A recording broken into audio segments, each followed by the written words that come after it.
Chapter 1596. This was an army of 800 cavalry that had left the vassal territories without the permission of the Bureau of Military Personnel.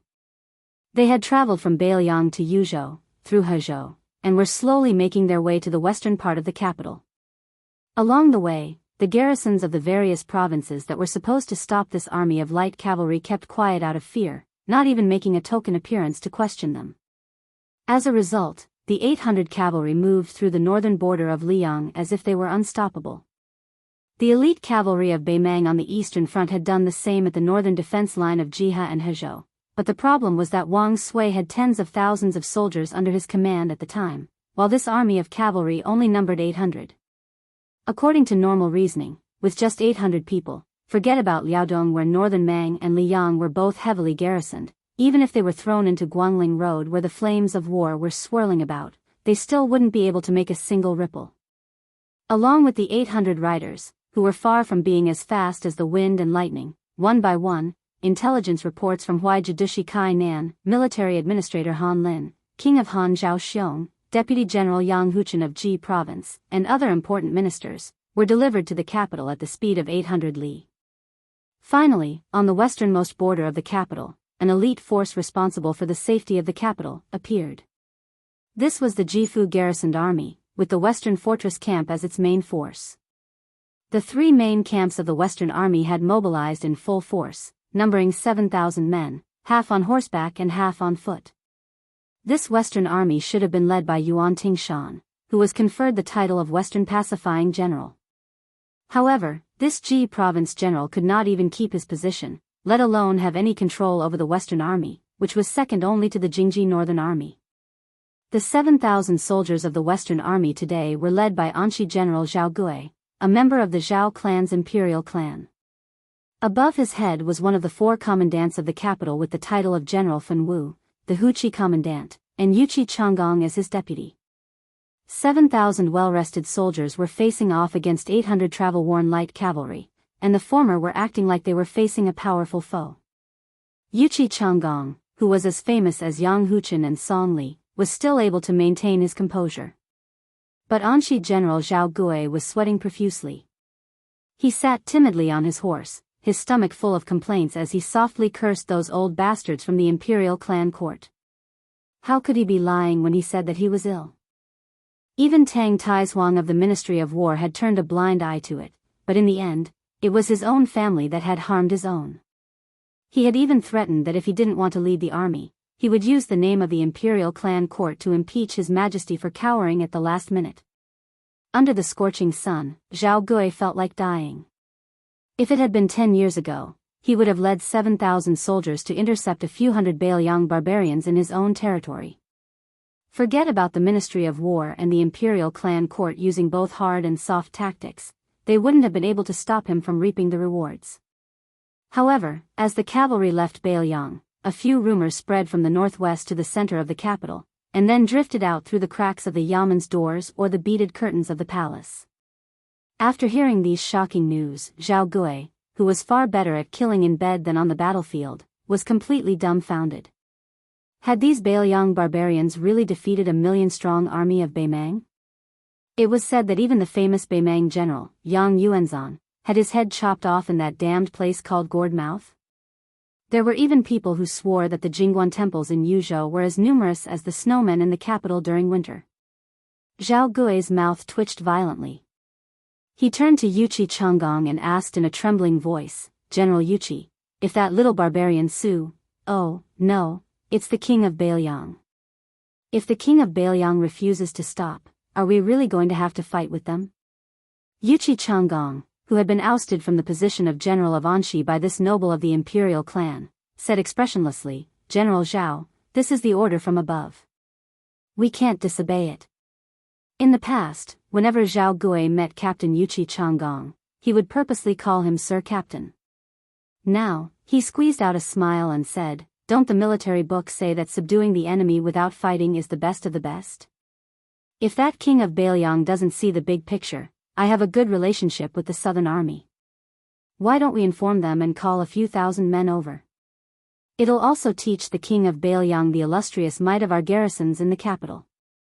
Yuqi Changgong calmly said, General Zhao, if this general remembers correctly, no matter who it is, anyone who dares to privately transfer the capital's troops out of their garrisons will be beheaded. Let alone you and me, even Assistant Minister Tang of the Ministry of War doesn't have this right. Zhao Gui laughed dryly. I'm just worried that the young vassal king, who spends most of his time in the northwest, doesn't know the severity of the situation. Yuqi Chenggong narrowed his eyes and gazed into the distance. He had no interest in chatting with this Anshi general, only patiently waiting for the next batch of scouts to bring back military intelligence. Compared to Zhao Gui, who was a so-called great general who had risen from the ranks of the dwarves in the imperial family, Yuqi Chenggong had gone to the front lines of the Liaodong border after he had reached the age of 20. He had worked hard to become a military officer at the border, and only then had he returned to the capital after his family had opened up some connections. He had risen step by step to his current position. Yuqi Chenggong was naturally not an idiot like Zhao Gui, who had relied on his family name to reach his position. The number of people in the capital who truly knew the details of the battle in Bailiang could be counted on two hands. Even in the Ministry of War, the position of minister was currently vacant. Assistant Minister Su Gong was patrolling the border. Perhaps only Assistant Minister Tang Taihuang, who controlled the Ministry of War in the capital, knew the inside story.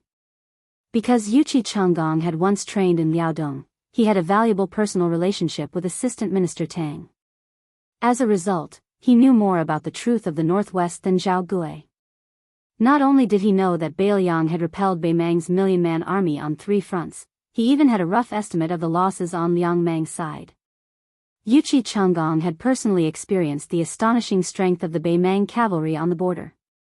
The more this was the case, the more shocked Yuqi Chenggong felt. Although he appeared to be more composed than Zhao Gui, Yuqi Chenggong's right hand had never left the saber at his waist. His knuckles had already turned white. Perhaps Zhao Gui was just afraid of the young man's status as a vassal king and the 300,000 Bailiang cavalry. At most, he might have added on the terrifying title of the new Prince Liang as a martial grandmaster. But Yuqi Chenggong truly had no confidence that the 7,000 people who had been away from war for many years could withstand the charge of 800 cavalry. One charge could stabilize the formation, but after 2 or 3 times?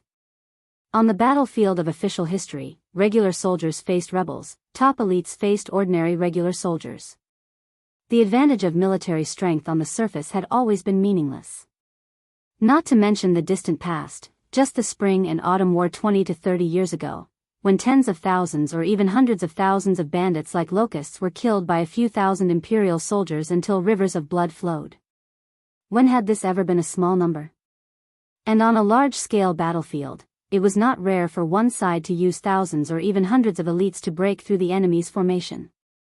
In the past, Yuqi Chenggong did not look down on the Bailiang frontier army that was known as the best cavalry in the world like the scholars of Liang, but he did not take it too seriously.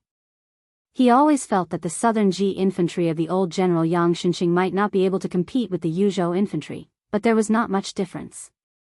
He also felt that the Liao defense line, like the Duo Yen elite cavalry and the Blackwater cavalry, were the top fighting force even in the Bailiang frontier army.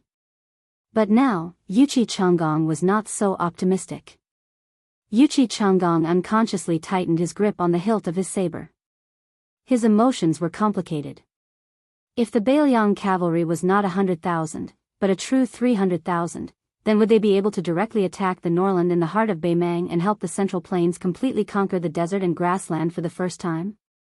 But if the Bailiang really had such a force, since they could take down Beimang, then even if it was more difficult to take down the great city behind him, how difficult could it be?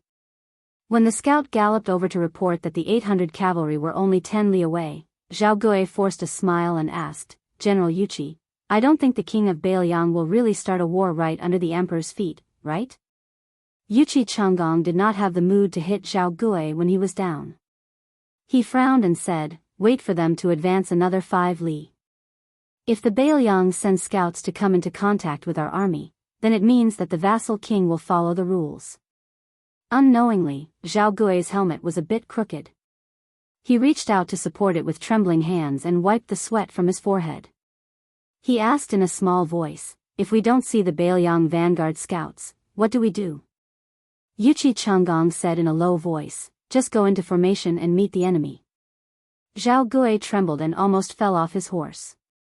He laughed to hide his embarrassment and comforted himself. It shouldn't be.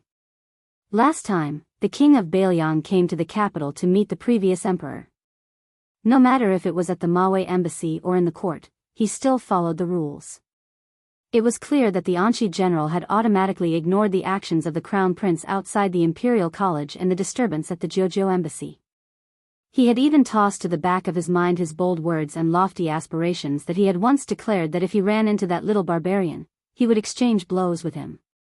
The two armies had faced each other for less than 5 li, but there was still not a single Bailiang cavalry to appear. Zhao Gui slapped himself in the face and said angrily, "You jinx." Yuqi Changgong did not need to look at the cavalry behind him to feel that suffocating pressure. Thinking back to that year, when the Hu cavalry captain Yuqi Changgong went into battle as a sergeant in Liaodong for the first time, it was as if he could clearly hear his own heavy breathing. Chapter 1597.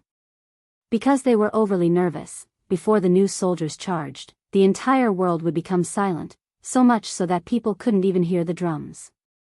Less than 3 li away, no Bailiang cavalry had left their ranks. Zhao Giru was dejected and no longer had the energy to talk to Yuqi Changgong. His eyes were dull as he muttered to himself on horseback, "King of Bailiang, can't we talk nicely? In the end, Bailiang and Liang are still one family. It's not good to fight with your own family. You Bailiang have killed hundreds of thousands of Baimang barbarians, haven't you killed enough yet? What kind of hero are you if you kill your own people? Besides, you're an expert on the same level as Dong Tai. Fighting and killing with people like me is degrading." Yuqi Changgong raised a hand high. Without turning around, he roared with all his might, "Set up the formation." The 4,000 infantry were in the center, forming layers upon layers of defense. The shields were like walls, and the archers were ready to draw their bows.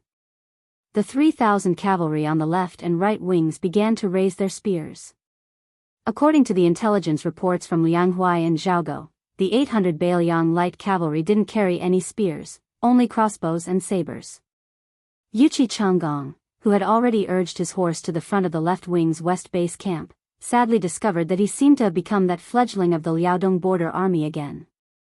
West Base Camp was the first camp of the Jingji Western Army. It had always been arrogant and believed that it alone could defeat the other 2 camps. The camp's name came from the West Wall. However, after 20 years, everyone, including Yuqi Changgong himself, had forgotten who had taken down the West Wall. It seemed that only now, when they stood opposite Bailiang and had to face the Su family's cavalry head-on, did they realize this forgotten truth. The pale-faced Anshi general Zhao Giru led a group of his own cavalry and retainers to the right wing of the cavalry, constantly glancing in Yuqi Changgong's direction. This was the first time in his life that he regretted becoming enemies with Yuqi Changgong. Every time there was a war, there had to be a high-ranking officer leading the charge. Originally, this was the military law of Liang. However, other than the 2 Liao provinces, and at most Nanjiang, the military forces of the vast majority of other places were more or less not so rigid. Right now, the main general Zhao Gui was continuously retreating backwards, causing the entire right-wing cavalry to become slightly restless, their formation starting to become lax. Although the ordinary soldiers in the Jingji Western Army did not know the shocking news that Bailiang had defeated Baimang, who had not heard that the new Prince Liang was a martial arts grandmaster who had defeated Wang Xianji of the Wulin city. This was an immortal who could fly around. Even if they felt that the young prince would not be able to kill all 7,000 soldiers, it should be possible for him to kill 700 or 800 people, right? As one of the 2 wings of the cavalry, wouldn't they be the first to die if they charged at the front? If that was the case, 1 out of 3 or 4 cavalry would die. If they were unlucky, wouldn't they be slaughtered like chickens? Even if they were lucky enough to survive, the young vassal king led by 300,000 Bailiang cavalry had died in this place, causing the Bailiang army to attack Great Peace City. Who would be responsible for this? It would be them, the little pawns. Would the powerful leaders of the 6 ministries be loyal to you? Under the sun, on the ground. In everyone's sight, the light cavalry dressed in white armor shone brightly. The 800 cavalry slowly advanced and did not start a charge. Just as everyone thought that the Bailiang cavalry would stop in front of the formation and then send someone to negotiate with the Anshi general and Lieutenant Hu Qi. Strange things happened. The 800 cavalry formed a charging formation in the blink of an eye. There were no spears. But the 800 white-armored cavalry all gripped the Bailiang sabers at their waists. It was clear that this Bailiang cavalry, who were at an absolute disadvantage in numbers, could still pull out their sabers at any moment and start a charge at any moment against the 7,000 soldiers of the imperial court waiting for them to tire out. The Anshi general Zhao Gui started to gallop his horse, but he did not charge in to kill the enemy. Instead, he displayed astounding riding skills and circled to the back of the right-wing cavalry. Lieutenant Hu Qi Changgong knew that as long as the Bailiang cavalry started to charge, whether they won or lost, it would be a small matter. Once the imperial court and Bailiang had a falling out, Yuqi Changgong and the entire Yuqi family would not be able to bear the blame. But at the same time, he could not retreat, not even a step. If he were to retire today, then his official career in this lifetime would be completely over. Not only would he, Yuqi Changgong, suffer a calamity, but his entire family could forget about having a comfortable day in Li Yang's officialdom. So Yuqi Changgong suddenly squeezed his horse's belly and rode out alone. He came to less than 100 paces from the front line of the Bailiang cavalry. He bowed, cupped his fists, and said loudly, "This general, Yuqi Changgong, greets the king of Bailiang." Each of the Bailiang cavalry lines had no more than 200 men, and in the center was a single, eye-catching ordinary carriage. There were only 4 or 5 escorting horses nearby. The curtains of the carriage were still and lowered. Receiving no response, the lieutenant continued to lower his head and said loudly, reporting to the king of Bailiang. "The vassal kings have entered the capital. According to the laws of Liyang, the retainers of the Bailiang and Huainan kings need to stop at the capital's western army camp." Yuqi Changgong cupped his fists. Each day felt like a year. This officer with real power gritted his teeth and slowly raised his head. When he saw a Bailiang cavalry officer who looked like a lieutenant, he did not show any signs of wanting to speak, but his hand had changed from gripping his saber to pulling it out. Yuqi Changgong swallowed and braced himself to say hoarsely, "This general earnestly requests the king of Bailiang to act according to the laws." At this moment, an uproar came from the western army. Yuqi Changgong, who had already lost all hope, turned his head in shock and saw 3 riders galloping over. One of them was an old eunuch from the palace, wearing an eye-catching red embroidered robe. He held up a yellow handkerchief and shouted in a shrill voice, "The imperial edict has arrived." In addition, there was a rather young official among the 2 riders. Looking at his official patch, he should be an outstanding figure from the Ministry of War. Yuqi Changgong immediately felt as if a heavy burden had been lifted off his shoulders. It was as if he had just taken a trip to the gates of hell, and he almost collapsed on the back of his horse. The lieutenant of the Hu cavalry, who was listening to the announcement beside the eunuch, did not hear what the imperial edict said in detail. He only understood the general meaning. It said that the emperor had specially authorized 800 vassal kings to enter the capital with the king of Bailiang and set up camp near the Xiamawi post station. When the old eunuch in the embroidered robe shouted the words, "Accept the edict," everyone was silent. Especially that young official from the Ministry of War. The corners of his mouth curled up in a playful smile. The official from the Ministry of Rights who had been unlucky and had been captured to be an evil person was much more shrewd. He kept his head down. If the imperial edict had not just ended, he would have pretended to doze off on the back of his horse. The curtain of the carriage did not move at all. The old eunuch who held the position of eunuch in the Bureau of Rights had a face as stiff as the bark of a tree. It did not move at all. Even Yuqi Changgong could feel the dark presence of the old eunuch. As the second in command of the Bureau of Rights, one of the most important people among the eunuchs of Great Peace City, he was able to wear the red embroidered robe. At this moment, even in the face of such a rebellious official, the old man still suppressed his anger and did not show any other expression. He did not speak as he held the imperial edict. A voice rang out, "Are you done?" The old eunuch stilled and then finally lowered his head. He slowly said, "Finished." The voice in the carriage did not change in tone.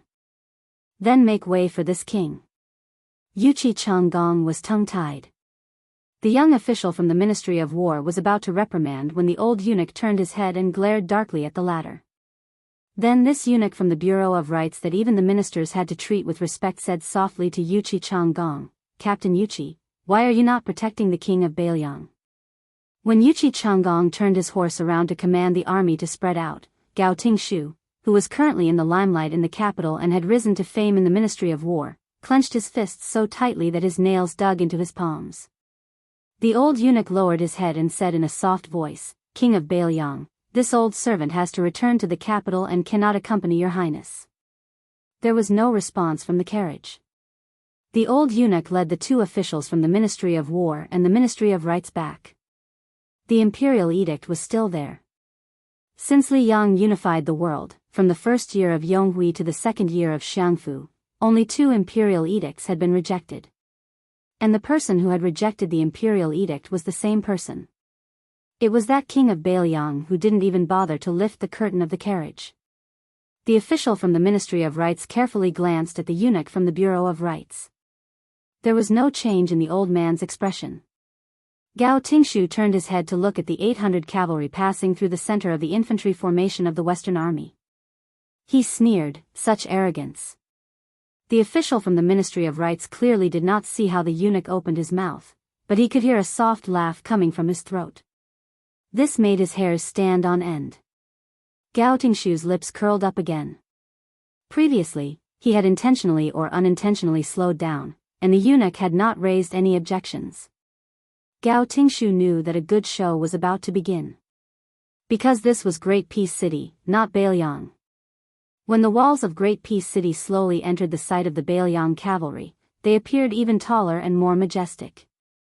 Su Fengmian finally lifted a corner of the curtain and looked over. He wore the embroidered robe that had been sewn by the Bailiang Bureau of Gold Thread Weaving. He smiled at the carriage driver and said, "The last time I came here, I felt that the walls were very tall. Looking at it now, it does not seem as tall as the Jing temples at the mouth of our gourd." Su Yanbing, who was acting as the carriage driver, jerked his lips but did not speak. In the second year of Xiangfu, late autumn, the king of Bailiang entered the capital. Chapter 1598. It was said that there was no wall in the world that didn't have a crack. Although the city walls of Graydon were high, the wind was also strong, and there were countless whispers. Therefore, gossip could always spread to every corner at an astonishing speed. Not long after the new Prince Liang stayed at the Mawei post house, the conflict between Bailiang's cavalry and the Jingji Western Army spread like wildfire. As a result, the minister of the Ministry of Rights personally welcoming the prince into the city gave people an unusual feeling.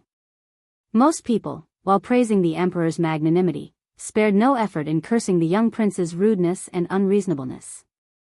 They thought that the court should have left this northwest barbarian outside the city until he suddenly came to his senses and learned to submit a memorial to the emperor to ask for forgiveness. Only then would he be allowed to enter the city. Compared to the common people who didn't know the depth of the water, the civil and military officials of Graydon City, especially those who were qualified to participate in the morning court and had entered the Liang officialdom, should have been the most confident group of people who could order Bailiang around. This time, for the first time, they were all silent. It was rare to see a grand occasion where one dog barked and hundreds of dogs barked. For example, the censorate censor and the 6 branches censors, who were not high officials but had noble statuses, after privately communicating with each other, they all gave up the idea of impeaching the young prince. The reason was simple.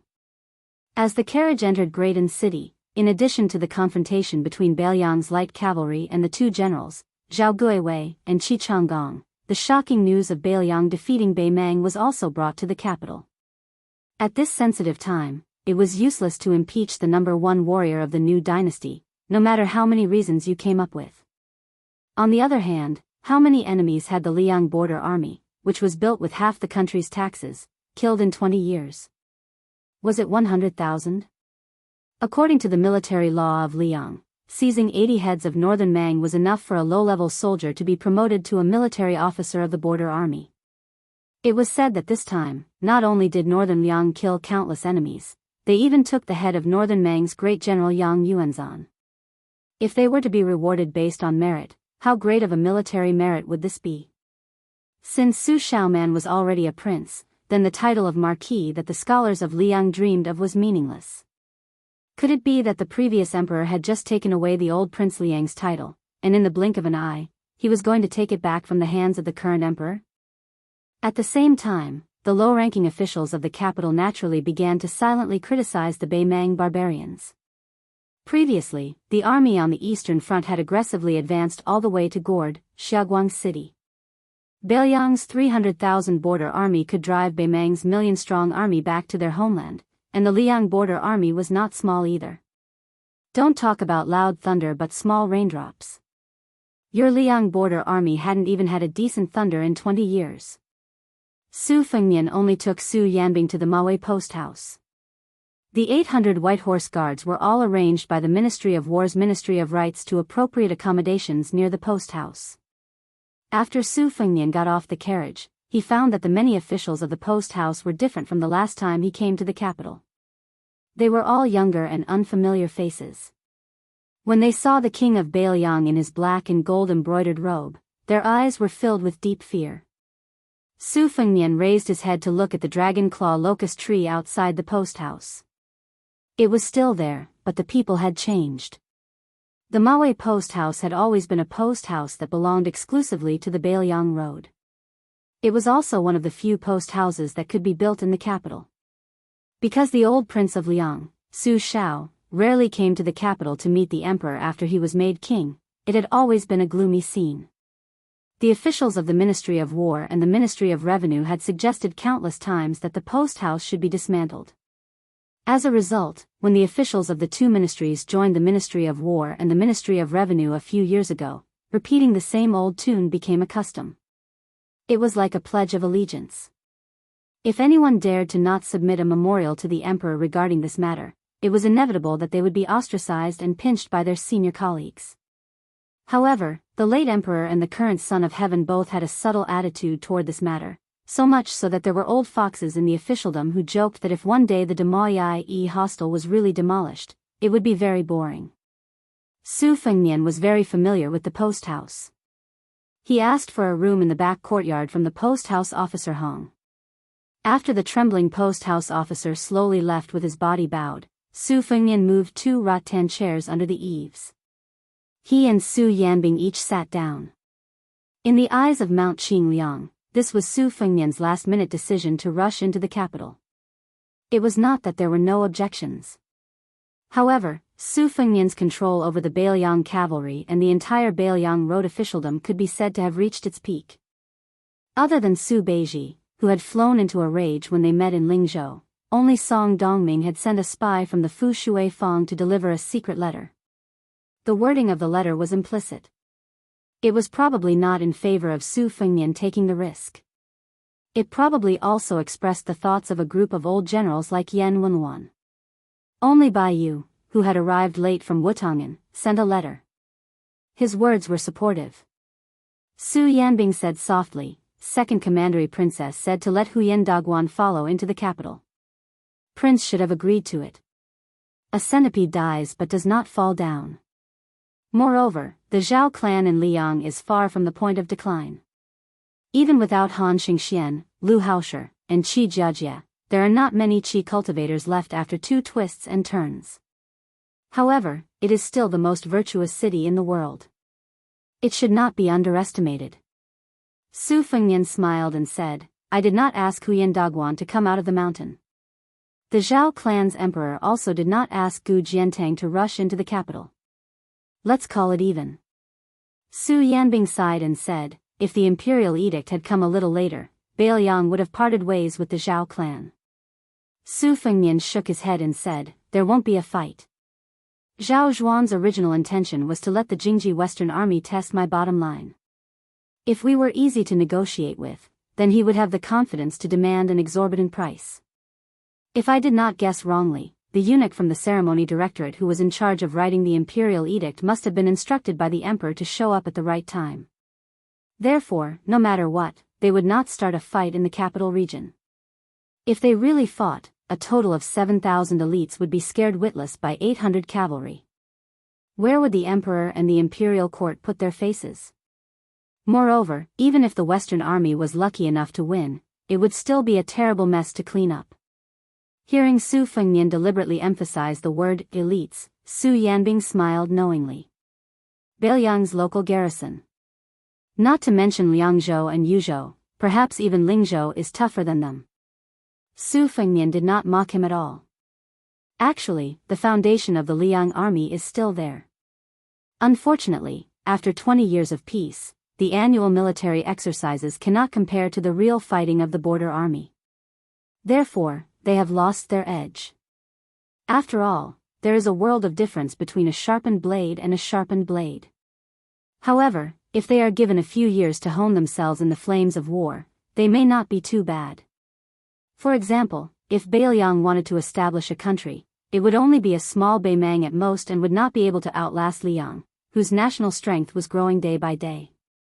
However, if Beiliang staked everything on one throw and under the precondition that Beimang did not take advantage of the situation to intervene in the Central Plains, they could charge thousands of li to attack Great and City. I believe they could take down the Tuhuai River. At this point, Su Fengnian smiled. 1 month, at most 1 month, the Beiliang cavalry would be able to wipe out the entire northern front of Liang, including Jizhou. Also, their losses would not exceed 20,000. They would directly reach Great and City.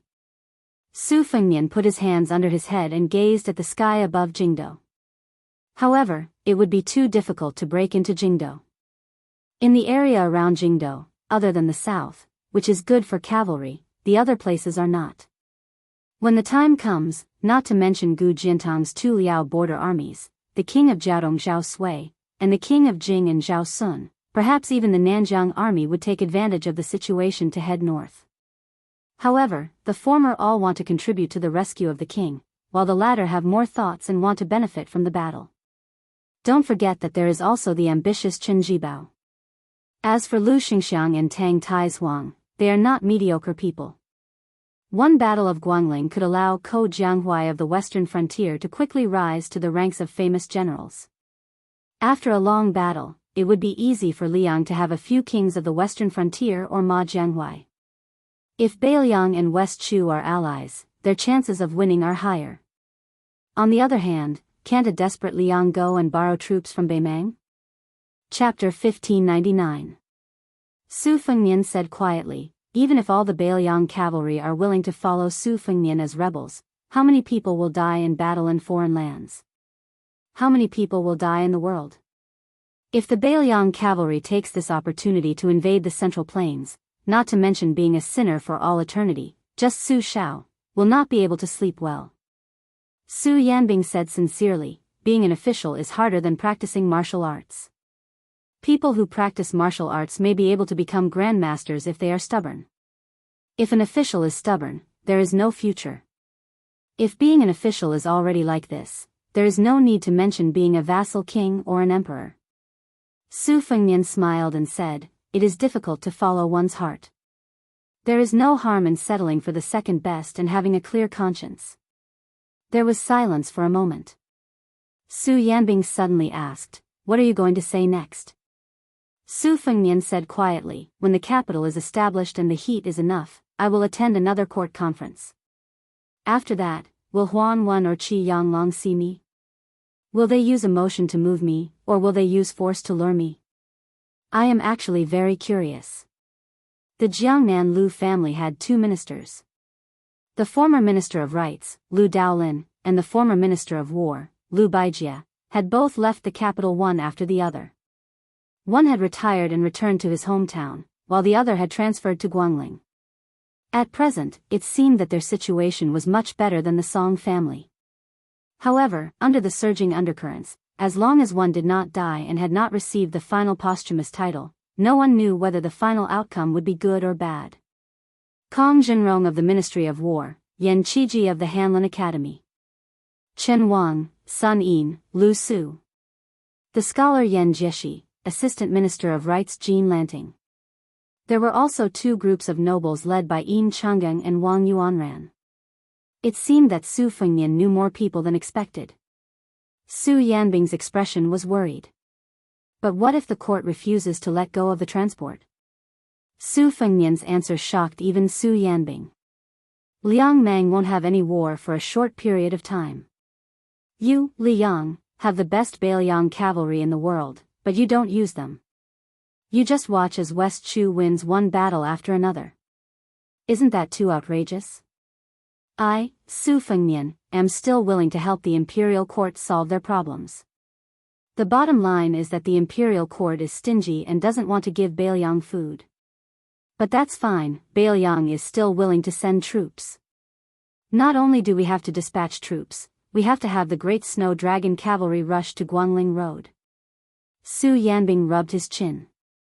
If I were sitting on the dragon throne, would have a headache. Su Fengnian sat up and squinted his eyes as he smiled. Not only do I have a headache, but even Li Yang's crotch hurts. At this moment, Su Yanbing glanced at the courtyard wall, a cold smile on his lips. Su Fengnian sighed. It reminds me of Qi Jiaj from Escape Summer Town. His entrance posture is carved from the same mold. He wants nothing more than to be closer to the sword than to Huang Qing. The posthouse officer surnamed Hong walked into the courtyard with a sullen face. He said carefully, "Your Highness, there is a guest outside the posthouse." Su Fengnian nodded. "I know. Go back and tell him that I told him to get lost." The posthouse officer's face visibly twitched, but he still respectfully left the courtyard. Not long after, someone spoke in a clear voice that could be heard even from 2 streets away. "I am Qi Jiaj's first disciple, Li Haoran. I invite the king of Bailiang to a battle to the death." Su Fengnian didn't know whether to laugh or cry. Su Yanbing was the same. He clicked his tongue and said, "Is this guy's brain flooded with water? A battle to the death?" Coincidentally, right after the famous swordsman of the capital, Li Haoran's challenge, another loud voice anxiously shouted, "Motherf asterisk Ker. I don't care whose disciple you are. I came to the Maui posthouse first. If I didn't go to the latrine just now, you wouldn't have had a chance. If I want to fight with the king of Bailiang, I'll be the first one. King of Bailiang, don't listen to the nonsense of this guy next to me. I'll go first. I am Wu Laifu, a hero from Jinzhou in Liaodong. Today, I would like to challenge your highness to a battle. I would like to challenge your highness." Soon, the hero from the posthouse, who had almost been intercepted by Li Haoran, added, "Your highness, we're actually from the same hometown." Su Fengnian, who was sitting on a rattan chair, held his forehead. Su Yanbing asked, "Should I just send him away?" Su Fengnian stood up and joked, "It's fine. I'm going to see my fellow countrymen." But when Su Fengnian walked out of the posthouse, he saw that the street was deserted. There was only a handsome young swordsman standing there, and countless heads poking out of the windows of the restaurants and tea houses on both sides of the street. Su Fengnian was somewhat puzzled. He turned to the posthouse officer and asked, "That guy from Jinzhou and Liaodong?" The posthouse officer had a strange expression on his face as he whispered, "Reporting to your highness. For some reason, that person didn't even see your highness figure when he yelled, 'Killing intent,' and then he ran away like a wisp of smoke." Su Fengnian was speechless. This guy was a talent. He had the style of a certain person back in the day. Li Haoran, who had lost all of his momentum because of that guy's antics, had a gloomy expression. But when he saw the king of Bailiang in his embroidered robe appear, he felt an inexplicable surge of emotions. His sword heart was instantly covered in dust, and it was no longer as bright and clear as when he first appeared.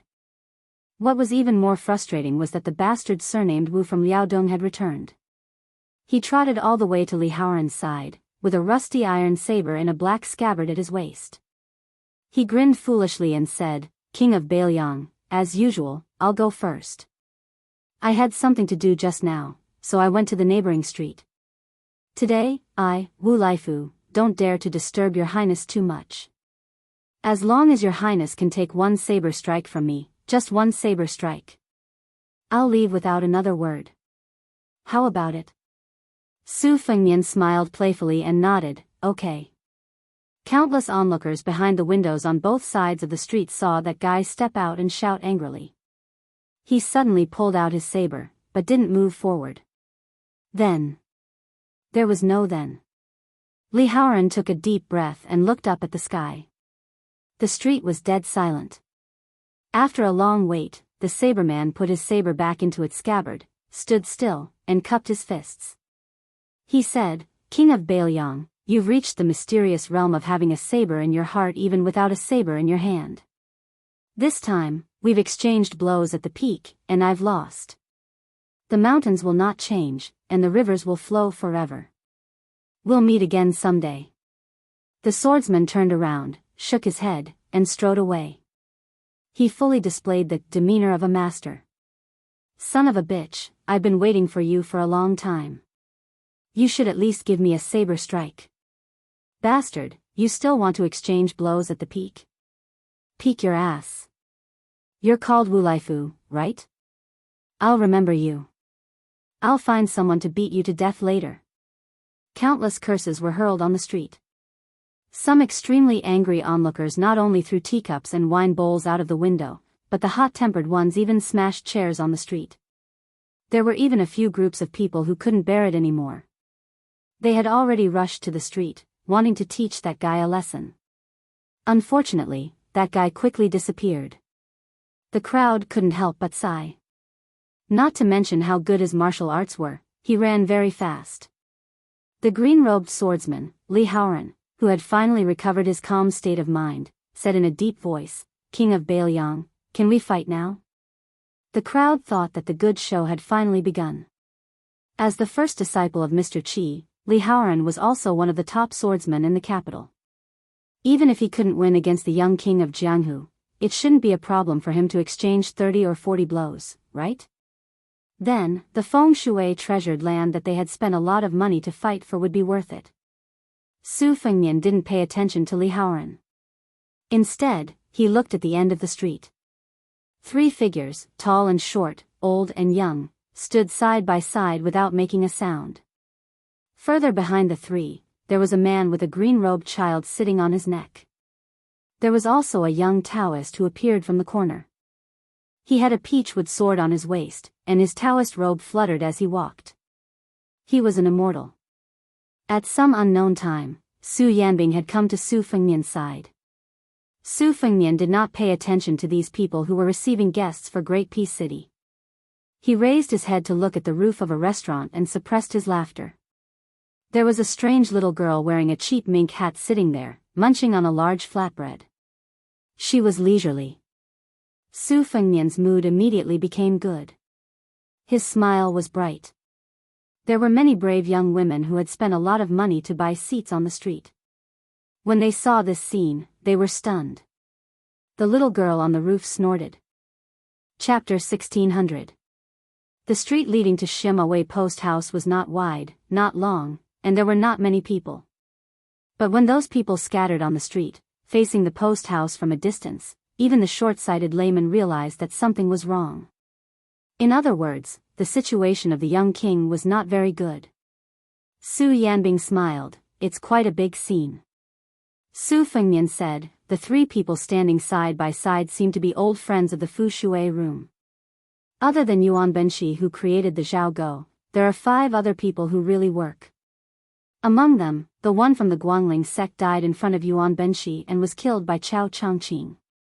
The crippled old man in front of us is the second minister of the Ministry of Justice who should have a copper fish embroidered bag on his waist. I only know that his surname is Yao. Like Master Lu Hao, he is a gatekeeper of Taiyan City. He can be considered as the leader of the Zhao Go. He looks like a young man who is good at retaining his youth. In his early years, he deliberately fought a few times, but it turned out to be a trick. This person has never appeared in the Imperial Astronomer, so he was mistaken as a small fry in the Fu Shui room's secret files. No one expected him to be the leader of the Zhao Go who was in charge of all the Qi cultivators in the north. But since he dared to show up this time, he can be sure that he is one of the leaders of the Jianghu. The young man, with the short knife on his back, should be similar to the Zhao Xuanzu from the Dragon Tiger Mountain who was killed by Dong Tai's flying sword. He used a secret technique to regain his youth. No wonder the Fu Shui room could not find any trace of him. Who would have thought that a person would become younger as he lived? He did not even need to disguise himself. But since he is a young man and has not become a child, it means that his cultivation is not very good. Compared to the three people, Su Fengnian paid more attention to the man who was riding the girl in green. He was an outstanding young Taoist. You groom, Wuxia Xianxia, these two are unexpected people. Su Yanbing asked, what do you mean? Su Fengnian blinked his eyes and said in a low voice, I'm a dignified vassal king. Isn't it unreasonable for me to fight and kill with a large group of people who carry the banner of Jianghu? If I win, I'll still be one of the 4 great grandmasters, and I won't be the strongest person in the world above the other 3.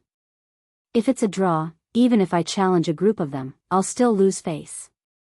Su Yanbing looked a little helpless. Your Highness, just admit to me honestly that it's inconvenient for you to fight with your internal injuries, and that it's very likely that you'll lose if you're surrounded. Isn't that enough?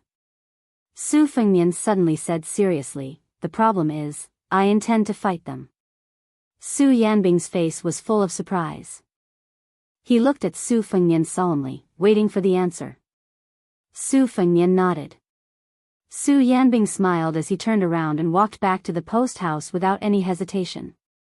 At the end of the street, the girl in green sitting on Yu Groom's neck asked softly, Xiao Yu, why did the uncle who was the world's #1 spear master leave? He doesn't care about that guy's life or death. Didn't you just say that there was something wrong with that guy, and that the qi in his body was quite chaotic? It's like a flood dragon overturning the river. Did the sea cause a flood? Yu Groom said softly, I'm not too sure, but don't you think that at this time, he suddenly became very similar to 2 people? The girl stared with wide eyes and said in distress, like who?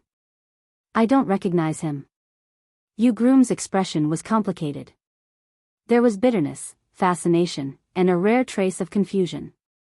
The invincible Li Chungang 60 years ago, and the invincible Wang Xianji 60 years ago. Yu Groom sighed. Let's go, let's see if there's any sugar-coated haws nearby. The girl in green grunted in agreement. Yu Groom walked to Wuxia Xianxia, the young celestial master of Dragon Tiger Mountain who had been in Jianghu for many years. He looked at the peachwood sword on the young Taoist's waist and asked, Taoist Master Qi, how many swords do you want to ask the king of Bailiang? Wuxia Xianxia, who was once known for his cold temperament, smiled at the girl in green first, and then calmly said to Yu Groom, no swords, just Dao. Yu Groom continued to ask, I heard that Taoist Master Qi and Master Li of Wudang walked together for thousands of miles along the Guangling River. May I ask what Taoist Master Qi wants to ask today? Is it the Tao of Reason or the Tao of Heaven? Is it going up the mountain of Dragon Tiger Mountain? Or is it going down the mountain of Wudang Mountain? The little girl sighed like an old man and said sadly, Xiao Yu, I don't understand. Wuxia Xianxia looked as if he was struck by lightning. His face turned pale, and then he closed his eyes and his lips moved slightly, constantly whispering, Tao is not immortal, Tao is not immortal. Yu Groom turned his head and looked at the king of vassals standing at the entrance of the post house, and then looked at the Taoist of Dragon Tiger Mountain who was close at hand. The little girl knocked on Yu Groom's head with her chin and asked in confusion, Xiao Yu, you said that he is a Taoist. If he doesn't cultivate for immortality, what does he want? Yu Groom and Wuxia Xianxia brushed past each other. After they were far away, Yu Groom said, it's hard to say, but I think this Taoist from Taoist Master Mansion is going down the mountain of Dragon Tiger Mountain and up the mountain of Wudang Mountain. Chapter 1601.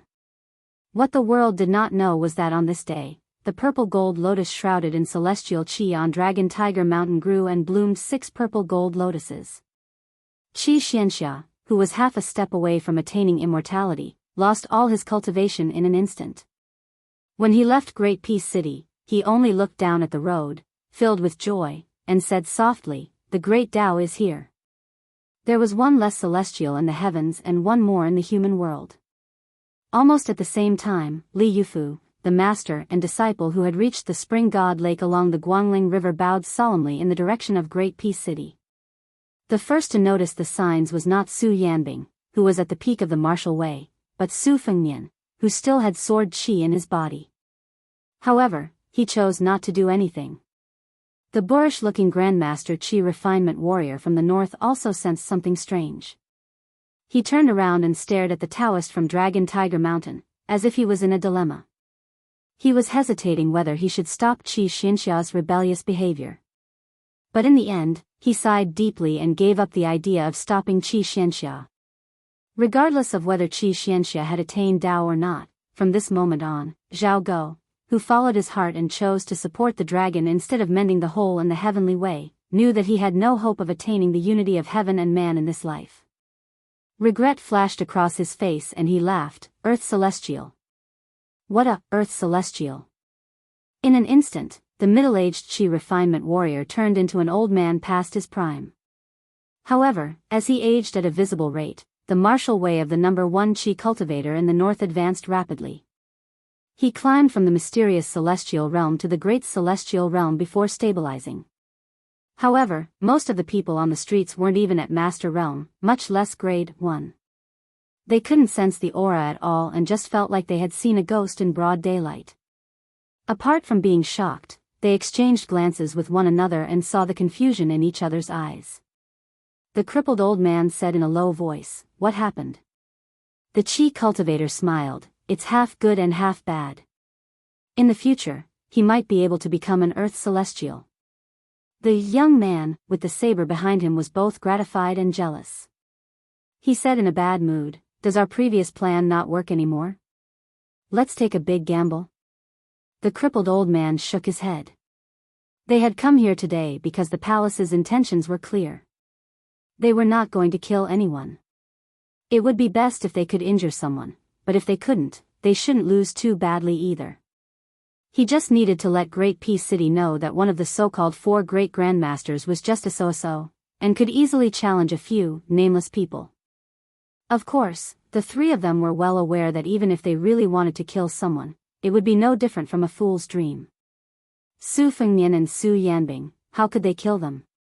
However, the situation was very different now because there was a great celestial stage master who was only one step away from becoming an Earth Immortal. That was why the youth with the saber had made such a suggestion.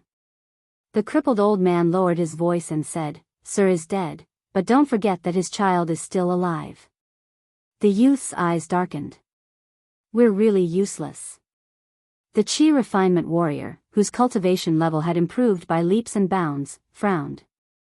"Something is not right. Qi Xianxia and groom you have left, but I am currently," the youth mocked, "isn't it obvious?" In Su Yanbing's eyes, the current you cannot compare to groom Qi Xianxia. The Qi refinement warrior was not angry at his colleague's sarcasm. He said with a heavy heart, "I'm afraid it is not so simple." Li Haoran, who was standing between the 3 of them and Su Fengnian, was extremely furious. The absent-mindedness of the young king hurt Li Haoran the most. Su Fengnian frowned. However, he quickly relaxed and finally took a step forward. In a restaurant near the end of the street, the window was already extremely crowded. They all wanted to take a quick look. For some reason, a green-robed scholar with white hair did not go to this rare event. He asked for a pot of wine from the waiter and sat alone in a corner, drinking by himself. In the restaurant opposite, there was also a man in white who was drinking alone. If it was not because of the king of Bailiang's reputation and the disturbance on the street, many people would probably take a few more glances at this handsome man with a cold expression. The man in white asked for a pot of green ant wine. He did not raise his cup many times, but every time he raised his cup, he would definitely drink all the wine in the cup. In a building near the green-robed scholar, Li Bai of the Dongyue sword pool was recognized and could only return to his seat. There was also an old man and a young girl at the same table. They were Chai Qingshan, Song Tinglu, and Shan Yi. In the side room of the inn adjacent to the man in white, an old man who had experienced the vicissitudes of life was standing by the window.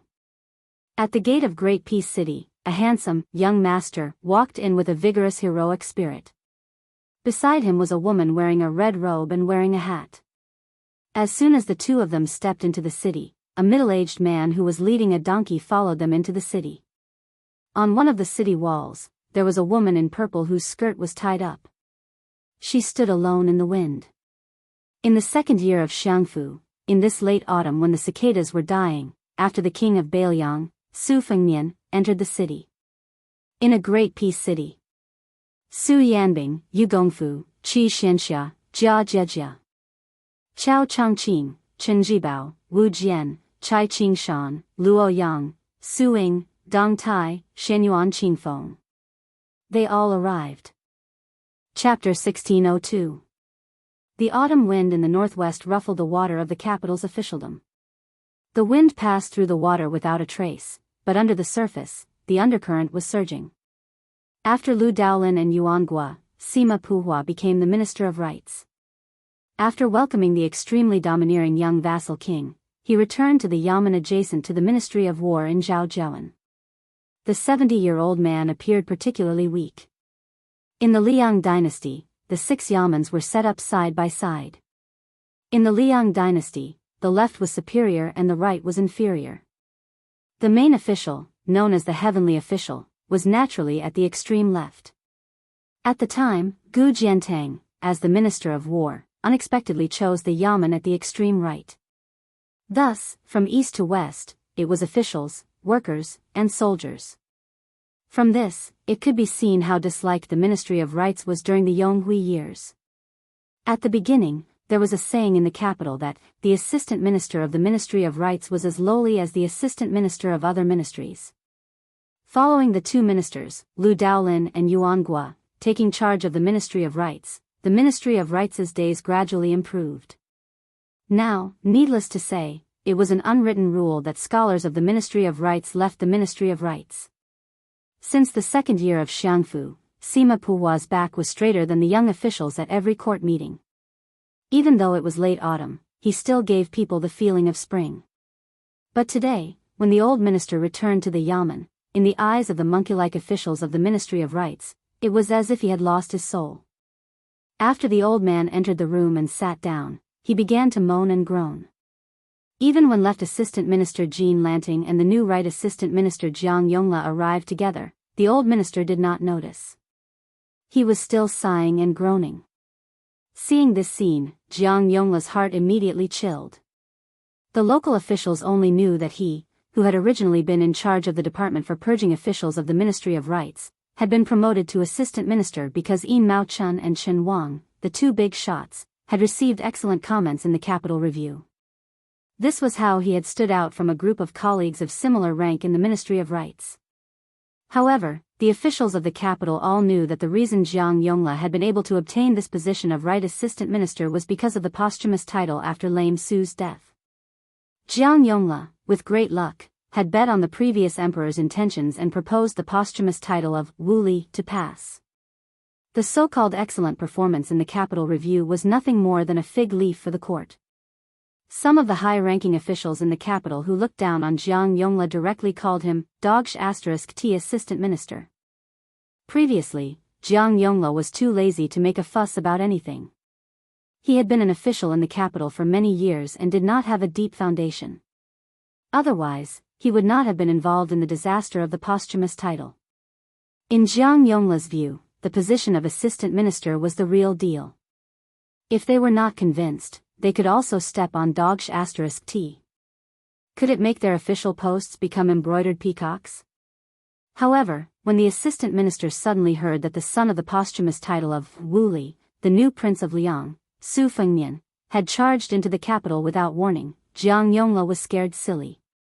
Originally, he had some thoughts of secretly competing with Jean Lanting, hoping that if he accidentally stepped on Daoist*T again, he might actually become the minister of the Ministry of Rights. Now, how could he dare to be so arrogant? The position of Minister of Rights was coveted, but his little life was more important. Thus, on this trip, Jiang Yongla's attitude was even lower than that of a sixth-rank official. He thought that today, he had to ask the left assistant minister for advice on how to compete with Bailiang and still be successful in his official career. The old minister finally came back to his senses and gestured for his two assistants to take a seat. Looking at these two assistant ministers, Sima Puhua was not very comfortable in the past. One was old enough to be his son, and the other was even more outrageous, old enough to be his grandson. However, there was only a difference of one rank between their official ranks. Once he retired and returned to his hometown, one of them would have his official post changed to a second-rank golden pheasant. However, the old man did not have such thoughts today.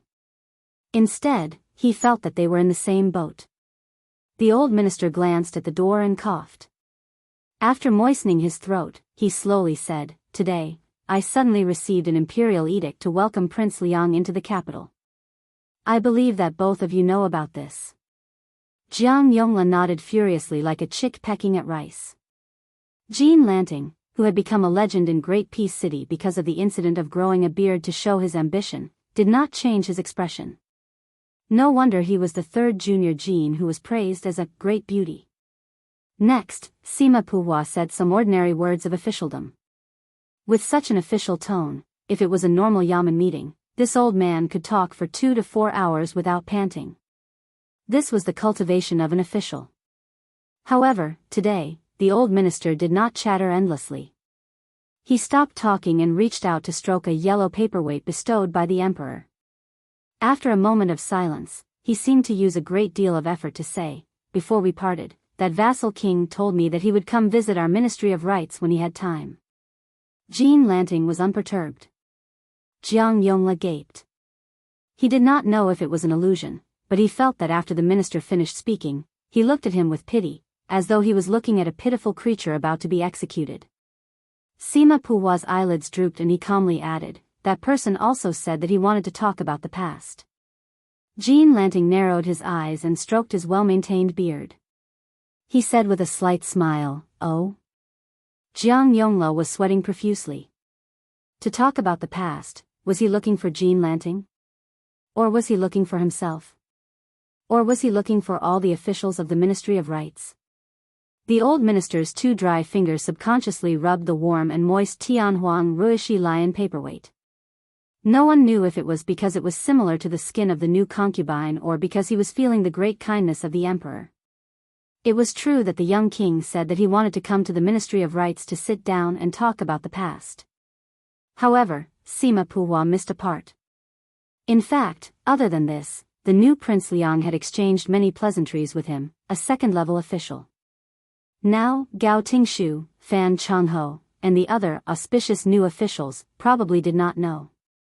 Only the more experienced old officials of Yonghui knew that there was a big joke in the officialdom of Tai and city in the early years. It was that Bailiang had offered a group of warhorses from the Xianli ranch as a tribute. Sima Puhua was the vice-director of the Ministry of Rights at the time. When he saw the memorial that said that the Bailiang warhorses were nearly 6 feet tall, he could not help but laugh. He immediately shared this anecdote with a large group of colleagues in the Ministry of Rights. Sima Puhua did not forget to comment, "Bailiang's warhorses are really big. They are comparable to our Tai and city's mules. The world is so big, there really are all kinds of strange things, and this Bailiang is the strangest." In the end, when the cold horses entered the capital, Sima Puhua, who had never held a blade in his life, finally understood that the height of a warhorse was not measured by the head of the horse, but only up to the back of the horse. Such a big joke caused Sima Puhua to be unable to raise his head for many years. However, as Sima Daren's official rank became higher and higher, he was rarely mentioned.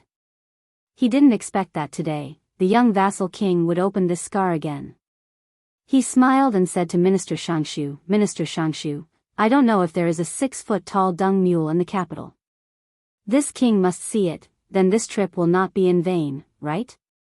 At the time, how could Sima Puhua reply? He could only lower his head and laugh dryly without speaking. Was he supposed to nod and say yes? The more the minister thought about it, the more sullen he felt. The old man, who had always thought of himself as good at maintaining his composure, unconsciously tightened his grip on the paperweight. Jiang Yongla had already started to consider whether or not he should ask for a leave of absence. If it really did not work, he would grit his teeth and fall down until his face was bruised and swollen. Jean Lanting finally spoke, but his words confused Jiang Yongla. "Minister Daren, this official's manor has just received a few cages of autumn crabs from the spring god lake. They are at their most plump and delicious. No matter if it is steamed or the locust tree salt, they are all good. When Darren is free, would you like to have a taste with this official? The old minister made a sound of acknowledgement, and a smile appeared on his face. I've heard that the high-ranking scholar, who is known as a genius in poetry, has recently composed a masterpiece of crab tasting that has spread throughout the capital. It can be called a masterpiece. There's wine, crab, and poetry. 3 or 2 good friends, how beautiful. Jianghu became the right assistant minister of the Ministry of Rights due to luck. However, he had been in the Ministry of Rights Yamen for a long time, where everyone beat around the bush and spoke in riddles. His cultivation was actually not bad. He was only slightly slower than the minister when he heard the hidden meaning behind Jean Lanting's words. In the poem that the old minister had mentioned about the new second-ranking scholar, Gao Tingshu, there was a line, "But I will coldly watch the crab, and see how long you can rampage." However, Jiang Yongla immediately became worried again. This was the truth, but the urgent matter at hand was that the arrogant Northwest Big Crab was about to charge into the Ministry of Rights Yamen. Sima Puhua, you have deep roots in Great Peace City, and you have the status of a minister. Jean Lanting was a favorite that the previous emperor had given to the current son of heaven. With the support of the emperor, the 2 of you can survive. But I, Jiang Yongla, am just a mediocre right assistant minister. If that vassal king really wants to fight, who else will they find if not me? I don't know how long that Sioux person can rampage, but I know that I will very likely have to leave the Ministry of Rights Yamen horizontally. Jean Lanting was the first to bid farewell and leave. Jiang Yongla wanted to speak but stopped. The old minister had already waved his hand at the right assistant minister to send him away. The dazed Jiang Yongla didn't even know how he left the room. He was in a daze in the corridor of the courtyard. It was different from the piercing sound of cicadas that filled the city in the summer. As autumn entered, the sound of cicadas gradually faded. According to the law, the Zhao family Yamen did not plant tall trees. At this time, it was late autumn, and not a single cicada sound could be heard in this courtyard. Jiang Yongla dejectedly leaned against the pillar. For some reason, he felt the cicadas were mournful. Chapter 1603. Although the Ministry of Rights and the Ministry of War were neighbors, they were not that close. To the officials of the Ministry of Rights, this was a blessing in disguise. Otherwise, if a dispute arose and a scholar met a soldier, one would use his mouth to reason and the other would use his fists to reason. Naturally, the latter would be more reasonable. As for the Ministry of War, these officials of the Ministry of Rights, who were of different ranks but were all scholars, were a bunch of embroidered pillows who were tired of looking at and could not even be beaten up to show their ability. Thus, the Ministry of War and the Ministry of Rights had always been the 2 yamens that did not have anything to do with each other. However, with the decline of the 2 ministries and the rise of the other, the uncouth officials of the Ministry of War, who were used to only looking at the Ministry of Appointments, could not help but feel depressed. Similarly, in a few short years, 3 ministers had left. The Ministry of War had Gu Jiantang, Chen Zhibao, and Lu Baijie. The Ministry of Rights had Li Gubai, Lu Daolin, and Yuan Gua. However, the trend in the next few years was obvious. Even the position of minister in the Ministry of War was empty. Try the Ministry of Rights. If Sima Puhua suddenly died one day, wouldn't there be a powerful official to propose a candidate in the court the next day?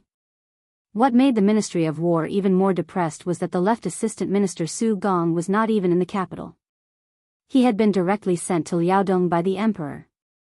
Only the right assistant minister, Tang Taizhuang, who had been transferred from a local area, was left. He was an outsider who had never been an official in the capital. How could he make ends meet in the capital, where the roots were intertwined? In addition, even the people of the capital knew that Tang Taizhuang was old Minister Gu's trusted subordinate. The previous minister, Lu Baijie, did not have the emperor's wishes. Although it was said to be a transfer, it was clearly a demotion to the Guangling circuit. It was not even the common promotion of an official outside the capital.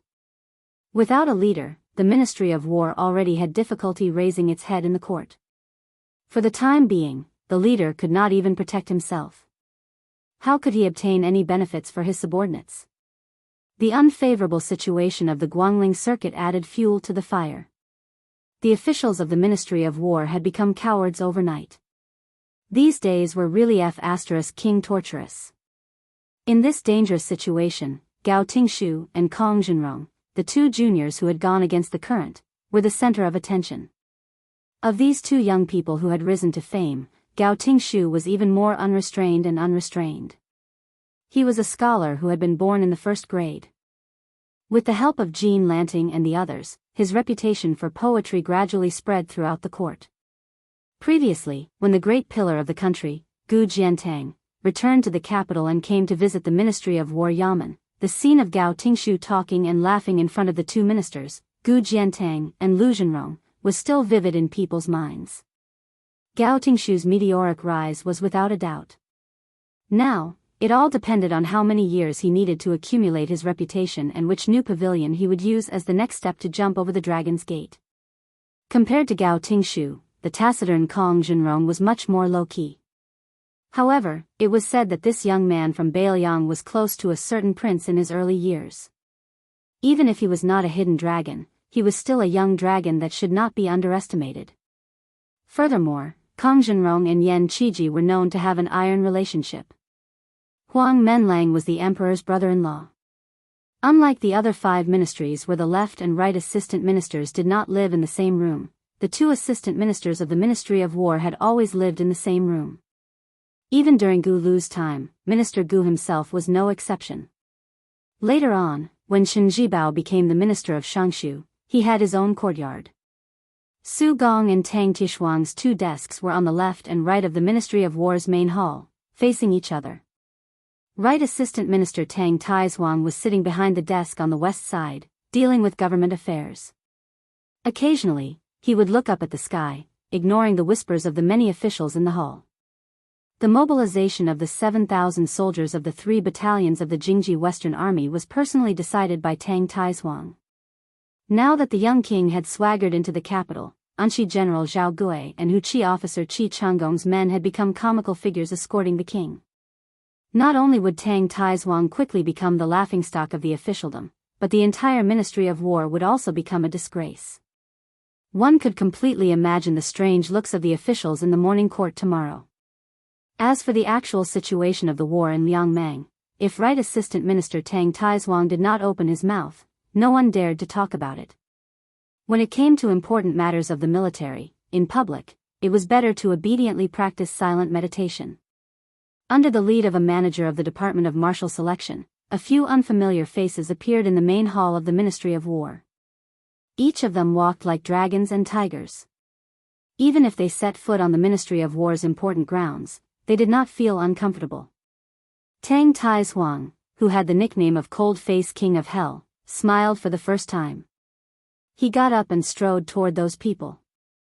Without the need for introductions, he punched a burly man in the chest and laughed. "Old Dong, you guys, if you don't want to come, then don't come at all. If you want to come, then just come in a group. Did you guys make an appointment?" Those people were not wearing official robes. The middle-aged man called Old Dong by the Right Assistant Minister curled his lips. "I know you are a poor ghost. If we came one by one to find you, can you afford to treat us to wine?" A burly man next to the man surnamed Dong joked, "Assistant Minister, your Ministry of War's Yamen is really hard to enter. It's like guarding against thieves." Tang Taizuang glared at the man who spoke without thinking, and then smiled. "Let's talk outside. I'll take you guys around." The officials in the room were all confused. They had never heard of the Ministry of War's transfer order to promote people from the Liao border army to become officials in the capital. The Assistant Minister of the Department of Carriage, Kong Zhenrong, was not working in the main hall of the Ministry of War. He just happened to be looking for a doctor to report on a military matter. After seeing this scene, he was only a little surprised, but he did not think too much about it. He waited for Assistant Minister Tang to take his people away before walking out of the hall. Suddenly being called, Kong Zhenrong stopped and turned his head to look. It was Gao Tingshu, who had just been promoted from manager of the Department of Martial Selection to assistant minister. The two of them had never interacted before. Kong Zhenrong did not know what this person of the same age who was more famous than many assistant ministers in the capital wanted.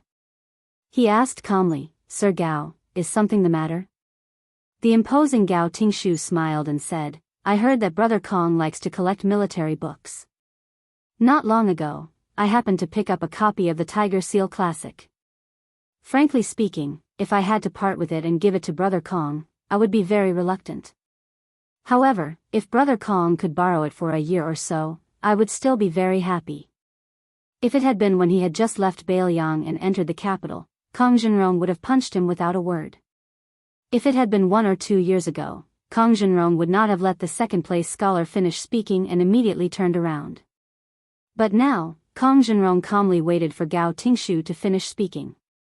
He shook his head and said with a smile, "I am a coarse and boorish man, but I have been in the capital for a long time.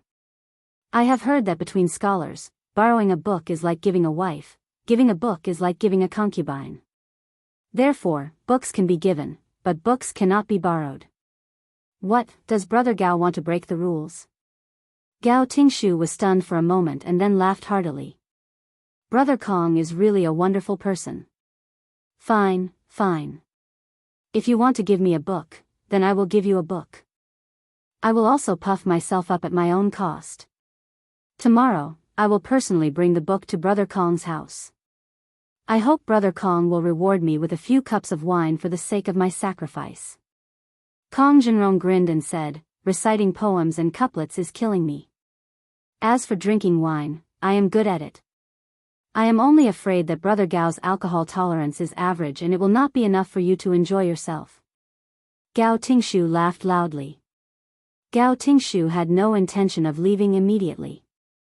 Instead, he walked with Kong Zhenrong and said in a low voice, "Brother Kong, do you know the identities of those 3 people?" Kong Zhenrong shook his head. Gao Tingshu moved closer and his voice was also lower. "I know a little and have guessed a little." Kong Zhenrong said softly, "I would like to hear the details." Chapter 1604. Gao Tingshu did not pretend to be profound and kept him in suspense. He slowly said, "Yongzhou Provincial Governor Tianzong, Yangzhou Deputy General Dong Gong Huang, and Qingzhou Navy Governor Wei Dong. It seems that the court has the intention of adding an assistant minister to our Ministry of War to deal with military affairs in the capital. Simply put, it is to take back some military power from some of the generals of the 4 towns and 4 levels. If nothing goes wrong, Dong Gong Huang will take up this position.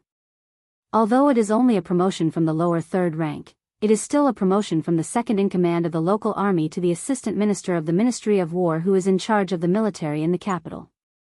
As for Provincial Governor Tianzong, he will most likely be transferred to the position of assistant minister of the Ministry of Justice that Han Lin left behind.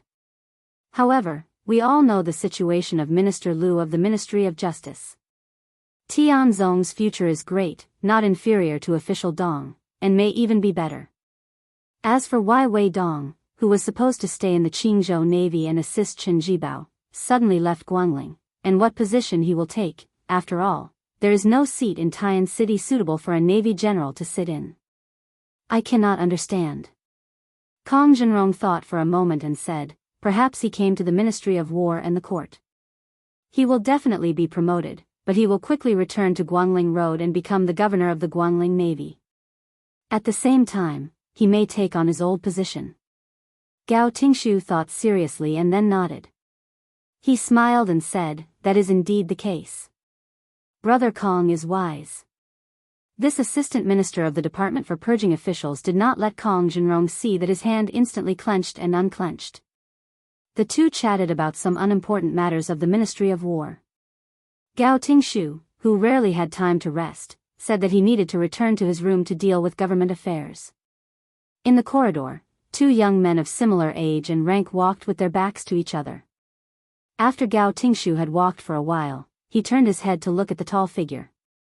When he turned his head again, he said to himself, "Oh, so he is not really stupid." Kong Zhenrong did not turn around, his face expressionless. This young man, who had been sternly reprimanded by his father last night and was not allowed to go to the Demoyai post station, the assistant minister of the Department of Transportation with a bright future, rubbed his face hard. "Brother Nian." The four brothers of the past. Yan had become the uncle of the emperor. Just as he had wished when he was young, he had peacefully started to study. I, Kong Wuchi, will also be an official. He and I are still brothers. Li Hanlin, who used to be the most afraid of death, was now the commandant of the crossbowmen outside the Liangzhou Pass. I'll follow you into battle to kill the enemy. You're still brothers. I just want to know, are we still brothers with you? Brother Nian, I've collected more than 60 sets of military books for you in Great Peace City. Are you still willing to take them?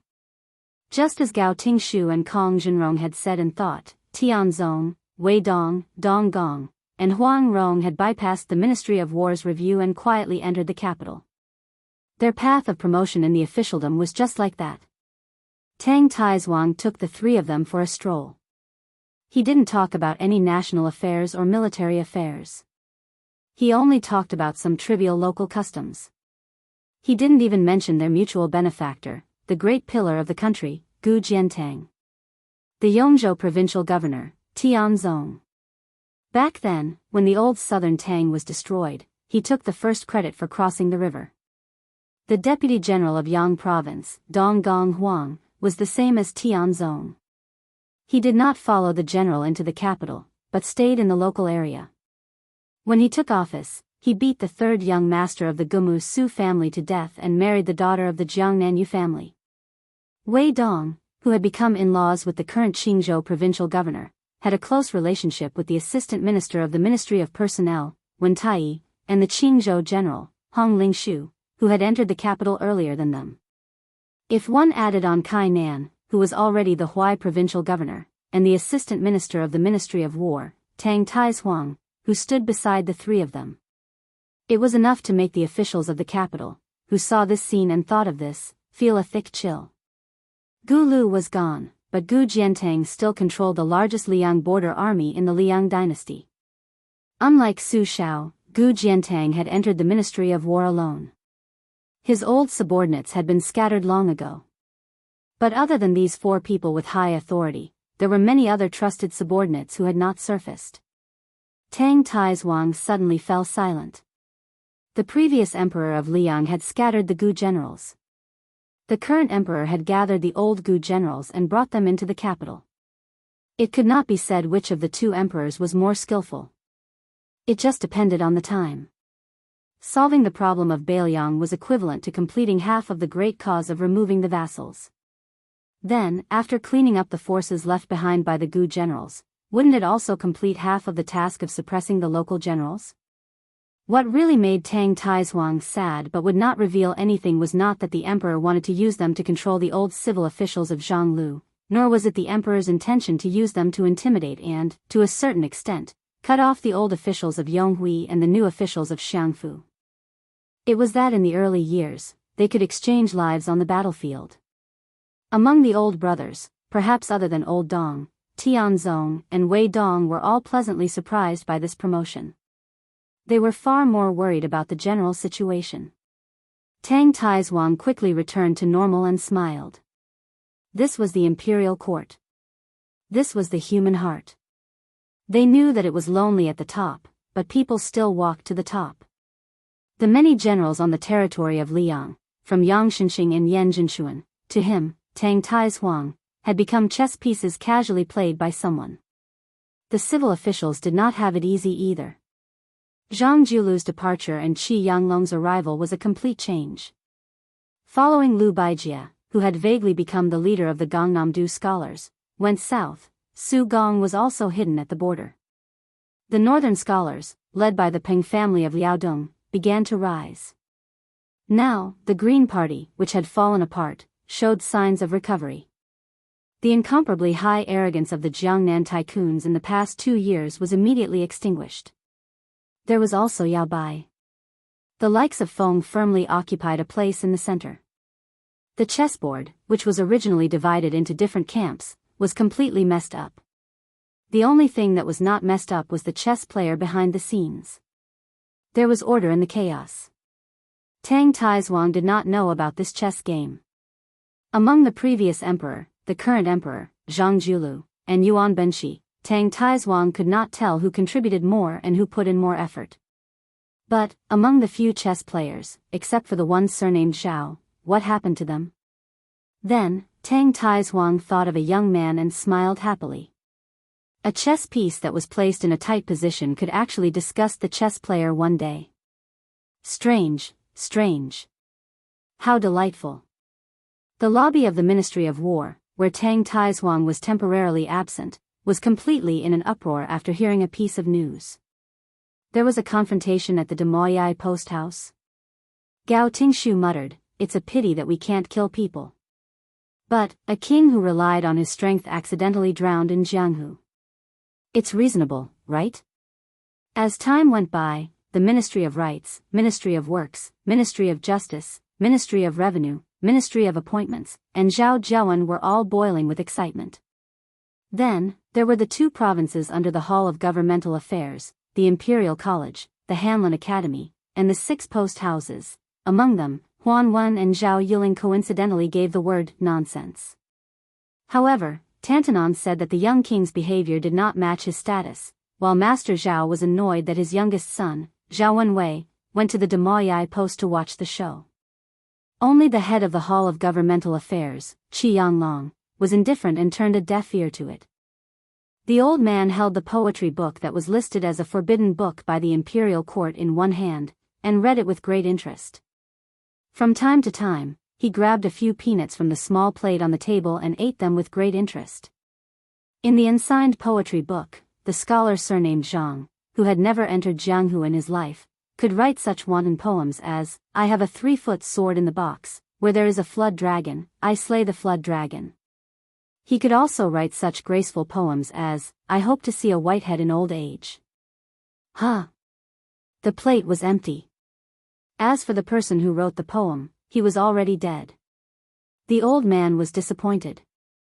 In a majestic hall in the imperial palace, there was no court meeting at this time, and there were no accompanying eunuchs, but a young man in a dragon robe was sitting on the dragon throne. In the empty and quiet hall, the emperor sat in the north and faced the south.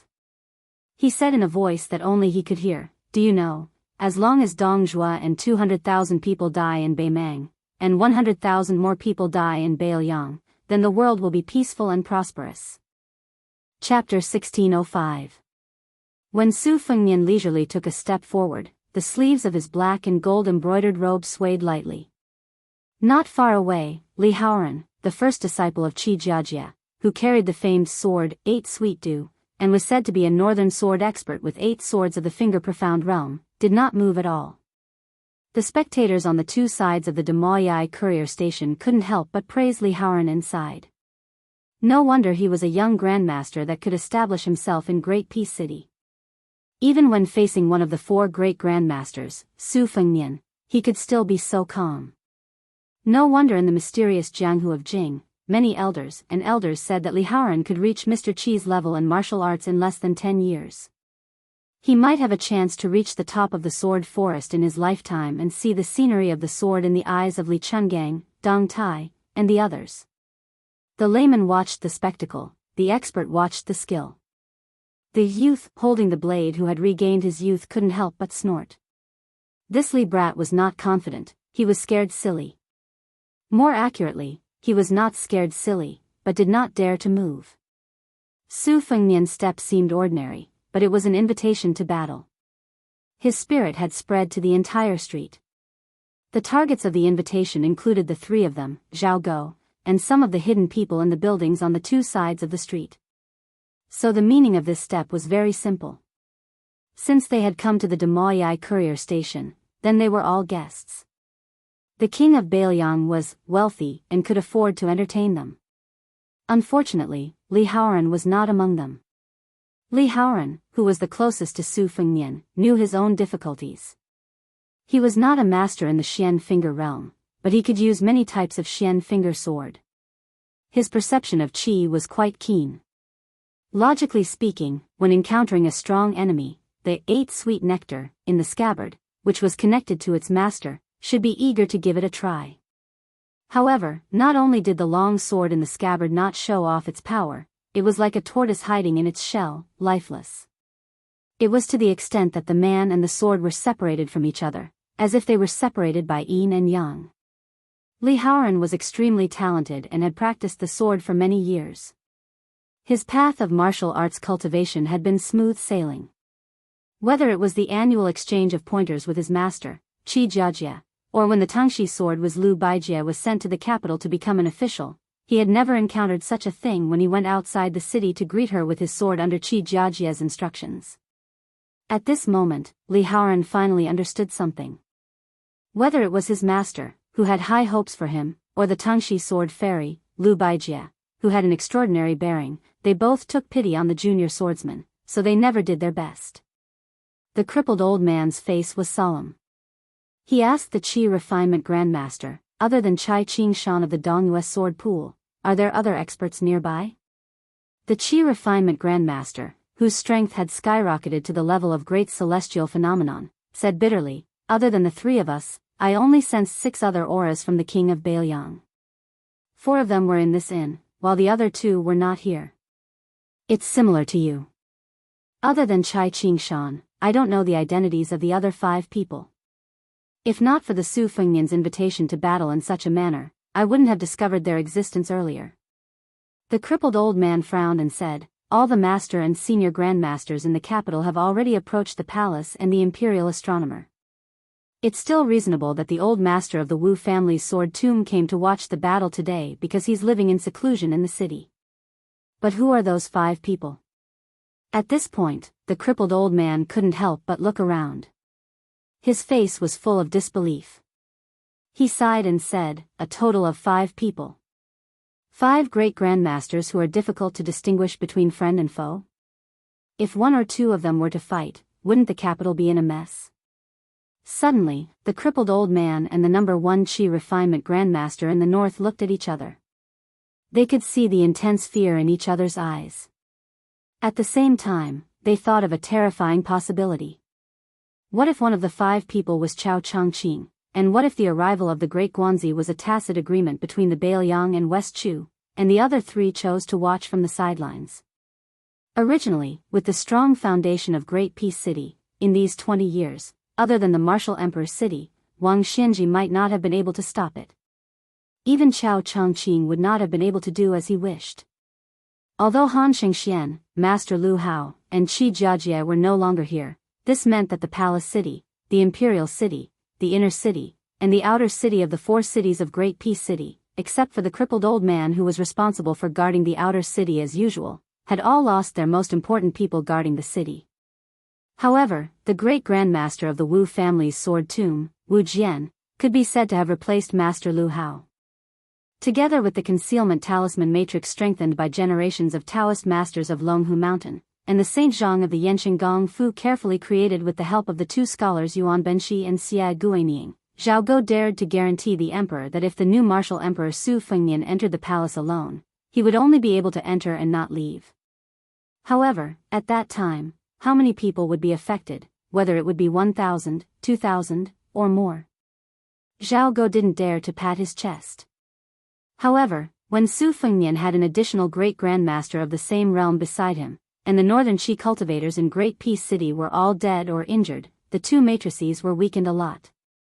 If Wu Jian of the Wu family's sword tomb was not willing to fight to the death to stop them, the consequences would be unimaginable. The young man with the saber stretched out his hand to hold the handle of the short saber on his back and sneered, "What can you do?" "Whatever. This time, I will take the lead."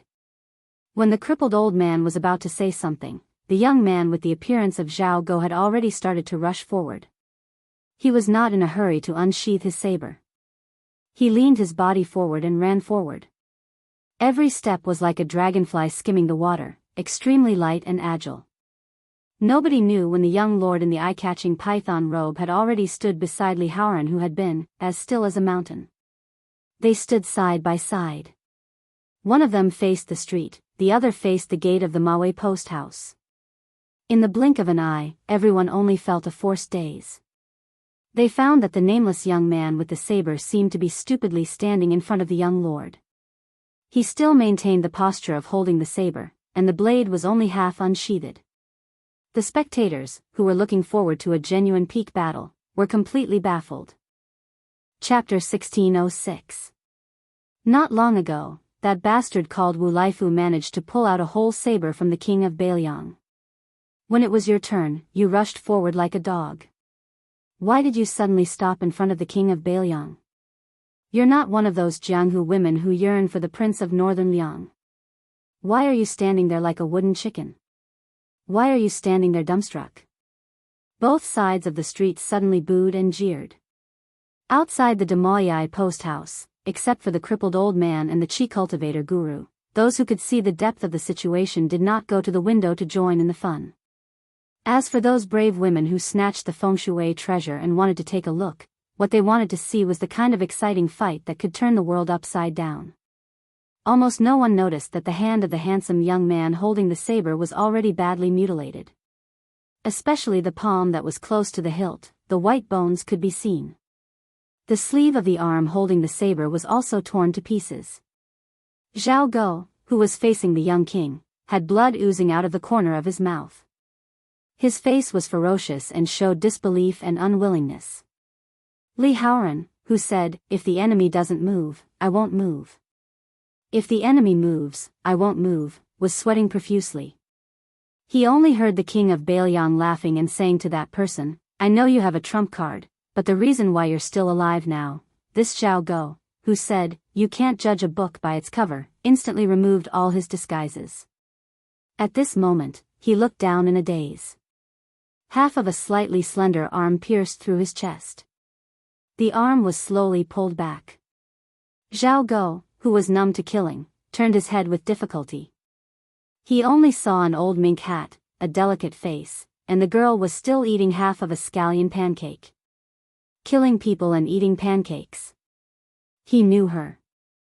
Zhao Guo had a vague record in a top-secret file. Outside Xiangfan City, Qingzhou, she killed the assassin of Wang Mingyin, the world's 11th. She was a lunatic who had blocked Wang Xianji from entering the cold several times alone. A killer died because of a killer. Su Fengnian casually reached out and pushed the corpse away. Seeing the large mink hat that covered her eyes, he helped her lift it up and then gently pressed it down. Su Fengnian smiled and said, "If you're really worried, you can just stand behind me.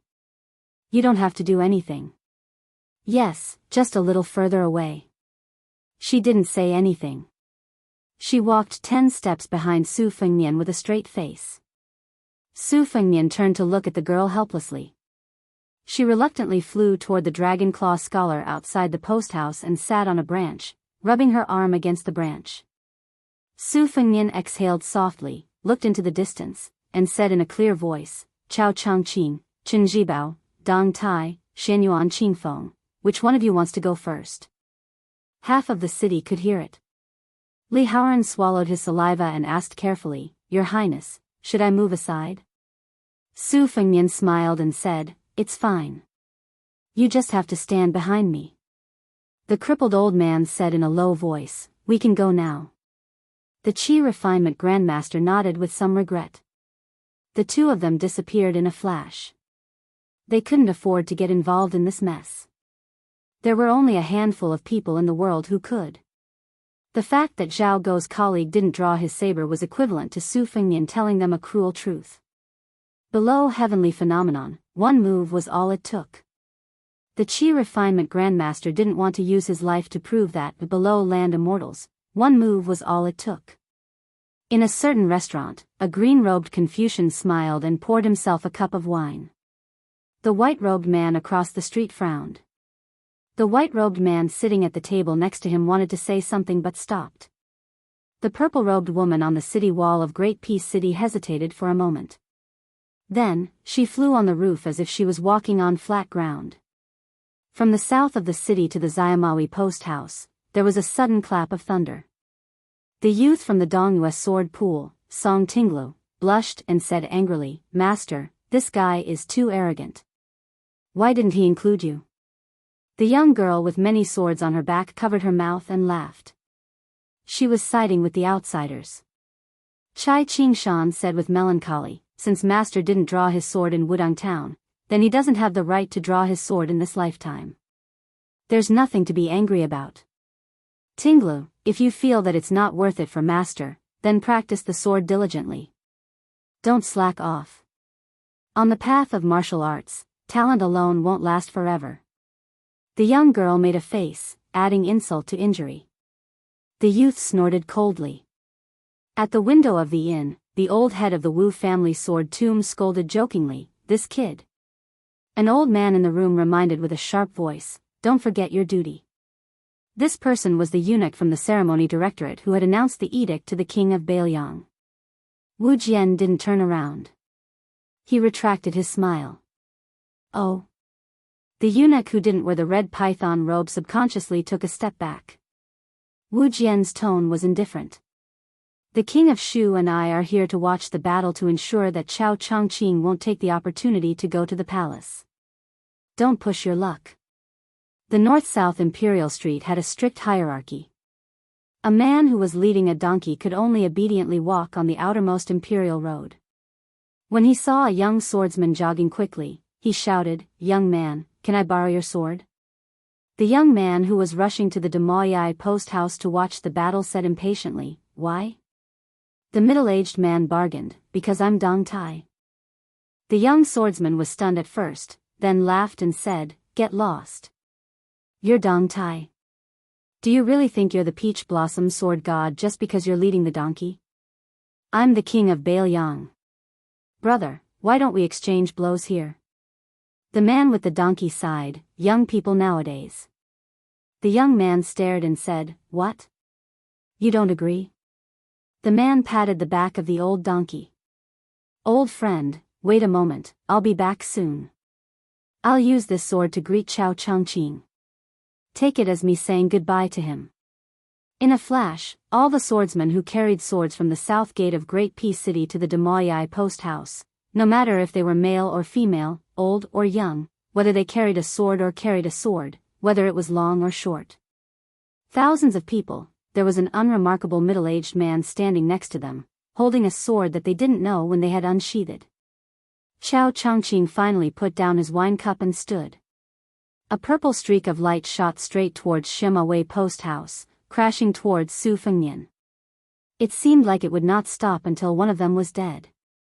Chapter 1607. In front of the Imperial College, a dozen new steles had been erected not long ago.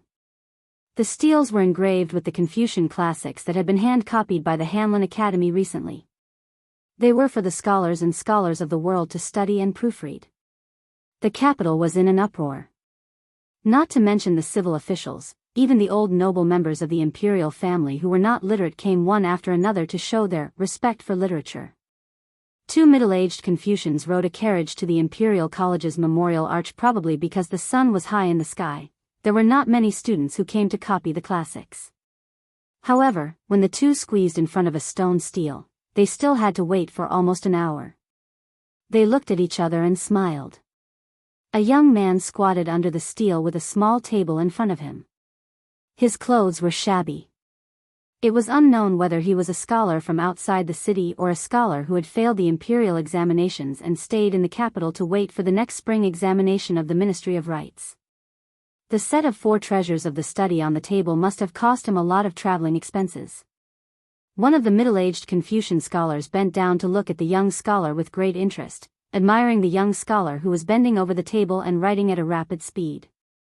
The young man dipped a little in the ink each time and wrote very quickly, presumably to save money.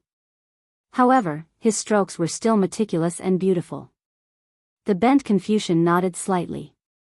His companion did not look at the stele or the person. He reached out to cover his forehead and looked at the distant sky.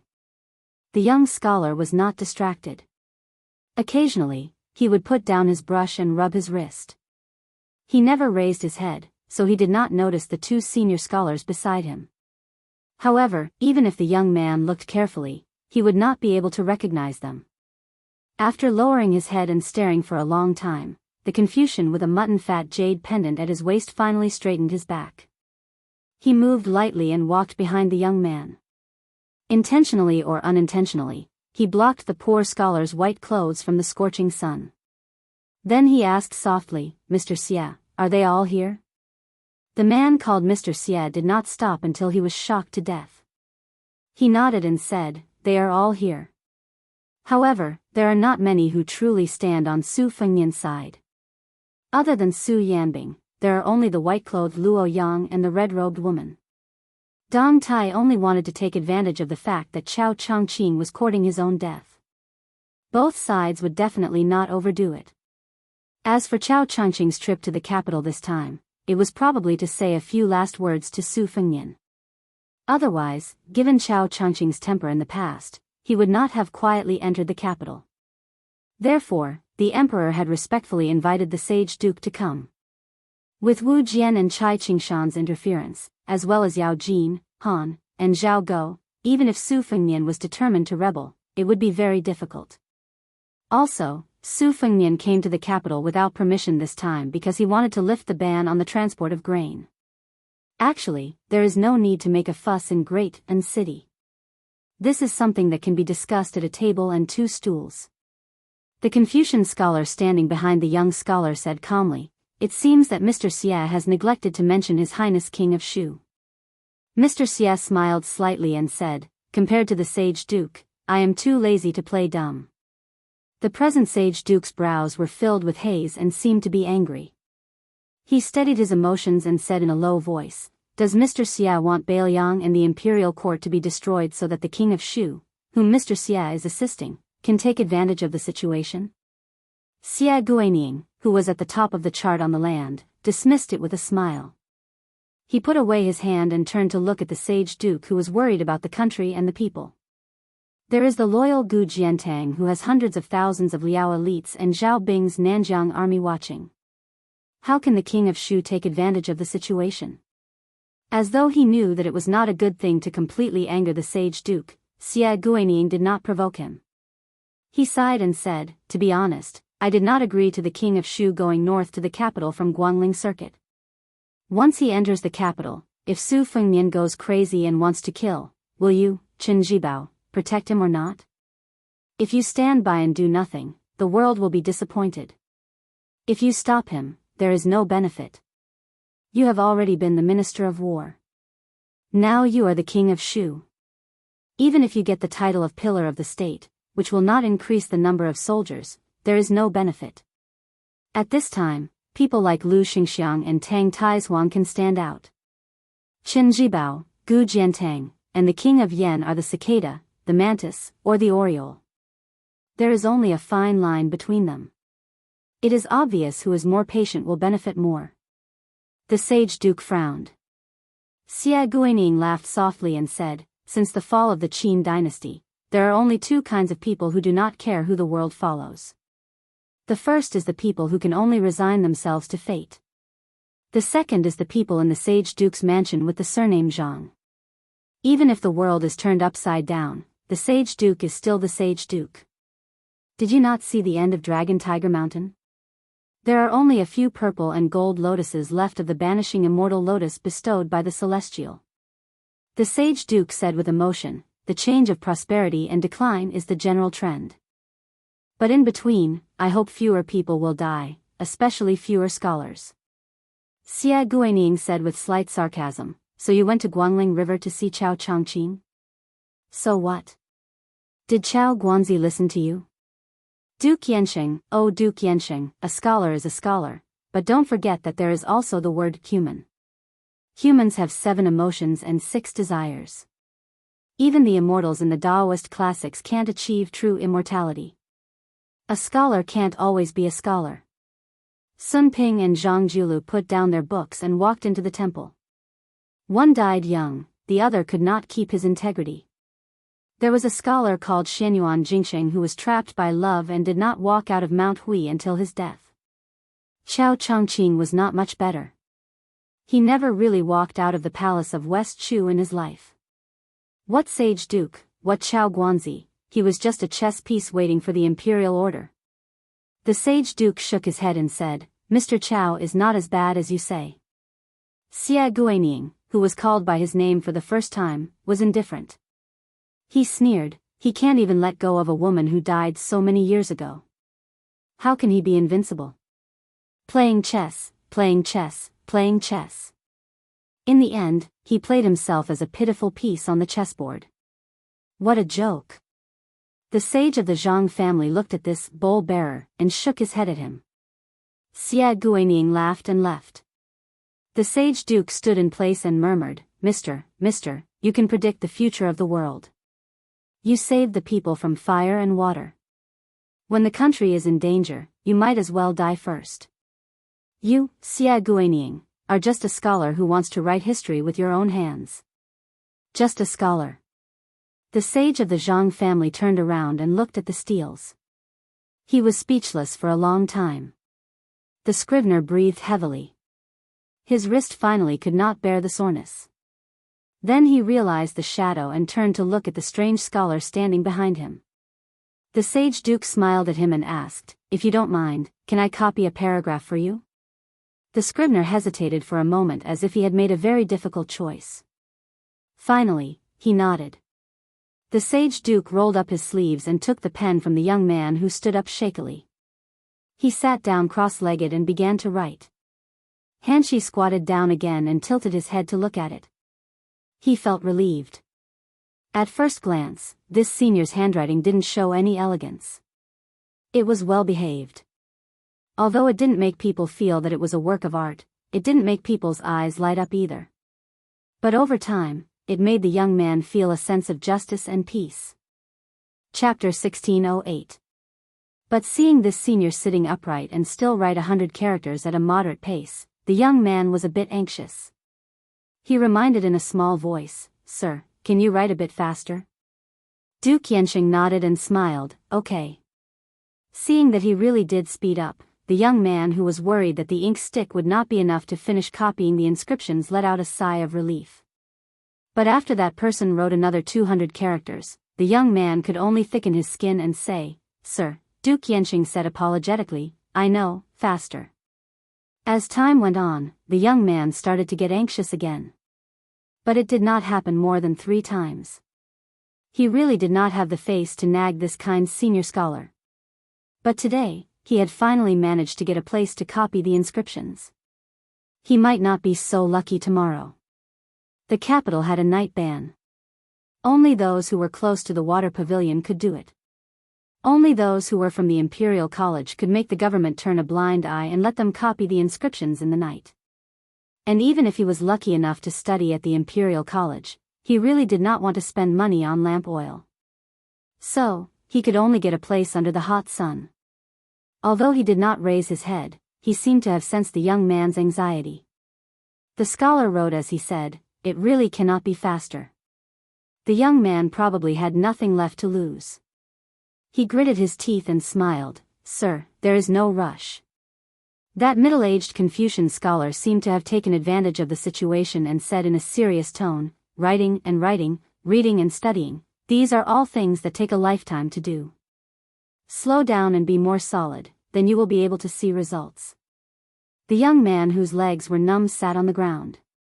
After hearing the somewhat sour scholar's words, he could not help but laugh, Sir is right. Duke Yanxing did not take his eyes off the inscriptions. As he wrote, he smiled and asked, Listening to your accent, you are from Beiliang? The young man made a sound of acknowledgement and said softly, I come from Yanji County in Yuzhou. I failed the examination. Duke Yanxing continued to ask, What, you did not find Sir Chen or Sir Yen of Dongyuan Pavilion? Or you can find the Imperial College's left chancellor, Sir Yao. These are all important figures from Beiliang. It is said that they have taken great care of the scholars of Beiliang. The young man said frankly, It's not that I haven't thought about it. It's just that I can't enter the Imperial College. As for the Grand Secretary's mansion and Qin Xiaobao's home, it would probably be even more difficult. Everyone in the capital said that the Prime Minister's concierge was a 7th-ranked official. I was a thin-skinned person. I was afraid that I wouldn't even dare to knock on the door after walking for more than a dozen li. Besides, if I have the time to go back and forth, I might as well copy more scriptures. Duke Yanxing smiled and said, From what you said, he doesn't seem to be an impatient person. Why? The young man said awkwardly, I'm always thinking that I can write faster so that I can use less ink. We are not like you scholars in the capital who pay attention to thick ink, thin ink, withered brush and thirsty brush. Like my fellow countrymen who study hard in Baoyang, they dip their fingers in the water by the stream and write on the limestone. To the ground with a reed pole to write. In the winter, in the snow, holding a broom can also be used to write. Hey, in the capital, even if it is snowing, at my place, there is still some snow in front of the door. Early in the morning, every house has to clean it up. Duke Yanxing smiled knowingly and half-jokingly said, "You said that the people in the capital pay attention to a lot of things. Then I really have to tell you something. No matter if it is the metropolitan examination or the palace examination, writing requires a lot of knowledge. For example, when the Song father and son presided over the imperial examination in the early years, there was a difference in the rankings between articles written in the Song style or not. As for the next imperial examination in the spring, if nothing goes wrong, the Minister of Rights, Sima Pihua, and the left assistant minister, Jean Lanting, will be in charge. Among them, Sima Pihua's writing was previously ignored. After he became the Minister of Rights, naturally, it became more widespread. Although it is not easy to copy, it is not too difficult either. Remember, there is no big mistake in using regular script. As to that Jean Third Lang, he is proud and arrogant. He is not interested in writing at all. Even a hawker selling tanghalu in the capital dared to say that he had seen 7 or 8 of them. The young man was not surprised by the kind words of a Confucian scholar. He gratefully said, "This student will remember." Duke Yanxing nodded and said, "It is very good that you are not pedantic. You cannot be a scholar." The young person couldn't help but laugh again. Duke Yanxing suddenly asked, "In the last palace examination, there seemed to be no scholars from Baoyang?" The young person made a sound of acknowledgement and did not speak. Great Peace City was well aware of the inside story. One reason was that the Liang imperial court had limited the number of scholars from Baoyang in the imperial examination. The other reason was that in the last imperial examination, the new king of Liang had succeeded in inheriting the throne. The refusal to accept the imperial edict had made things difficult for the imperial court. If the scholars of Baoyang wanted to stand out, they did not have the right time, place, and people. The young person thought and grimaced. Of the 5 people who came to Jing together, 4 of them went back at the beginning of this spring. The lower Maji post station will give travel expenses for the scholars of Baoyang who have fallen behind. So the 4 of them gave the rest of their money to me. In reality, their morals are not any worse than mine.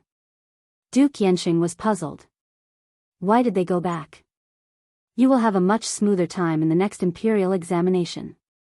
Even if you did not know this, the 5 of you came thousands of li to Jing, why didn't you try? Also, wasn't Baoyang going to war at the time? The young person grinned and said, "That is why we went back." Duke Yanxing stopped writing and was deep in thought. He turned and asked, "If I may ask, how is your king of Baoyang?" The young person said self-mockingly, "I am a poor scholar. In Baoyang, other than 2 county magistrates, I have never seen any high officials. I do not dare to comment on the good or bad of the king." Duke Yanxing returned the brush to the scholar of Baoyang. The 2 switched places. This time, the young person was not in a hurry to write. He looked at the stone stele close to him and then turned to the scholar whose identity he could not guess. "Teacher, do you know how many stone steles we have in Baoyang? Maybe one day, there will be more than all the stone steles in the Imperial College. I am staying here not because I am afraid of death, but because I am afraid that there will only be Baoyang people like Jean Lanting in the Imperial Court. I am afraid that all of Liang will think that we Baoyang scholars are all as bad as Jean Lanting. I have been weak and sickly since I was young. If I go to the battlefield to kill the enemy, I am afraid that I will only become a Baimang barbarian. But if I stay here, maybe I can only say this to you today, but maybe one day, even if Baoyang is gone, I can still say this to 100 or 1,000 teachers." Duke Yanxing did not say anything else. He stood up and walked a few steps. He turned to look at the thin back of the young Baoyang scholar. This young person who had urged the scholar twice to write faster would never have thought that there could be a few or even a dozen emperors in the world at the same time. But for 800 years, or even 1,000 years later, there was only one saint of the Zhang family, Duke Yanxing, from generation to generation. At this time, the young person who was focused on copying the book did not notice that there were thousands of students gathered at the gate of the Imperial College. They were all staring dumbfoundedly at him chatting with the unknown scholar. Under the restrictions of the officials of the Imperial College, no one dared to cross the gate and disturb Duke Yanxing. On this day, the current Duke Yanxing left the capital. Chapter 1609. Thank you for your monthly tickets. Let's end this together.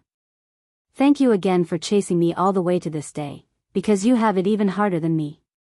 Xianyuan Qingfeng came so quickly that when she crashed into Su Fengnian, many of the Jianghu people watching from the rooftop seemed to see a purple line stretching from the south of the city to the street of Xiamawi Post Station. The purple line started out faintly and then deepened until it was a thick purple. This female leader of the Jianghu world also caused a great commotion when she flew past a small part of Great Peace City. She flew so quickly that she created a long string of thunder on the rooftops of the tall buildings. Everyone first saw the purple, then heard the thunder.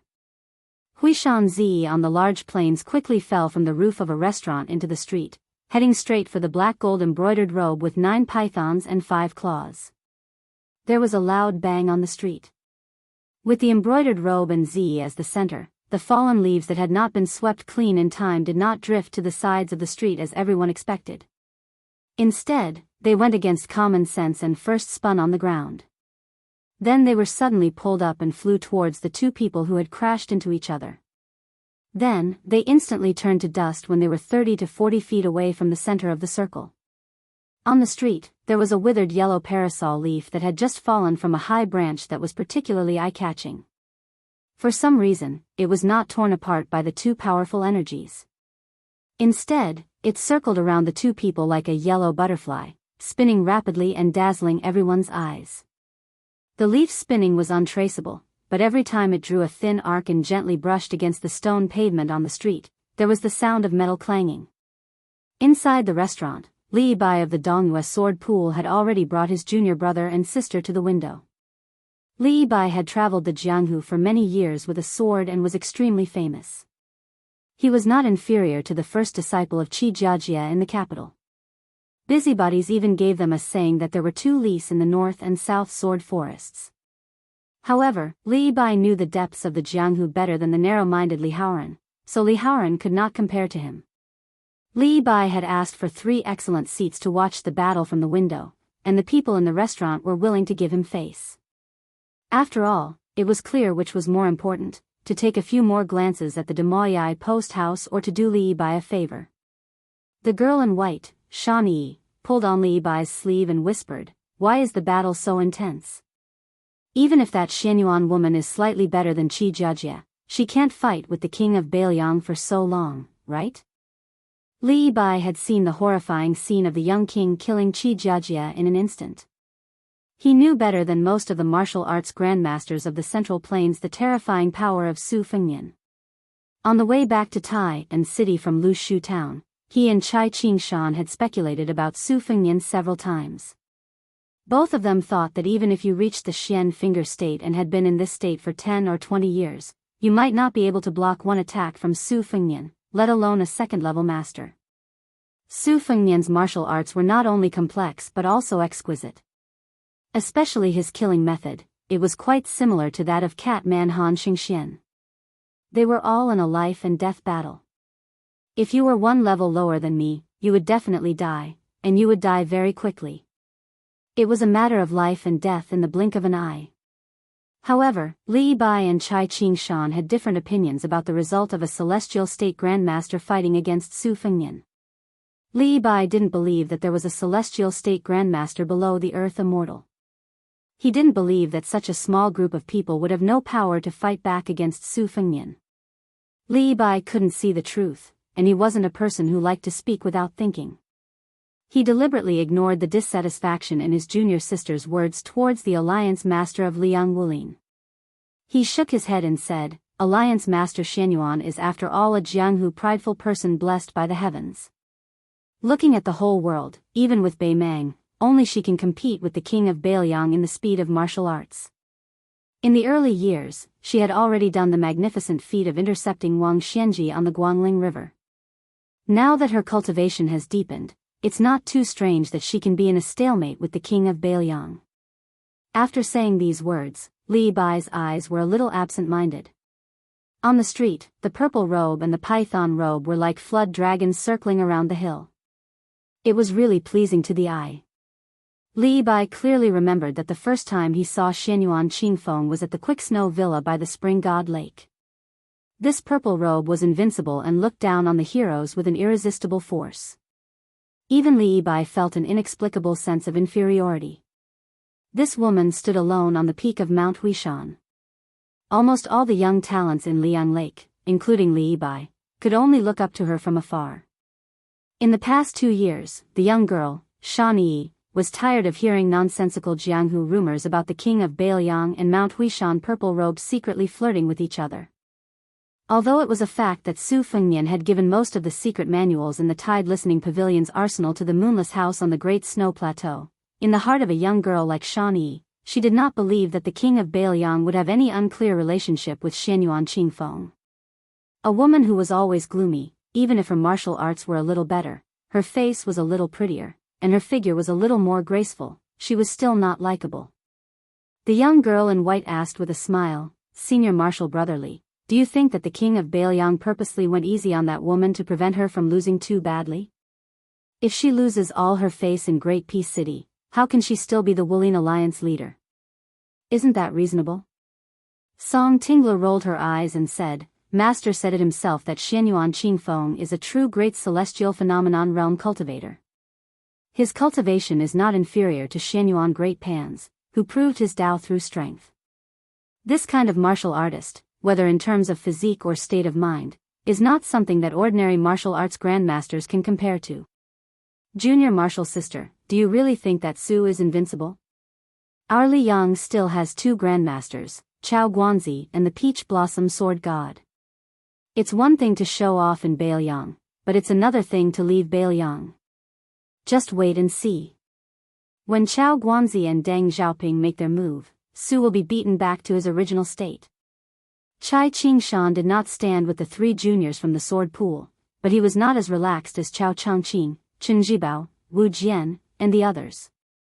The old man had been closing his eyes and concentrating, carefully capturing the flow of qi on the street. Chai Qingshan sighed. In an instant, the Grandmaster Swordsman's figure disappeared from where he stood. A gust of cool autumn wind seemed to pass by the window.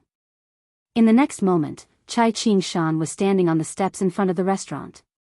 Behind a window in the inn across the street, the old patriarch of the Wu family's sword tomb, Wu Jian, quickly stretched out a hand from his sleeve. 2 of his fingers lightly tapped on the windowsill. On the side of the street in front of Wu Jian, a blurry curtain of sword qi had been erected from the top of the building to the end of the street, from the Shima way into the ground. It rippled. The spectators on this side suddenly felt a chill in their faces, as if they were in a deep lake on a hot summer day. On the other side of the street, Chai Qingshan lightly stomped his foot. The entire street seemed to tremble violently. Chapter 1610. After the Wu family's sword mound and Dongyue's sword pool's swordmasters knocked their fingers and stomped their feet respectively, everyone noticed that thousands of cracks as thick as wrists and as thin as earthworms had appeared on the bluestone street outside the center of the purple robe. They crazily spread to both sides of the street like a flood breaking through a dam, rushing toward the hundreds of onlookers in the buildings on both sides of the street. Many people were so scared that their guts were about to explode. They only wanted to see the king of Bailiang's glory, but they never thought that they would lose their lives. Fortunately, the snake-like cracks slowed down slightly before they hit Wu Jian's sword energy wall. Although the cracks quickly climbed up the wall, their momentum finally weakened at a speed visible to the naked eye when they reached a height that was about the same as the doors of restaurants and inns. All of this happened silently. When the dense cracks rapidly spread toward Chai Qingshan's side, the stairs under the Dongyue sword pool's sect master's feet exploded at the same time, sending dust and dirt flying. Li Bai said regretfully, "Xianyuan Qingfeng lost to the king of Bailiang in the first 2 matches, and our sect master also lost to the Wu family's sword mound's master." Song Tinglu said indignantly, "Master and the Wu family's ancestor both used their swordplay techniques to block Xianyuan Qingfeng's energy. Master met force with force, and that's why there was such a commotion. The Wu family's ancestor was much more cunning. Not only did he use fancy moves, but he also seemed to have won against Master. In fact, Master only needed to use one of the 7 swords of our sect's secret technique: high mountains, deep waters, long sword energy, and he won. The girl didn't have such a strong sense of honor for her sect. She curled her lips and said, Master used his trump card, and the Wu family's ancestor only used a casual move. Didn't Master still lose? Besides, Master lost even his magnanimity. The young man said gloomily, Junior sister. Because of Xianyuanzi's appearance, the girl, who was already in a bad mood, glared at him and said, What? Are you unhappy? The young man said resentfully in a low voice, The autumn air is refreshing, the autumn air is refreshing. Li Bai suddenly reminded, Pay attention to the king of Bailiang. Su Fengnian and Xianyuan Qingfeng stood facing each other. The two of them were merely 2 zhang apart. Su Fengnian clasped his hands behind his back, his expression calm. Xianyuan Qingfeng also didn't show any signs of fatigue after a battle of life and death. However, the knot on her dress had already been loosened. The knot has been untied. However, the withered leaf appeared in Xianyuan Qingfeng's hand. He said indifferently, 3 years later, I will become an earth immortal. We will fight to the death in the great snowfield. Su Fengnian smiled and said, If I'm not dead by then, regardless of whether you become an earth immortal or not, I will go to Mount Hui to take a look. Xianyuan Qingfeng twirled the wudong leaf with his fingers. He narrowed his eyes and looked gloomy. Su Fengnian's lips moved slightly, but he didn't say anything. However, Xianyuan Qingfeng knew what he was talking about. Su Fengnian's meaning was very simple. It was too early to use him as a whetstone and defeat him to reach the peak of martial arts. Currently, in Great Peace City, Chao Changqing, Dong Tai, Su Yanbing, Chen Zhibao, and Luo Yang, these great grandmasters were all watching this place. It wasn't Xianyuan Qingfeng's turn to take the lead. Xianyuan Qingfeng didn't say anything. On the Dragon Claw Pagoda tree, Lady Hehe frowned. The branches under her but trembled slightly. However, she hesitated for a moment and still chose to sit quietly where she was. The corpse that was supposed to be dead on the street suddenly stood up, and this time, it finally made a complete strike. The corpse was like a tornado. The blade emitted a dazzling snow-white light. It was like a ball of light, tearing a trench in the ground. Shattered limestone flew everywhere. The momentum of the rolling blade was somewhat similar to when Xianyuan Qingfeng appeared. Moreover, unlike Xianyuan Qingfeng who appeared in the open, this person's sudden attack was especially treacherous and ferocious. Li Bai and the other people of Jianghu who were able to notice the abnormality at the first moment all thought that it would be a bloody close combat. However, the next moment, they felt that the scene was extremely absurd. The seemingly desperate swordsman suddenly changed direction when he was about 5 steps away from the young king. Then, with a tap of his foot, he was about to leap over the tall building. Was he planning to escape? Su Fengnian didn't even look at the leader Zhao Go. Instead, he looked at the entrance of a restaurant. That person who was moving with shocking momentum suddenly quietly hovered in the air. He didn't rise or fall. He just hung there. Li Haoran suddenly realized that this youth was like a piece of porcelain that had been hit thousands of times with a small hammer. The porcelain itself was actually already shattered, but it just didn't break apart. Leader Zhao Go, who used a secret technique to return to his youth and successfully played dead, was really dead this time. Xianyuan Qingfeng rose from the ground and flew away in a purple streak. While almost everyone was looking at the still youth or Xianyuan Qingfeng's departing figure, a middle-aged Confucian with white hair on his temples stepped over the threshold and slowly walked down the stairs. Under the sunlight, the Confucian in green robes didn't turn around to face the young king. Su Fengnian had a smile on his face. His hands were hanging by his side as he lightly shook his sleeves. At the end of the street, an ordinary-looking middle-aged swordsman first came into view, followed by a second and a third. Everyone's appearance and aura were exactly the same. However, no one was holding a sword, so it was slightly different. The leading swordsman was the famous, inverted Tai of the peach blossom sword god. He, or rather, they, kept stepping on the bluestone road that led to the Xiamawi post house. The same person, different swords. At the same time, the Confucian in green robes pinched a chess piece between two fingers. He gently released it and let it slowly fall to the ground. After the chess piece fell more than half a foot, he began to turn his back to the group of swordsmen and strode toward Su Fengnian. After the chess piece fell to the ground, the dozens of swordsmen who had already appeared on the street all began to bend their swords, regardless of their holding posture. The tip of the sword didn't move, but the body of the sword without exception began to bend downward. However, this was not the end of the strange phenomenon. The young king in the embroidered robe stood motionless in the same place. However, on both sides of him, there were two ethereal old men wearing sheepskin coats.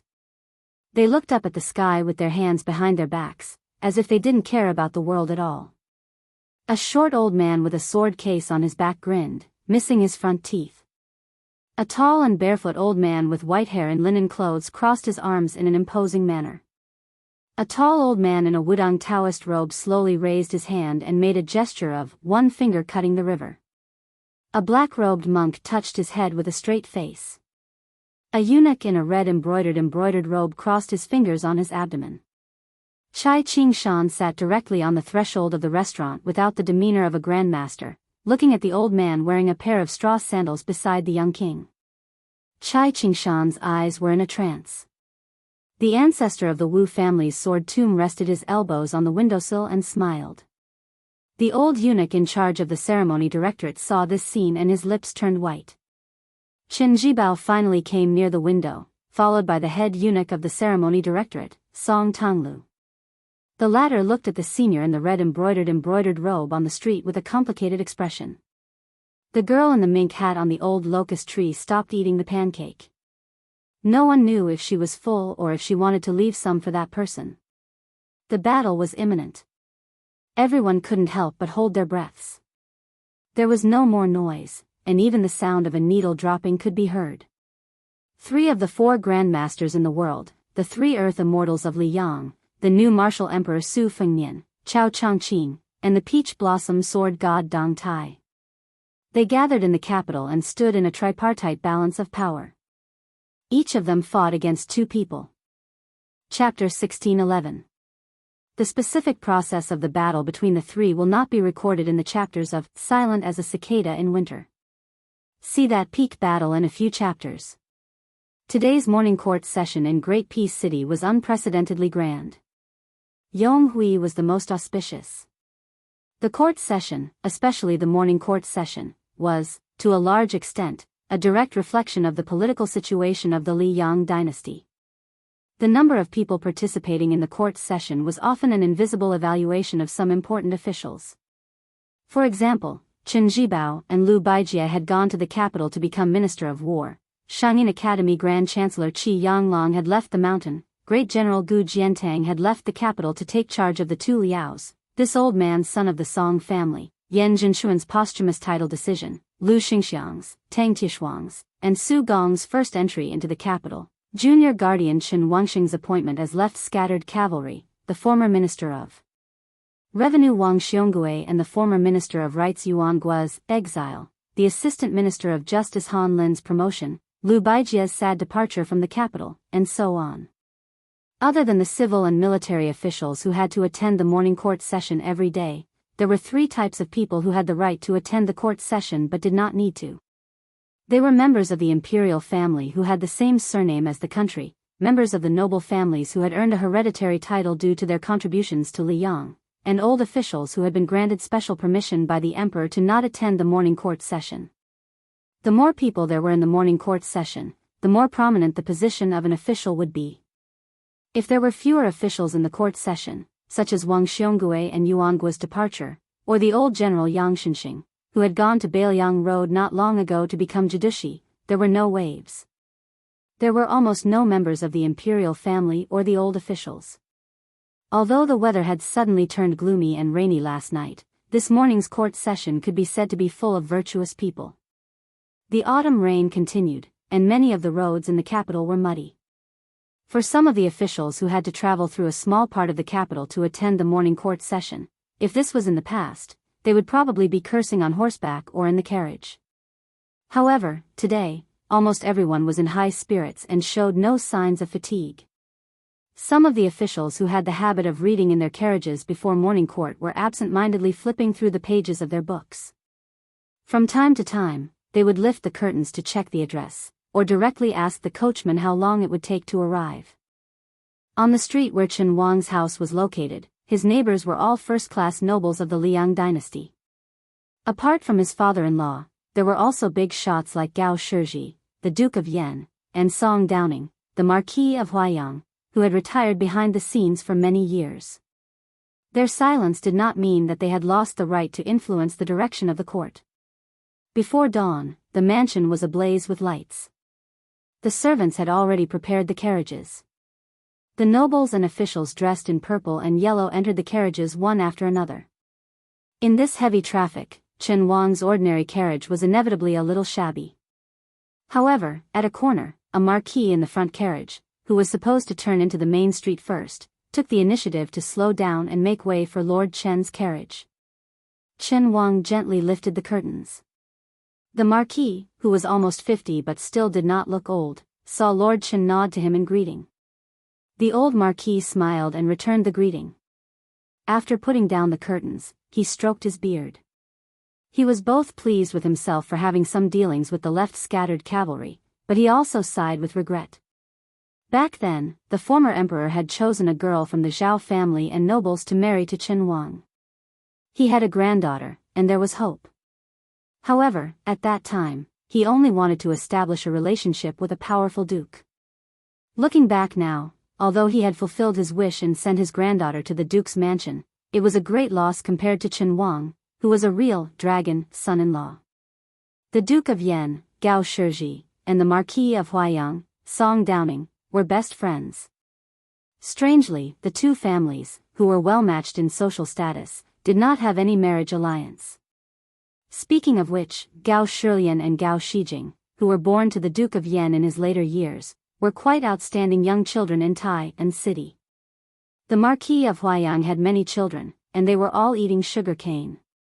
Therefore, it was reasonable to say that even if they were not the children of the first wife, if the men and women of the Song family who were of the same age as the Gao siblings married, it would not count as climbing up the Duke of Yan's mansion. Today, the Duke of Yan and the Marquis of Huaiyang not only had to attend the morning court, but also shared a carriage. The carriage was spacious. Before winter, the Duke, Gao Shizhi, had people add a small delicate stove to burn incense for warmth. This was to take care of his friend, Song Downing, who had caught a cold in his early years.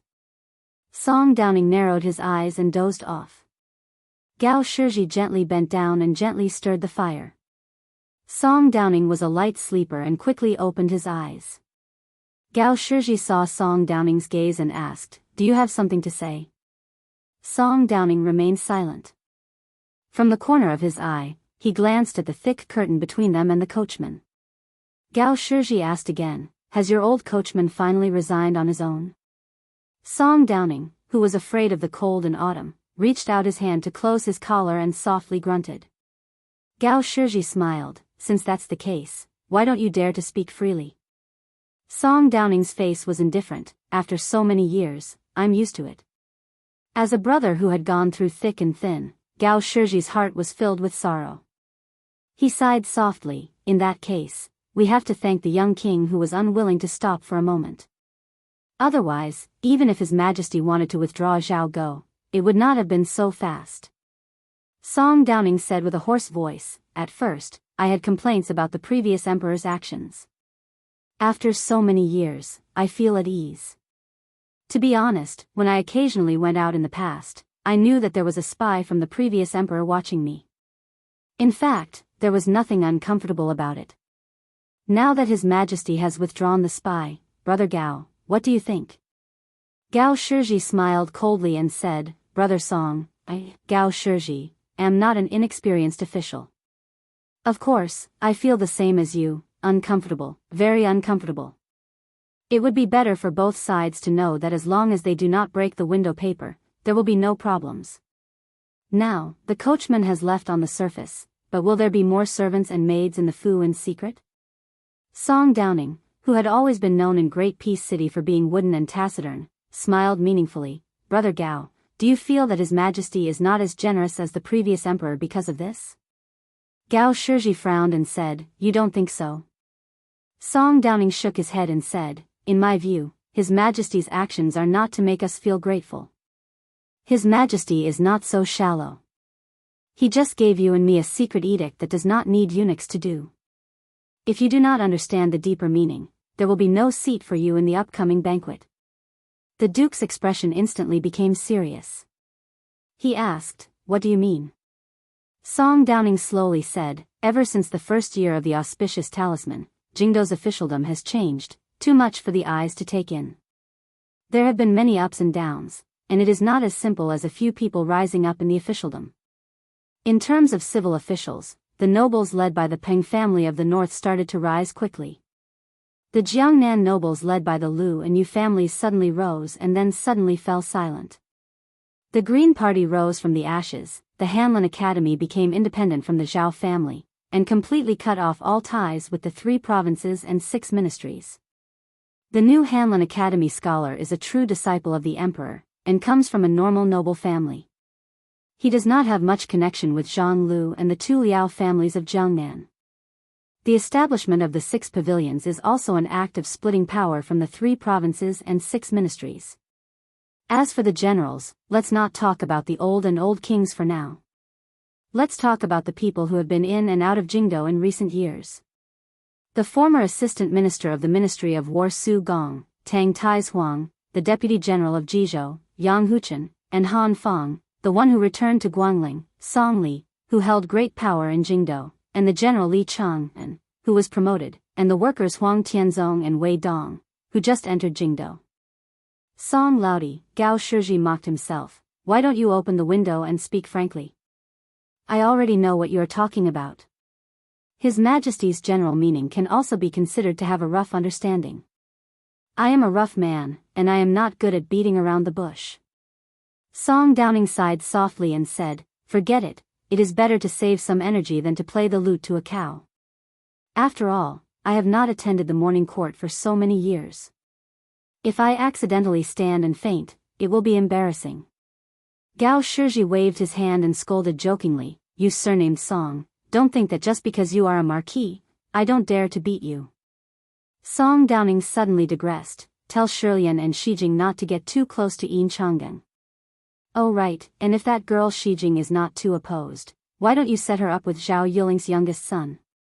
There is a difference of a few years in age, but don't they all say that a woman 3 years older than her husband is a golden brick? These are all small matters. Gao Shiji said bluntly, brother, how come you are the same as those short-sighted guys? Even if Yin Mao Chun is a little slower than Zhao Yuling, he has 3 provinces and 6 ministries.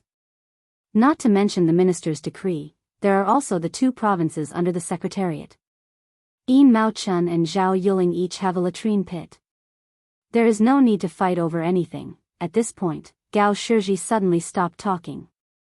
Song Downing sneered, what, have you finally thought it through?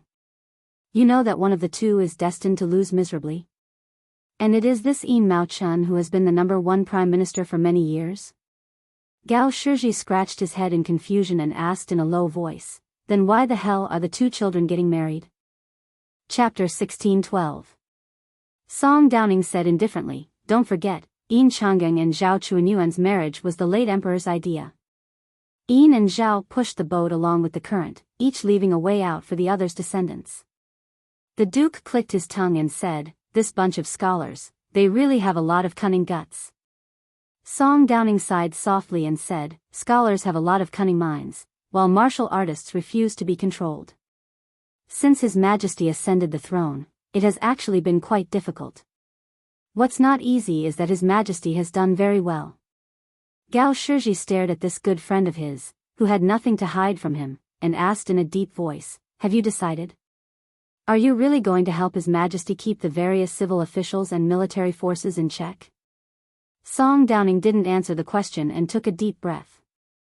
Although our neighbors of various surnames have been suppressed by Bai Yan for so many years, We can't deny that there's a world of difference between the imperial court with and without Bai Yan in charge. Since Bai Yan is gone, then even if we don't consider the country, we still have to be worthy of those ancestral tablets that we have to pay respects to every year. Gao Shiji stretched. In any case, I'll do what you do. It's that simple, I won't waste my energy. Song Downing suddenly laughed. Do you still remember the things when you were young? Gao Shiji was stunned. What things? The two of us did a lot of magnificent things when we were young. What are you asking? Hey, Wang Yuan ran, that bunch of good-for-nothing brats, compared to us in the past, they're worlds apart. Song Downing subconsciously rubbed his chest, and then pointed at the face of this illustrious duke in front of him. The latter's face instantly flushed red. Gao Shiji cursed, and his entire arrogance disappeared. Song Downing laughed out loud for the first time. At that time, many years ago, his young Marquis Song Downing and his good brother Gao Shiji were riding on the outskirts of the capital with their retainers. In the end, they met a woman. That woman was truly devastatingly beautiful. Even the arrogant Song Downing was shocked by her beauty. Song Downing and Gao Shiji were not able to defeat him. They suffered some punches and kicks. However, the two rich men had the advantage in numbers. Soon, they chased after the bastard and beat him up. Their faces were covered in dirt. The key was that this guy was good at fighting, but his mouth was so good that he could curse people 100 times without repeating a word. Song Downing and Gao Shiji were not able to defeat him. Song Downing and Gao Shiji were punched and kicked by him. However, the two rich men had the advantage in numbers. Soon, they chased after the bastard and beat him up. The point was that this guy was good at fighting, but his mouth was really good at cursing people without repeating 100 times. How was this a hero saving a damsel in distress? This was clearly a disgrace. It had nothing to do with heroic spirit. It was clearly an internal conflict between two groups of lechers. Neither of them was a good person. Then Song Downing was kicked 7 or 8 zhang by the woman with the sword on her back. Gao Shiji was slapped and spun 7 or 8 times in the air. Then the young man from Liaodong charged in front of the woman with a face full of gratefulness. He grabbed her hand and said some words of gratitude. He was not willing to let go. Gao Shiji and Song Downing only found out much later about that bastard surnamed Su. His fate was not much better than theirs.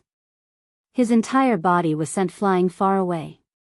After he fell heavily on the ground, he still gritted his teeth and squeezed out an ugly smile. He shouted with all his might, "You are my, Su Zhao's wife.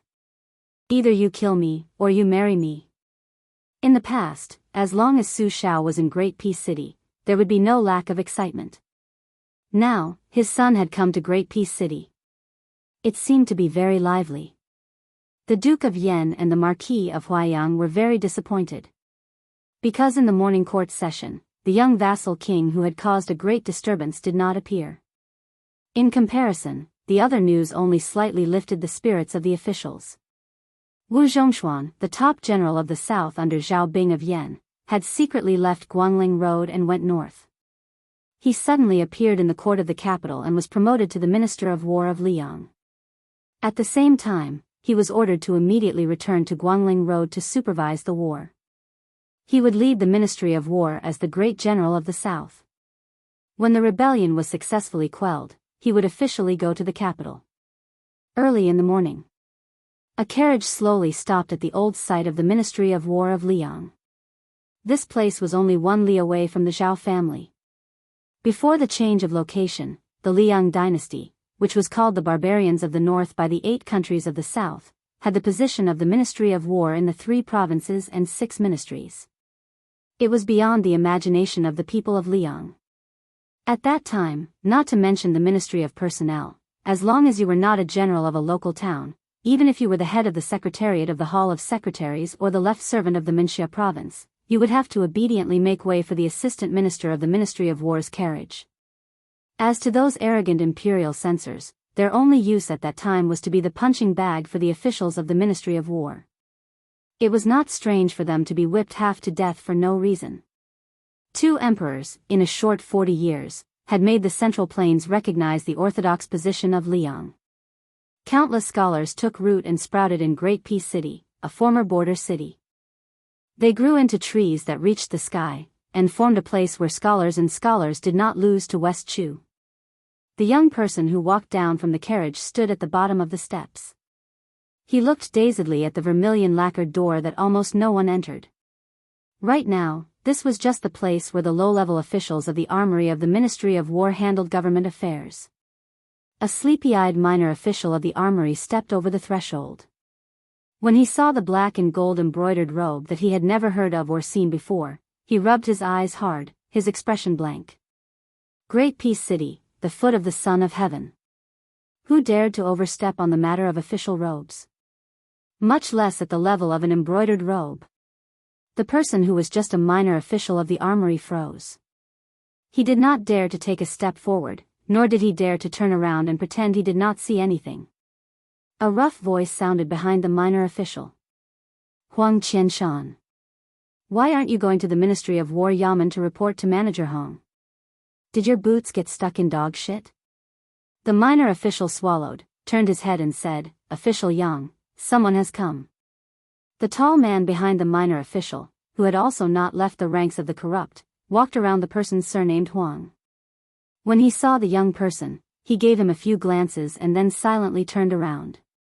He then ran through the door with lightning speed and disappeared completely. Done in one go.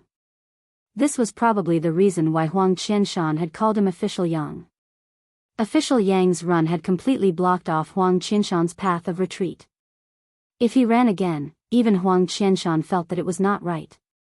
This minor official forced himself to run down the stone steps.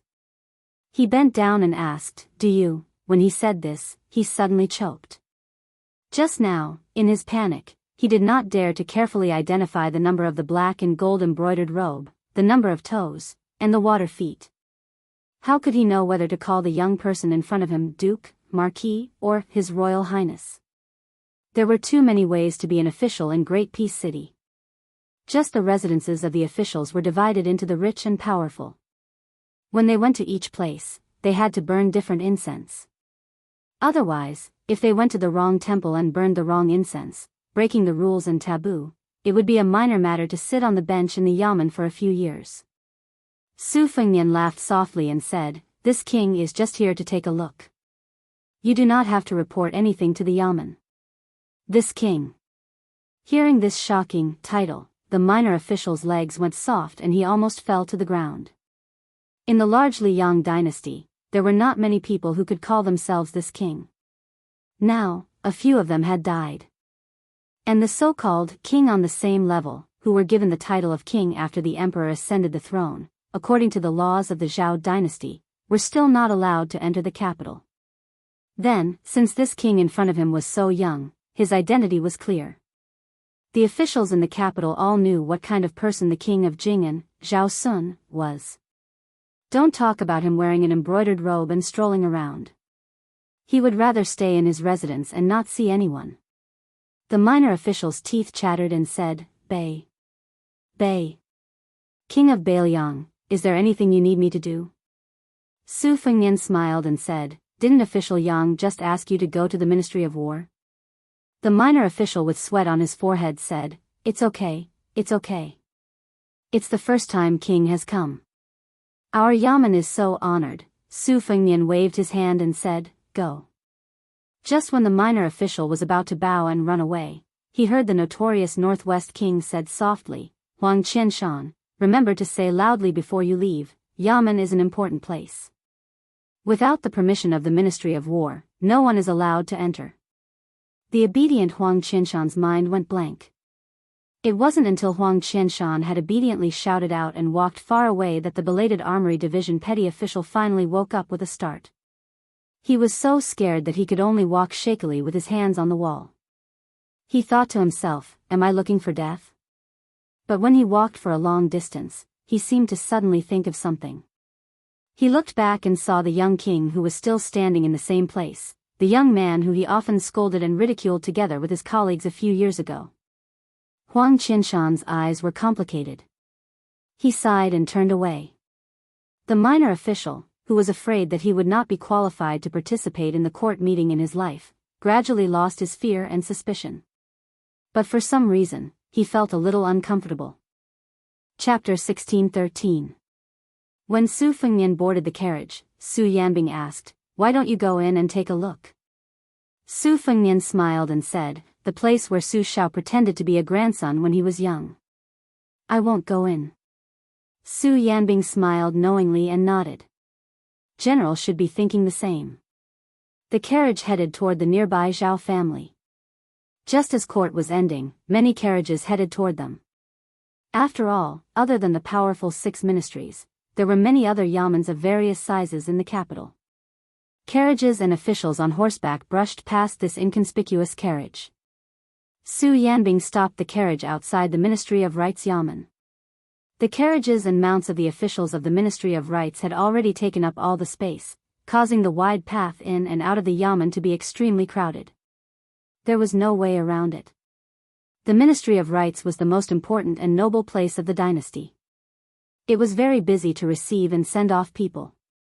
Many officials of other ministries who had not been willing to step half a step into the Ministry of Rites would occasionally come to the Ministry of Rites to find a doctor to talk about old times and get close to him. As for the Minister of Rites Sima Puhua and left Assistant Minister Jean Lanting, there was no hope. Unless it was someone of the Assistant Minister level, it was impossible to meet them. Speaking of which, when one reached the position of Assistant Minister, one could not put down their face. Of course, there was no need to use such a crude method to get close to others.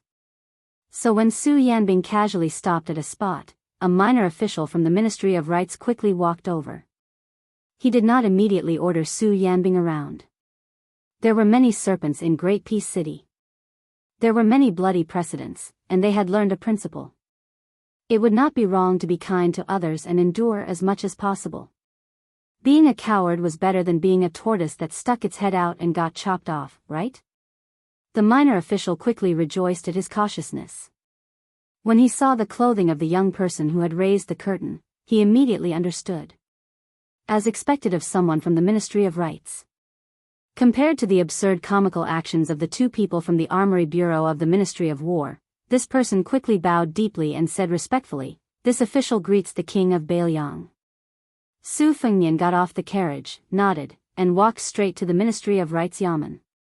The official from the Ministry of Rites didn't dare to stand up even after Su Fengnian had walked through the door. It was as if he couldn't wait to bow until the end of time. The one who led the way for the young king was an extremely unlucky official from the Ministry of Rites. He happened to meet the king of Bailiang on a narrow road, and there was nowhere for him to escape. His subordinates also instantly distanced themselves from the official. They didn't even have the slightest awareness of sacrificing themselves for justice. Is it not easy to enter the Ministry of Rites? If he did not have a familiar person of sufficient rank to lead the way, would the other officials of the Ministry of Rites, who had suppressed their resentment for many years, make things difficult for him? The truth was, of course, the truth. However, would the person in front of him care about these shitty rules? When he was still Bailiang and His Royal Highness, he could already carry a sword to court. So when the official from the Ministry of Rites heard that the king of Bailiang wanted to see the old minister, he didn't even dare to fart. He bowed and led the way. He only said that after the minister left court, there would be a political discussion in the imperial study that would not be shaken even by thunder, and that the king might have to wait for a while. When Su Fengnian walked into Sima Puhua's room, he didn't refuse the official from the Ministry of Rites who served him tea.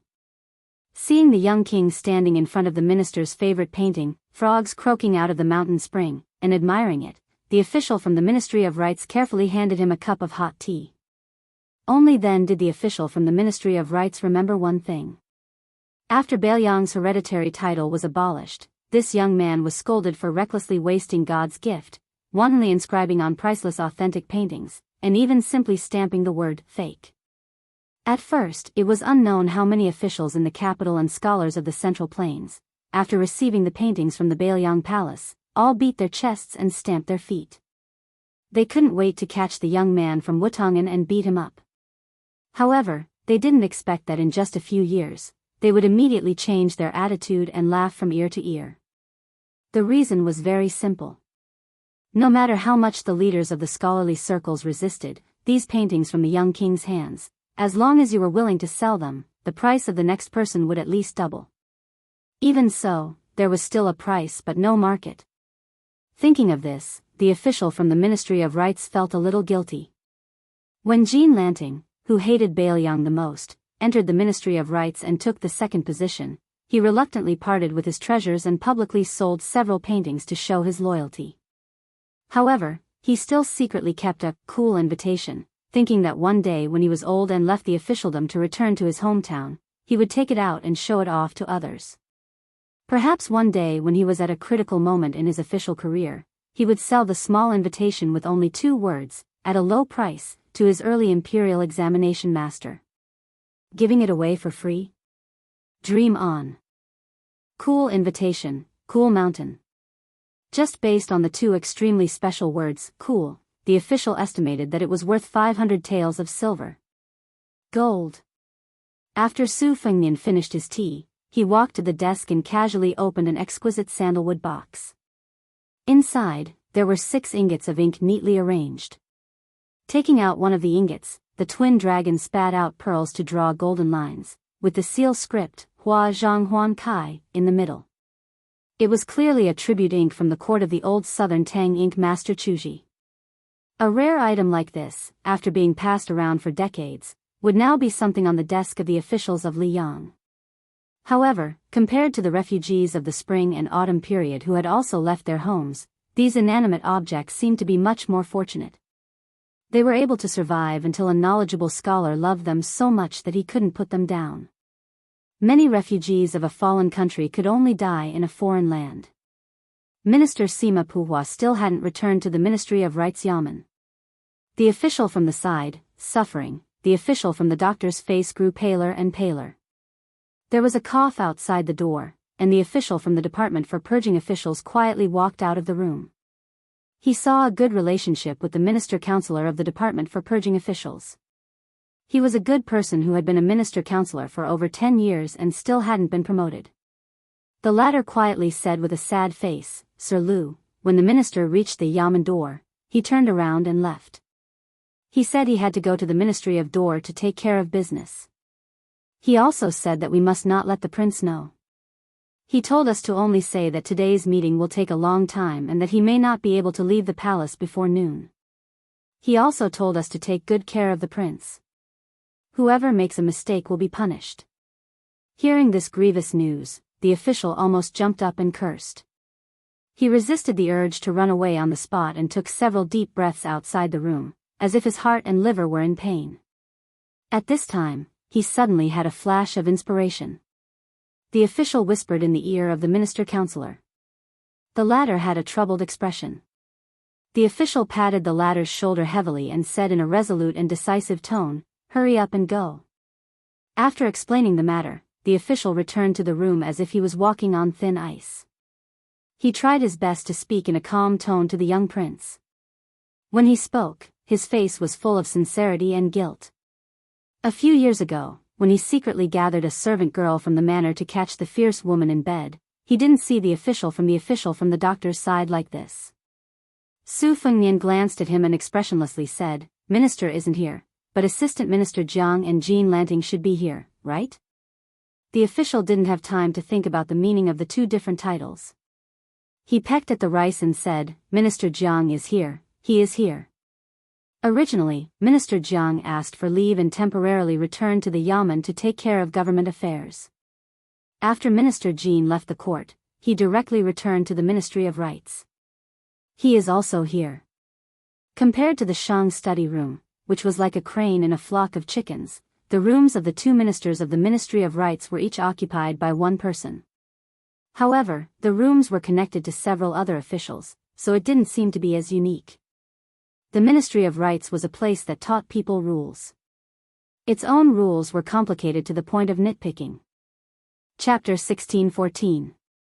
Su Fengnian and the doctor walked towards the room of Right Assistant Minister Jiang Yongla. As a result, the doctor found that Jiang Yongla was panting after running all the way back. He didn't care about maintaining his composure in front of this humble official. When the doctor saw the right assistant minister, there was only one thought in his mind. Lord Jiang, take care of yourself. It is not that this lowly official wants to drag you into the water, but the minister has already ruthlessly tricked this lowly official. If I don't get someone to trick and scare you back, this lowly official may not live to see the sun tomorrow. Actually, there's a Jianghu slang that the little bastard in this humble official's family used as his pet phrase. Now that I think about it, it's really reasonable. In Jianghu, one has to be a Daoist who doesn't die. To be honest, if Lord Jiang dies suddenly, this humble official will definitely try my best to shoulder the burden of the Ministry of Rites. After inviting the Prince of Northern Liang into the house, Jiang Yongla closed the door and didn't say anything. He just knelt on the ground and refused to get up. Even Su Fengnian didn't know whether to laugh or cry. Actually, it was completely opposite to what the outside world imagined. From Su Shao to Li Yishan to Su Fengnian, Bailiang had long known about the posthumous title. Su Fengnian refused to accept the imperial edict after the hereditary posthumous title. Even the eunuch who announced the imperial edict was not allowed to enter Yuzhou province. This was Su Fengnian's responsibility as a son and the attitude that Bailiang had to show. However, it didn't mean that Su Fengnian bore a deep grudge against Jiang Yongla, a small figure in the Ministry of Rites. Additionally, among all the civil and military officials in the imperial court, only the left chancellor of the imperial college, Yao Baifeng, stood up for Su Shao. The others, such as Grand Secretary Yan Jieshi, Jin Lanting, and Lu Xingxiang, were much more vicious than Jiang Yongla in their suggestions on the posthumous title evaluation. In fact, at that time, Su Shao and Li Yishan were laughing and discussing his posthumous affairs. They said that he would definitely be given a bad posthumous name. Coincidentally, Su Shao, who rarely flipped through books, would often go to Wutongan to take out the books from the Ministry of Rites when he was bored to death. In the end, the two characters that Su Shao chose for himself were precisely Wu Li. I, Su Shao, am a military man. Why would I need a military official to have the word literary? The character, Li, was even better. It was a meritorious deed to the country. Too much slaughter was carried out, and the merits offset the demerits. Just take it as I, Su Shao, and Li Yang's debt is settled. Of course, Su Fengnian didn't have any hatred for Jiang Yongla, but that didn't mean that he would be nice to the number 3 person in the Ministry of Rites. But for such a great assistant minister of the Ministry of Rites to kneel there and act like a rascal, Su Fengnian's eyes were opened. A short while later, when the young vassal king walked out of the room, the doctor of the department for purging officials heard sobbing from inside the room. The doctor felt as if a heavy burden had been lifted off his shoulders, but he also felt some regret deep in his heart. Su Fengnian walked to the outside of the room of the left assistant minister of the Ministry of Rites. The door was wide open, and the elegant Jin Lanting was sitting calmly behind the desk. He looked at the young vassal king who had once been high above. This third junior Jin who had quickly risen through the bureaucracy of Great Peace City showed no fear and looked coldly at him. Jin Lanting narrowed his eyes and didn't move. He didn't even rise to greet him. You have become the king of Bailiang through hereditary succession and have taken another step forward. But I, Jin Lanting, am no longer a minor landowning household of that little county. Then the doctor of the department for purging officials heard the king of Bailiang say, move further away. This young man who held the 300,000 cavalry of Bailiang did not close the door after stepping over the threshold. But no one dared to raise their head to see what was happening inside. Soon, a loud sound came from inside the room. The department for purging officials jumped in fright and trembled all over. After an unknown amount of time, the young vassal king walked out of the room. He lightly patted his dust-free sleeves and left. The department for purging officials was hesitating about whether to enter the room when they heard the left assistant minister, who paid the most attention to his speech and actions, yell at the top of his lungs, all of you, scram.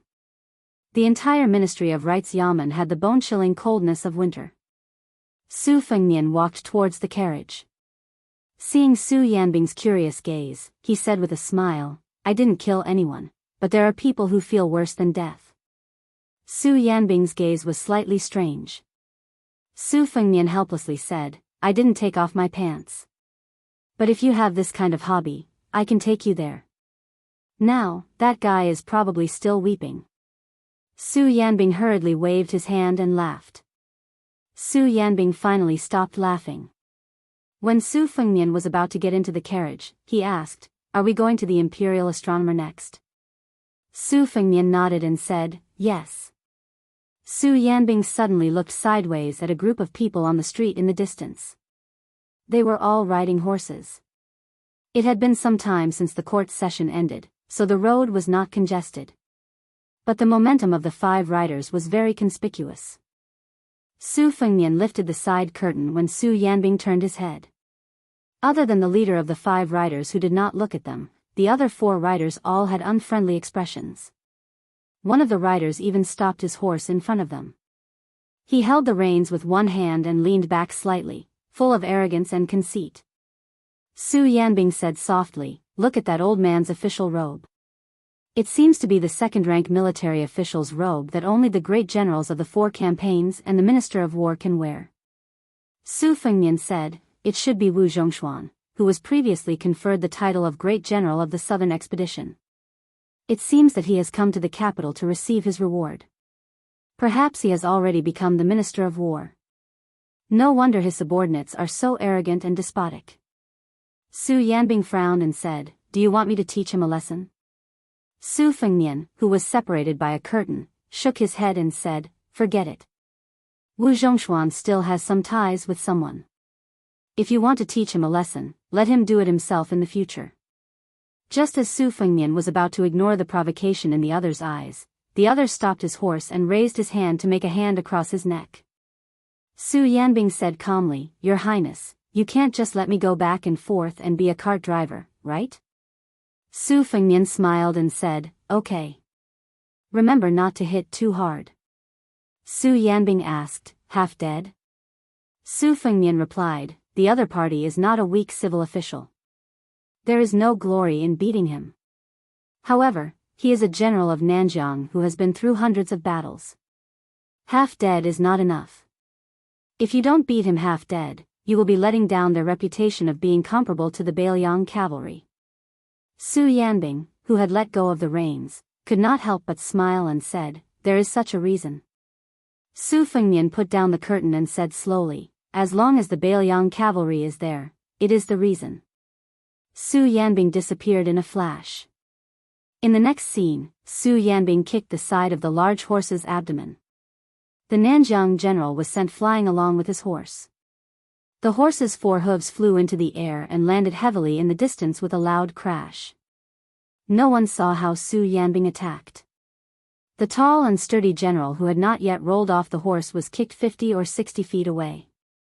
Fortunately, this street, which was second only to the Imperial Road in the capital, was wide enough. Otherwise, he would have sunk into the wall. Su Yanbing stepped on the head of the dying general and looked at the other riders. Other than Wu Zhongshuan, who had calmly turned his horse around, everyone was furious. Su Yanbing did not say anything. He only used the sole of his shoe to pinch the general's head. Bailiang does not care if you are an official of the Ministry of War. Who cares if you are a Nanjiang general? Wu Zhongshuan raised his whip slightly and stopped the 3 irascible riders from trying to retaliate. The old general, who was now wearing a standard second-rank lion official robe, slowly rode forward alone. He looked down at Su Yanbing and asked knowingly, "Bailiang Su Yanbing?" Su Yanbing replied indifferently, "Did you bring 1 or 2,000 elite soldiers to be stationed in the Jingji Southern Army camp? Otherwise, I'm afraid there won't be enough for supper tonight." Wu Zhongshuan's mouth twitched and he turned to leave. The 3 riders under his command galloped toward the general, whose life or death was unknown, to clean up the mess. Su Fengnian sat in the carriage, his hands folded like an old farmer's sleeves. His 10 fingers were interlocked and trembling slightly. The Imperial Astronomer was about to arrive. The source of the white clothes case in the capital was here. The spring and autumn saber armor died here. Chapter 16:15. There was a rumor that there was a famous little restaurant called Jiujiu Restaurant beside the Longshu Ditch overpass, which was used to suppress the water veins in the capital. There was an endless stream of high-ranking officials and dignitaries. The proprietress was a charming widow, but there had never been any rumors about her in the past few years. No matter how much the aristocratic Gongsun family and the descendants of the Jiujiu restaurant fought over a table, no matter how much the two sides fought, the Jiujiu restaurant, which seemed to be under the protection of a big shot, would always open the next day. If one was late, as long as it was time for the restaurant to close, no matter if one was the son of a minister or the grandson of a great general, they would all close the door and refuse to serve. The more the Jiujiu restaurant was like this, the more the old gluttons in the capital liked it. Although it was very likely that a big shot like the assistant minister would be scolded by an audacious waiter when they went to the restaurant, everyone enjoyed it and never got tired of it. The two masters of the Song family, Tantanan and Huan Wen, the imperial colleges Yao Baifeng, and almost all the ministers of the 6 ministries other than Gu Jiantang, as well as the central government officials, all came here to feast without exception. This year, there was another big shot, Qi Yanglong. It was said that before the head of the secretariat officially became a minister of Liang, the first thing he did when he entered the capital was not to meet the emperor, but to go straight to the Jiujiu restaurant and get drunk. What was even more exaggerated was that this well-deserved leader of the literati was almost chased out of the Jiujiu restaurant by the proprietress. Today, the business of the Jiujiu restaurant was still booming. The main entrance had not opened yet, but the luxurious carriages and tall horses outside had already made the street near the river extremely crowded. Many diners were patiently waiting in a long line. A short, crippled old man came to the entrance of the backyard of the Jiujiu restaurant. Compared to the bustling main entrance, this narrow alley, which no one knew how to enter through many turns, was extremely cold and cheerless. Perhaps it was because there were few people here, but there were some dark green moss growing near the foot of the wall. The sunlight was blocked by the high wall, making it seem somewhat gloomy. The crippled old man was not in a hurry to knock on the door. Instead, he stared at a young man squatting on the steps and yawning. The young man also stared at the crippled old man with his mouth and eyes wide open. In fact, they knew each other. The old man, who usually only paid attention to the princes and ministers, remembered this rascal because the young ruffian had appeared on the street outside the Jiujiu restaurant yesterday and had a battle with the young princes. When the crippled old man returned to Jianghu, he returned to Jianghu. Jianghu of Jianghu. This guy. Originally, the old man had roughly confirmed that the so-called first young master of Jinzhou and second machete of Liaodong was not a spy who could not see the light of day, but a street scoundrel who did not know the immensity of heaven and earth and was unintentionally involved in the whirlpool in the capital. However, when he saw Wu Laifu appear at this time and place, Zhao Go, who had always believed that there were no outsiders and no foreign affairs in the world, was filled with killing intent. Wu Laifu, who put the iron saber on his knees, suddenly shouted, "Old man, I know you. Although you didn't make a move yesterday, I know that you're actually the same as me. We're both experts." Wu Laifu put on a fake smile. He was thinking about how to kill this guy quietly. Jiujiu restaurant was Zhaogo's forbidden area. Liang spies were not allowed to approach it, regardless of their status. This was a rigid rule set by Yuan Benshi. Although Master Yuan was dead, the crippled old man did not want to disturb the woman who lived in seclusion because of a trivial matter, unless it was absolutely necessary. This time, the crippled old man broke Master Yuan's rule. He had no choice but to come here because the new head of Jianghu had spoken.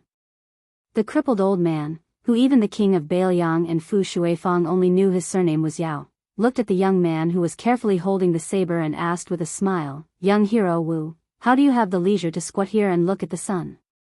Wu Laifu's martial arts skills were mediocre, but he wasn't stupid at all.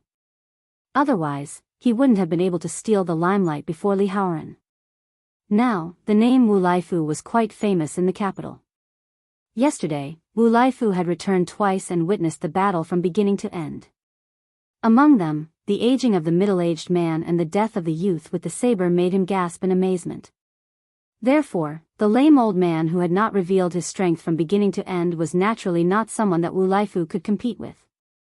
Therefore, Wu Laifu was very nervous. His palms were sweaty, but he still maintained his annoying smile and said, "Senior, isn't looking at the sun the same everywhere?" I came to Jianghu restaurant to ask for a job. I walked from Liaodong to the capital and used up all my traveling expenses.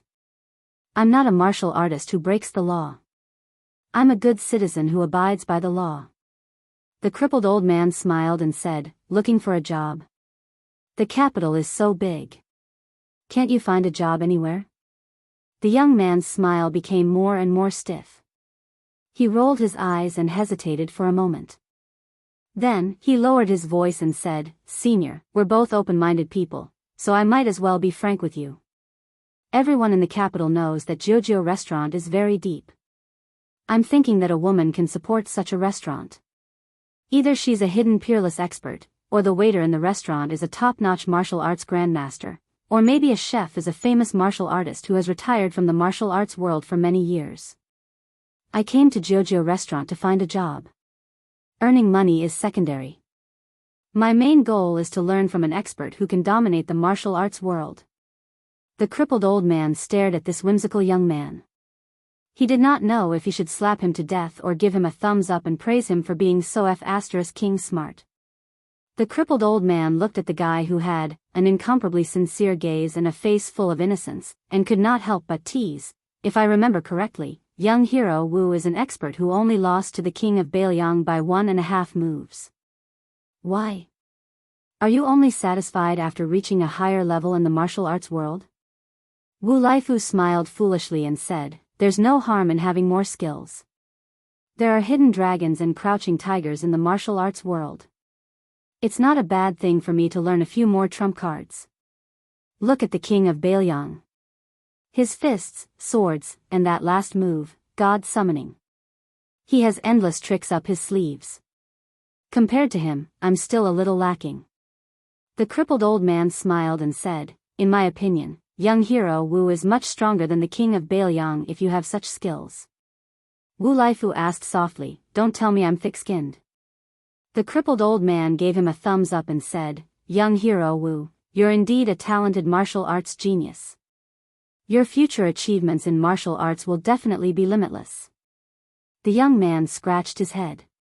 He accepted the compliment with a smile. For some reason, the crippled old man no longer wanted to kill him.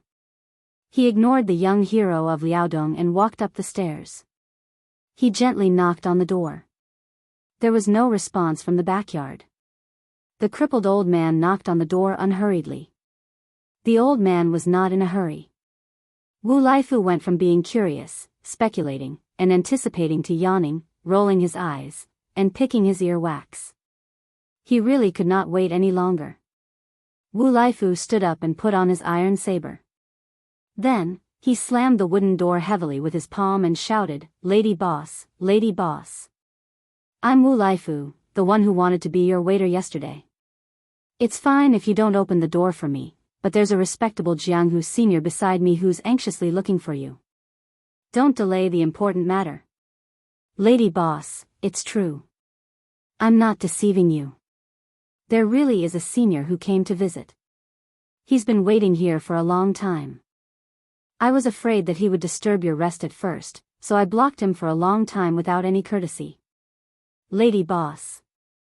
You see, if you still don't open the door, whether it's Jianghu ethics or the principle that visitors are guests, lady boss, you won't be able to win against him. The crippled old man twitched the corner of his mouth and endured. Wu Laifu slammed the door earth-shattering. When the door suddenly opened, Wu Laifu did not pay attention and almost slapped the person who opened the door. Fortunately, the person gently moved away and dodged. However, Wu Laifu fell into the door and fell flat on his face. That was a glimpse. It made Wu Laifu sit on the ground in a daze. That young woman was definitely not the lady boss. The lady boss was a middle-aged woman who was quite feminine. However, Wu Laifu was not interested in women like that. He preferred a young woman who was about the same age as him. She had to have a pretty face, a big chest, a thin waist, a round buttocks, and long legs. His requirements were not high and were just in line with his identity as a young hero. The woman who opened the door was the most beautiful woman Wu Laifu had ever seen in his life. She might even be the most beautiful woman in his next life. Wu Laifu sat on the ground and looked at the back of the person who stood at the door. This young man who dared to play tricks with the king of Bailiang did not even dare to speak to her. As the second minister of justice, the crippled old man looked at the woman who was famous for her rouge and hesitated to speak. She was supposed to be one of Teacher Yuan's most outstanding experts, but the world was unpredictable. Even Teacher Yuan, who had a perfect plan, fell short of success. There was a game of chess on the chessboard that year. Although Teacher Yuan had thought of a series of rules, it was a pity that someone made the unreasonable move in the end. In that game, Teacher Yuan claimed that he and Huang Sanjia lost to the same person. It was a great regret of his life. Looking at the old man who had personally escorted her to the capital, the woman said indifferently, "Teacher Yao, are you here to urge me to go to the mansion of the Prince of Liaodong?" The crippled old man sighed and shook his head. "No, I'm here to see shopkeeper Hong." She frowned and shook her head, "And Hong won't see you." The old man also shook his head and called her by her name, "Qin Yu, you don't have the final say in this matter." Qin Yu. After hearing this name, Wu Laifu felt like he was struck by lightning. Rouge Champion. Chapter 16:16. The mysterious woman with the surname Nangong could only comment that she was not inferior to Qin Yu. After all, the third person in Yanji's evaluation was the former princess of West Chu, the current empress of West Chu, Jianghu. Qin Yu remained silent. Even the old man, who was no longer attracted to beauty, could not help but be moved by her beauty no matter how many times he saw her. It was no wonder that even Mr. Yuan praised her back then, a calamity in troubled times, an empress in prosperous times. Wu Laifu suddenly kicked him in the back, and once again, he fell flat on his face with dirt all over. A woman stood beside Wu Laifu. She did not approach the courtyard door and looked at the crippled old man who did not cross the threshold. She said coldly, "The Jianghu embassy has no bones for you to pick on." The crippled old man who was called a dog was expressionless. He gently flicked his finger and Wu Laifu's head swayed backward as if it was hit hard. He fell to the ground and could not get up. Then the old man said softly, "Shopkeeper Hong, it was the Empress' intention to ask you to leave the Jianghu embassy this time." The lady boss did not speak. Qin Yu lowered her eyes. The crippled old man waited quietly for her to continue. The lady boss finally spoke, her tone full of sarcasm. "What, do you want me to stop you at the palace gate? Or just wait outside the main hall? If you knew this would happen, why did you do it in the first place? Are you finally afraid now?" The old man's eyelids trembled. He said, "The Empress' order is for shopkeeper Hong to go to the imperial astronomer." After saying this, the old man, who never hesitated whether he was talking or killing, emphasized the last three words for the first time. Imperial astronomer. The lady boss, who had been calm, suddenly became furious. Scram. She pointed at the crippled old man and said angrily, "Yao. Go back to the palace and tell that shameless woman. My relationship with Zhao Ji isn't that good." The old man seemed to have expected the woman's attitude. He continued with a straight face, "The Empress asked me to pass two words to shopkeeper Hong. One is that if shopkeeper Hong is willing to go to the imperial astronomer, then Qin Yu will not be the princess consort of the Liao Palace." The woman was so angry that she laughed. Zhao Ji, the entire Liang knows that you favor Zhao Zhuan, far more than Zhao Wu. Not only did you force the eldest son to give the throne to his brother, but now you're even forsaken the pitiful compensation that the eldest son should have received. Qin Yu turned a deaf ear as if she was an outsider. Bailiang His Royal Highness, Emperor Zhao Dun, the first Zhao Wu, and Zhao Zhuan, the fourth prince. Back then, as one of the 10 great clans of the spring and autumn period, they wanted her to enter the capital and become the imperial noble consort first before fighting for the position of empress. Huang of the emperor, the Jiu to the Jianghu Jiu. Later, Mr. Yuan, who spoke vaguely, asked her to get close to the fourth prince, who had not yet married Yan Dongwu. Empress. Empresses, Liao, Prince, Zhao, Shi, 2, the Liao, Prince of the Liao Emperor of the Emperor. Empress Chen. Her grandfather, who was once famous for his strength of character in the Central Plains, only told her before his death that she was needed for the revival of the family.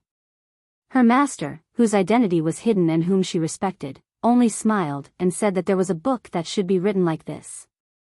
Benshi, who had a half-inch tongue, only dipped his finger in wine and wrote 6 words on the table in front of her: "You're the empress, and I'll live an ignoble life." In the end, she was summoned to the palace. Looking at the woman from afar, she only saw the woman nod and let her out of the palace. She didn't resist even once. Chen Yu never yearned for the Jianghu because she knew that the men in the Jianghu seemed to be glorious, but in fact, they were all helpless. She also never yearned for the imperial palace because she knew that the women there were all caged birds. Chen Yu knew what she didn't want, but she never knew what she wanted. Therefore, she let nature take its course time and time again. Chen Yu couldn't say that she was sad, nor did she have any self-pity. She was like duckweed drifting with the current. When Chen Yu heard Auntie Hong, who taught her paper cutting, tell the crippled old man to get lost again, Chen Yu didn't feel sad at all. Was it important whether she went to Liaodong or not and whether she became a princess? The old man looked at the woman who had been a widow for many years. The old man wasn't angry. She was a legendary woman who could make the former emperor and Mr. Yuan look at her differently. Even if she punched his head, the old man wouldn't care. The old man said calmly, "Shopkeeper Hong, the empress' second sentence is that Xia Guining is already in the imperial astronomer, and Prince of Shu, Chen Jibao, may also be there."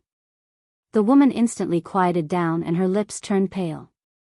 She closed her eyes in pain and murmured, "Zhao Ji, you've always been like this. In the past, you could ignore everything for your man, but now for your son." The old man looked at the sky and reminded her, "If you don't go now, it'll be too late." She slowly opened her eyes and asked, "Is the carriage ready?" The old man nodded. The woman walked to the door. When she passed by Chen Yu, she suddenly held her hand and said softly, "Go with Auntie Hong. If we die there, it'll be good." Chen Yu thought about it and smiled. The imperial astronomer wasn't famous in the marketplace, but it was one of the most important places in Liang's capital. Many officials of the 3 provinces and 6 ministries never had the chance to set foot there. Therefore, whether or not an official could borrow a book or 2 from the imperial astronomer's library became a benchmark to measure the status of an official in the capital. Before Liu Baijie resigned as the Minister of War, the last thing he did was secretly transfer 800 elite soldiers from the inner-city imperial army to guard the imperial astronomer. And just 2 days ago, the imperial astronomer, which was already heavily guarded, had secretly increased the number of elite soldiers by another 600 or so. There were 2 generals who wore armor instead of the robes of military officials. One was close to 60 years old and the other was in the prime of his life. Both of them stood at the entrance of the imperial astronomer with their hands on their swords, acting as 2 door gods. The 2 men, who were 1 generation apart, looked very similar, like a pair of father and son. The old general was Li Shogua, the shooting commandant stationed in the northern part of the capital. During the Spring and Autumn War, his military achievements were mediocre, and he was only a deputy commandant. Therefore, 5 years ago, Li Shogua was promoted step by step to the position of shooting commandant, one of the 4 major commandants in the capital. He was only a joke in the capital's officialdom and the capital's military, and was rudely given the nickname, Commandant of Peace. This meant that if Li Shogua was in a time of chaos, with his mediocre ability, he would not even be able to become a commandant, let alone the most powerful commandant in Liang. These years, he had relied on his skill of flattery to become an official. He did not know how to fight, but he knew how to be an official. Especially when he was lucky enough to climb up the branch of Ma Lulang, the general of the expedition to the north. However, with Li Shogua's eldest son, Li Chang'an, who stood out in the Jingji army last year, this kind of talk gradually dissipated. Li Chang'an was only 30 years old. After the current emperor ascended the throne, he was quickly promoted to be a corps general among the permanent military generals in Liang. He was an extremely sturdy 4th-rank general. His significance was equivalent to that of a civil official taking on the position of governor in a place outside of the 6 ministries. If he didn't make a big mistake in his position, he would definitely be waiting for a promotion. Speaking of which, it was strange.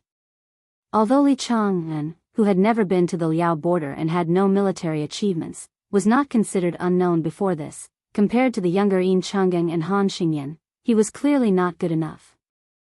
However, this person became one of the first generals promoted by the emperor, making the officials in the capital feel like they were looking at flowers in a fog. Good things came in pairs. Li Chang'an's younger brother, Li Changliang, only followed Wang Yuanran and a few other hedonistic sons to Beiliang's Yuzhou for sightseeing. After returning to the capital, he quickly received a transfer order from the Ministry of War and became a captain of the Liaodong Duoyen elite cavalry. The three of them, one was Captain Shuang, one was a corps general, and one was Captain Duoyen. This made the Li family, whose ancestral graves were emitting smoke, suddenly have a saying in the court, Little Gu family. Although the father and son worked together to guard the gate of the imperial astronomer, Li Shogua and Li Chang'an never looked sideways. Compared to Li Chang'an's calmness, while Li Shogua's face was calm, his heart was beating like a drum. Not long ago, the eldest son, Li Chang'an, suddenly received an imperial edict to enter the palace to meet the emperor. He was quickly transferred out of the inner city and led 800 imperial guards to guard the imperial astronomer between the royal city and the palace. He himself also quickly entered the capital from the northern part of the capital. The transfer order to enter the capital did not come from the Ministry of War document. It came from the Li family's benefactor, General of the North, Hufu. General Ma Lulang was an old man nearing 80 years old and had been bedridden for many years. In the Liang army, in terms of seniority, only Zhao Cheng, Yang Shenxing, and Yan Zhenshuan could compare. In addition, Yang Shenxing and Yan Zhenshuan had both been demoted and killed. Even though Ma Lulang had not participated in ceremonies and court meetings for nearly a decade, the previous emperor and the current emperor had never lacked in rewards for the Ma family. Everyone knew that as long as Ma Lulang did not die, even if he was only hanging on by half a breath, as long as the old man did not completely die, then the Ma family, whose location was even better than the Duke of Yan's manor of the Marquis of Huaiyang, would still be the Ma family that coughed a few times in the capital and caused a huge commotion in the court. Li Shogua originally could not figure out why the imperial astronomer, which had nothing to do with officialdom, needed to muster such a large force. 600 imperial guardsmen plus his own 800 elite soldiers in the northern Jingji army, a total of 1,400 people. Who were they guarding against? Who was worthy of such a grand treatment? Chapter 16-17. It was only when he heard that before the Prince of Northern Liang entered the capital, he had brought along 800 northwestern cavalry soldiers and made the western army led by Huqi officer Qi Changgong become his bodyguards that Li Shogua finally understood. Because Li Shogua was a general with real power, and because he had saved the life of the old general's only son during the war in Dongyue, he had long since become an honored guest of the general of the north, Ma Lulang. In the early years, he had vaguely heard a secret rumor in the Ma family. It seemed that there had been a strange and treacherous conspiracy in Great Peace City. The spearhead was aimed at Lame Su, who had not yet been made a king. Nan Huayu of the imperial astronomer, who had now died of illness, had played a dishonorable role. The only son of Ma Lulang, the Anong general Ma Zhongxian, who now held the power of the Jingji East Army, spoke of this matter in a drunken stupor. His expression was one of pride and self-satisfaction. Li Shogua knew that one shooting commandant was far from enough to touch the inside story of that conspiracy. Maybe only when his eldest son, Li Chang'an, became number one in the 4 campaigns and 4 towns would he have hope of understanding the shocking truth hidden under layers of curtains and dust. Of the 4 campaigns, Ma Lulang had struggled at death's door for many years, but his family's favor had not decreased. Zhao Jia ignored the disputes for many years and rose up in the face of danger, sharing power with the South Campaign commander Lu Xingxiang. Yang Shenxing had long left the capital for Ji province. He seemed free, but he was actually far away from the core of the dynasty, which affected the speed of Yang Huchen's rise. If Yang Huchen had not lost an arm on the Guangling Road battlefield, the price would have been too great and the court would have felt bad about it. Otherwise, not to mention the deputy general of Ji province, he would probably have fallen into silence. Then, when Yang Shenxing died of old age, the Yang family would have quickly become a second or third-class family in Liang. Yan Jinshuan, a famous cavalry commander with splendid military exploits, a true military general of the Zhao dynasty, actually died in battle at the border of Guangling Road. In the end, he was only brought to his coffin with an exceptional posthumous title, that was all. For great generals of the dynasty who were of the same rank and second only to great general Gu Jiantang had 4 completely different endings. After Li Shogua figured out the hidden ins and outs of the matter, he was both horrified and chilled. Ma Lulang, the head of the old Ministry of War in Liang, was the first person to show strong enmity towards Su Shao. Zhao Kuang was the general who firmly supported the Battle of the Western Fortress. However, as the spring and autumn war neared its end, Zhao Kuang, who had once fought side by side with Su Shao, began to lean towards Gu Jiantang. After that, he did not follow the Su family's iron cavalry into Shu. Instead, he chose to assist Gu Jiantang in attacking southern Tang. During the reward event in the capital. During the grand banquet of the meritorious officials, Zhao Jia and Su Shao became enemies. Before the previous emperor ascended the throne, Zhao Jia had been one of the previous emperor's lackeys in his struggle with the old prince of Jinggan, Zhao Heng. Yang Shenxing had a shallow relationship with Su Shao, and there was almost no personal relationship between them. Yan Jinshuan, when Su Shao left the capital, this general who greatly respected Su Shao personally saw Su Shao off. Li Shogua did not know how the highly respected old general felt when he led the army out for the last time in his life. The eldest son, Li Chang'an, who had always been quiet and cautious, did not agree to his father's request for a banquet after he was promoted to a general without any warning. Instead, the father and son had a secret conversation that no one else should know about. In that conversation, it was Li Chang'an, the son, who taught Li Shogua how to be an official.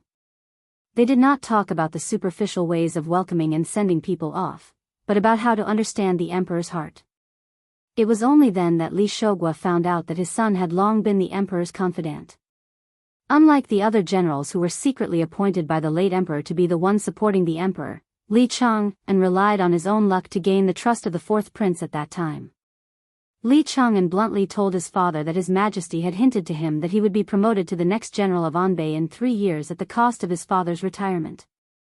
In 3 years, whether he would go to Liaodong, Guangling, or the northwest, it would depend on his own ability whether he could become a border official with iron armor. At this moment, Li Shogua, who had mixed feelings, sighed softly. The Li family, from him to his 2 sons, had always been seeking riches from danger. When Li Shogua saw the carriage in the distance, he began to breathe heavily. Even if he died here today, as long as his son Li Chang'an lived. The Li family had the hope of becoming the second Su family, and not the little Gu family. Inside the imperial astronomer, behind the door with the plaque Excellent Realm of Insight, there was a crop altar covered with 5-colored soil from the Guangling path. The east was green, the south was red, the west was white, the north was black, and the middle was yellow. A middle-aged Confucian scholar squatted in front of the red soil in the south. Beside him stood a young man whose lips were tightly pursed. He wore the uniform of the imperial astronomer.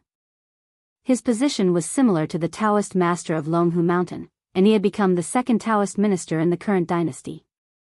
As the leader of the Taoists in the north, it was not appropriate for him to squat with the Confucian scholar. However, if the tall immortal Wu stood up straight, it would be too disrespectful to the young imperial astronomer nicknamed Little Bookcase, so he could only bend down as much as possible. Wu Lingsu, who was called the Great Peace City Immortal Wu Shizhen along with his son Wu Shizhen, had the appearance of an immortal. In these 2 years, he could be said to have called the wind and the rain. Even Jin San Lang had to treat him and his son as important guests. However, at this time, the bent immortal Wu was trembling with fear. His back was soaked with sweat. It was unknown whether it was the sweat from the sun or the cold sweat from the fear. An old man in white approached. Wu Lingsu, who had the highest position on the stage, was the first to speak. He said respectfully to the old man with great Xiantong, imperial astronomer, "This humble Taoist pays his respects." The imperial astronomer, who was in charge of calculating the stars and promulgating the calendar for the imperial court, was an important figure in the Zhao family of Liang. Other than the imperial astronomer and the imperial astronomer, other than the imperial astronomer and the imperial astronomer was not the imperial astronomer of spring, summer, autumn, and winter. Not to mention the lower-ranking imperial astronomer like Jianghu, it was the immortal teachers who did not wear official robes and only wore white. Moreover, this person had the title of imperial astronomer. The white-clothed Qi cultivator in front of him looked like a middle-aged man when Wu Lingsu had seen him several times. However, the next time Wu Lingsu saw him, he looked like this. The imperial astronomer's deputy imperial astronomer, who had broken through the bottleneck at the Maui Post station yesterday, looked worried. He said softly to the man who had not stood up, "Mr. Xia." The Confucian stretched out his palm and placed it flat on the soil. He smiled and said, "I know that Duke Yanqing has left the capital. Don't worry, I will personally preside over the operation of the formation." The Qi cultivator grandmaster was about to say something when Xia Guining stood up and clapped his hands. He turned around and said, "Other than the 1,600 people of the Li family, there will be another 300 palace guards who are already on their way." The Qi refinement grandmaster still looked like he wanted to say something but stopped on second thought. Xia Guining glanced at the towering building in the capital and said with a faint smile, "Why? Do you really want me to say that His Highness the King of Shu is here so that you can be at ease?" The imperial astronomer heaved a sigh of relief. He then said bitterly, "Mr. Xia, I gave up the heavenly Tao and did not walk. I am no different from a pure martial artist like Xianyuan Pan. Naturally, I would not know that His Highness King of Shu has arrived." Xia Guining's tone was playful. Wuxia Xianxia first went to Mount Wudang to meet Hong Xixiang and cultivated. He also saw Li Yufu. He walked a few hundred miles along the Guangling River and arrived at Taiyan City. Yu Groom unintentionally pointed out the mysteries of Li Yufu. Li Yufu gave up on proving Tao and ascending, and even gave up on being a land immortal. Jin Xian, what do you think? Jin Xian had not been called by his name for decades. He was a little dazed. Xia Guining looked up at the cloudless sky and said softly, "Ancestor Lu once said, don't ask if there are gods in the world and how many people have ascended since ancient times. He also said that if you subdue a fire dragon, you will subdue a tiger, and you will become a land immortal." Wu Lingsu thought about it carefully. He only felt that it was indeed mysterious. However, it was useless to a half-baked Daoist like him. But from the corner of his eye, he saw that the deputy imperial astronomer was deep in thought and his expression was changing. Xia Guining walked slowly to the Tongtian platform. The king of Shu, whom he helped wholeheartedly, did something unexpected. One was to go to the north to enter the capital, and the other was to enter the imperial astronomer. Xia Guining did not stop and said to Jin Xian, "If you still have the thought of ascending, remember to kill Li Yufu as soon as possible." The juvenile imperial astronomer, who was very close to the emperor and empress, followed Xia Guining. He had no awareness of the upcoming war and laughed, "Mr. Xia, there is a chess player named Fan Zhangho. He is better at chess than you." Xia Guining smiled, "What's so great about being better than me? When it comes to chess, I can't even beat Li Yishan, who is known to be a bad chess player. However, I know my strengths and weaknesses and never ask for humiliation. Nalan Yusi is different. I remember that year, I watched him lose to Li Yishan 16 times in a row. He still did not admit defeat. I have seen a lot of people who care about winning and losing. He is the only one who cares so much. Oh, no, your grandpa imperial astronomer is also one of them. He still thinks that you can beat Huang Longsher until he dies, right?" The teenager sighed and said helplessly, "Yes. In fact, I don't like chess very much. Grandpa imperial astronomer wants me to learn how to play chess. I can't help it." Xia Guining bent his finger and knocked on the teenager's head. "How many people want to die but can't get it? You don't like it?" The teenager grinned and suddenly lowered his voice. "Mr. Xia, are you poaching from His Majesty the Emperor?" Chapter 16-18. Xia Guining was not surprised at all. He continued to climb the stairs calmly. "Don't tell him." The youth blinked. "Why?"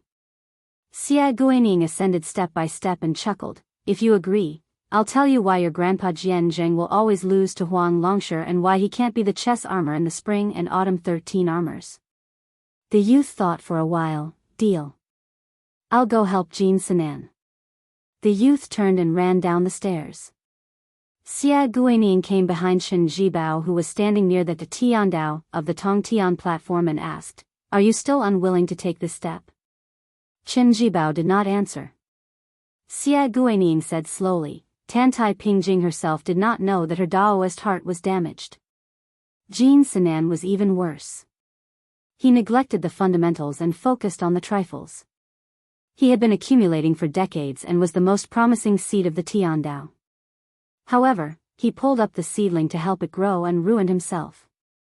Old Jianzheng and Nan Huayu persuaded the late emperor to not adopt the new calendar written by Li Dangxin. As a result, the old Tiandao gradually collapsed.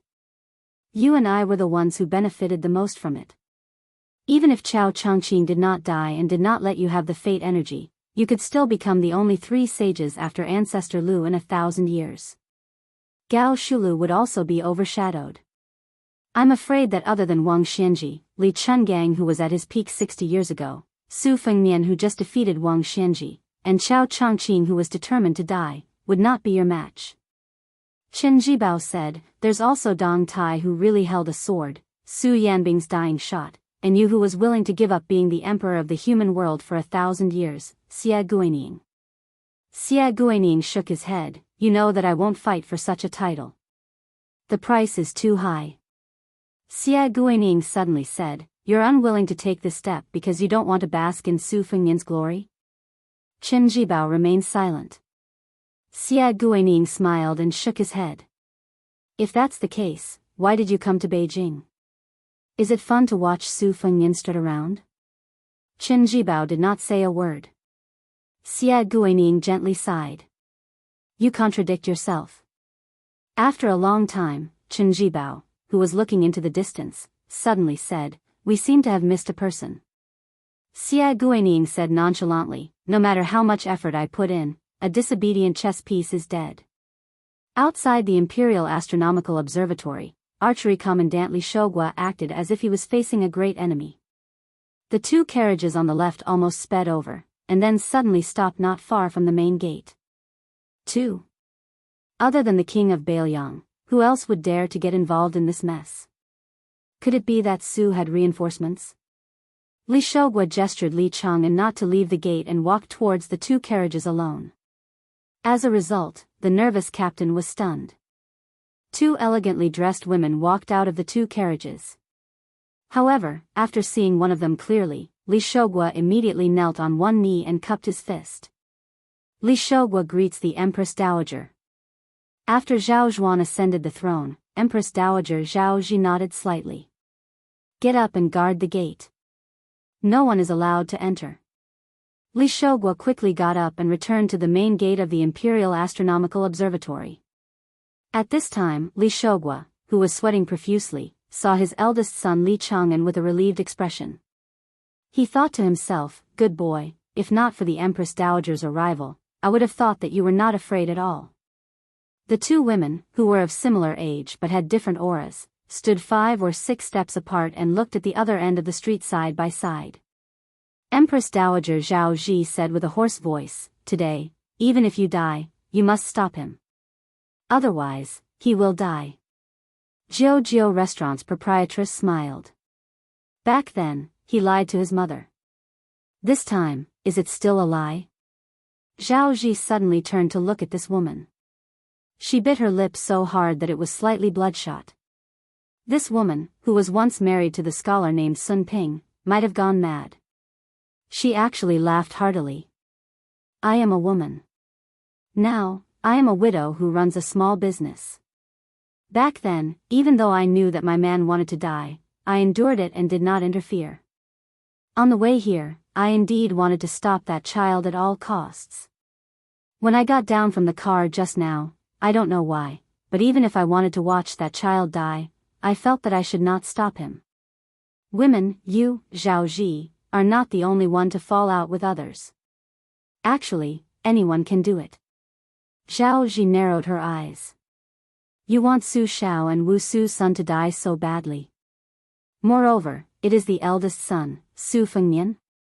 The proprietress's lips twitched. Zhao Ji, my memory is better than yours. I remember that Su Xiao said a long time ago that there is no one in the world who deserves to live or can't die. There is no such logic. It is not easy for a man to walk in this world. It is not shameful to think of living as long as possible. But sometimes, it is even more necessary to die. Zhao Ji's face was as dark as water. Unknowingly, a young woman stood behind each of the two women. Princess Sui Zhu, Zhao Fengya. Qin Yu. Between the two of them, one was haggard and the other was in high spirits. When the proprietress of Jiujiu saw the black dot at the end of her vision, she turned to Qin Yu and smiled. Back then, you should have seized the opportunity to make a move. It is a pity that you missed some men. Qin Yu seemed to have recalled some past events. She raised her finger and pointed at her chest. She smiled and shook her head. Aunt Hong, when I first met that guy, he kept looking at me here. It is really difficult for me to make a move on such a man. The proprietress held back her laughter and scolded the brat. She said hatefully, if the upper beam is not straight, the lower beam will be crooked. You are indeed the same as your father. Qin Yu grunted twice. She lowered her gaze slightly and looked at the towering scenery. Her eyes were clearly full of smiles, but her tone was somewhat aggrieved. My place can't be fake, right? The carriage approached slowly. Even though he knew that the imperial astronomer would not be able to cause a ruckus with the presence of the Empress Dowager Zhao Ji, Li Chang's heartstrings were taut in an instant. Li Shouguo was sweating profusely and his vision was almost blurred. A young man lifted the curtain and got out of the carriage. He did not deliberately avoid the Empress Dowager Zhao Ji, Princess Zhao Fengya, Sun Ping's wife, and Qin Yu, but he did not deliberately approach them either. When Zhao Ji saw this, she clenched her fists and said in a low voice, Su Fengnian. Su Fengnian, who was facing the imperial astronomer, slowed down his footsteps. Zhao Ji stared at the handsome face that resembled the face of a certain woman from back then. This young man was still young. He was different from the high-spirited person he had seen before. He was also different from the white-haired person he had seen before. This time, the young man surnamed Su was reserved and calm. Zhao Ji said angrily, Su Fengnian, don't forget that you are now the king of Beiliang. Beimang will still send its army south at any time. He did not stop walking. If he walked another dozen steps, they would see his back. Zhao Ji said in a heavier tone, Yuan Benshi, Yang Taisui, Han Xingxian, Teacher Lu, they're all dead. Other than Yuan Benshi, the other three have all died by your hands. They're all dead. Zhao Ji found that the young man showed no signs of stopping. A deeply hidden panic appeared in her eyes. She forced herself to calm down and said, Su Fengnian, even if you don't consider your own life, you have to consider the millions of Beiliang's people. If you die in Great Peace City today, do you not know that the 300,000 cavalry will come to the capital?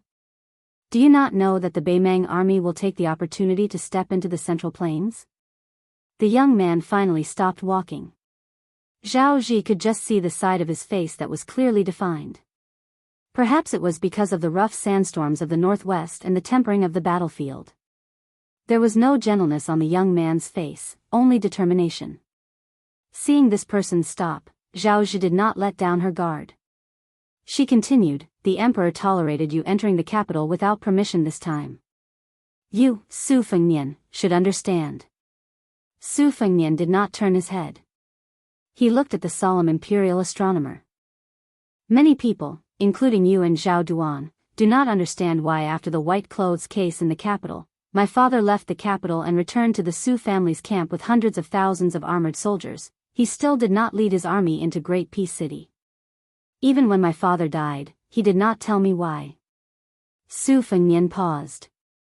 But after I wandered outside Beiliang like a dog for 3 years, I understood why. Su Xiao did not dare and was not willing to drag his fellow soldiers who had fought in the north and south for half their lives to die with him.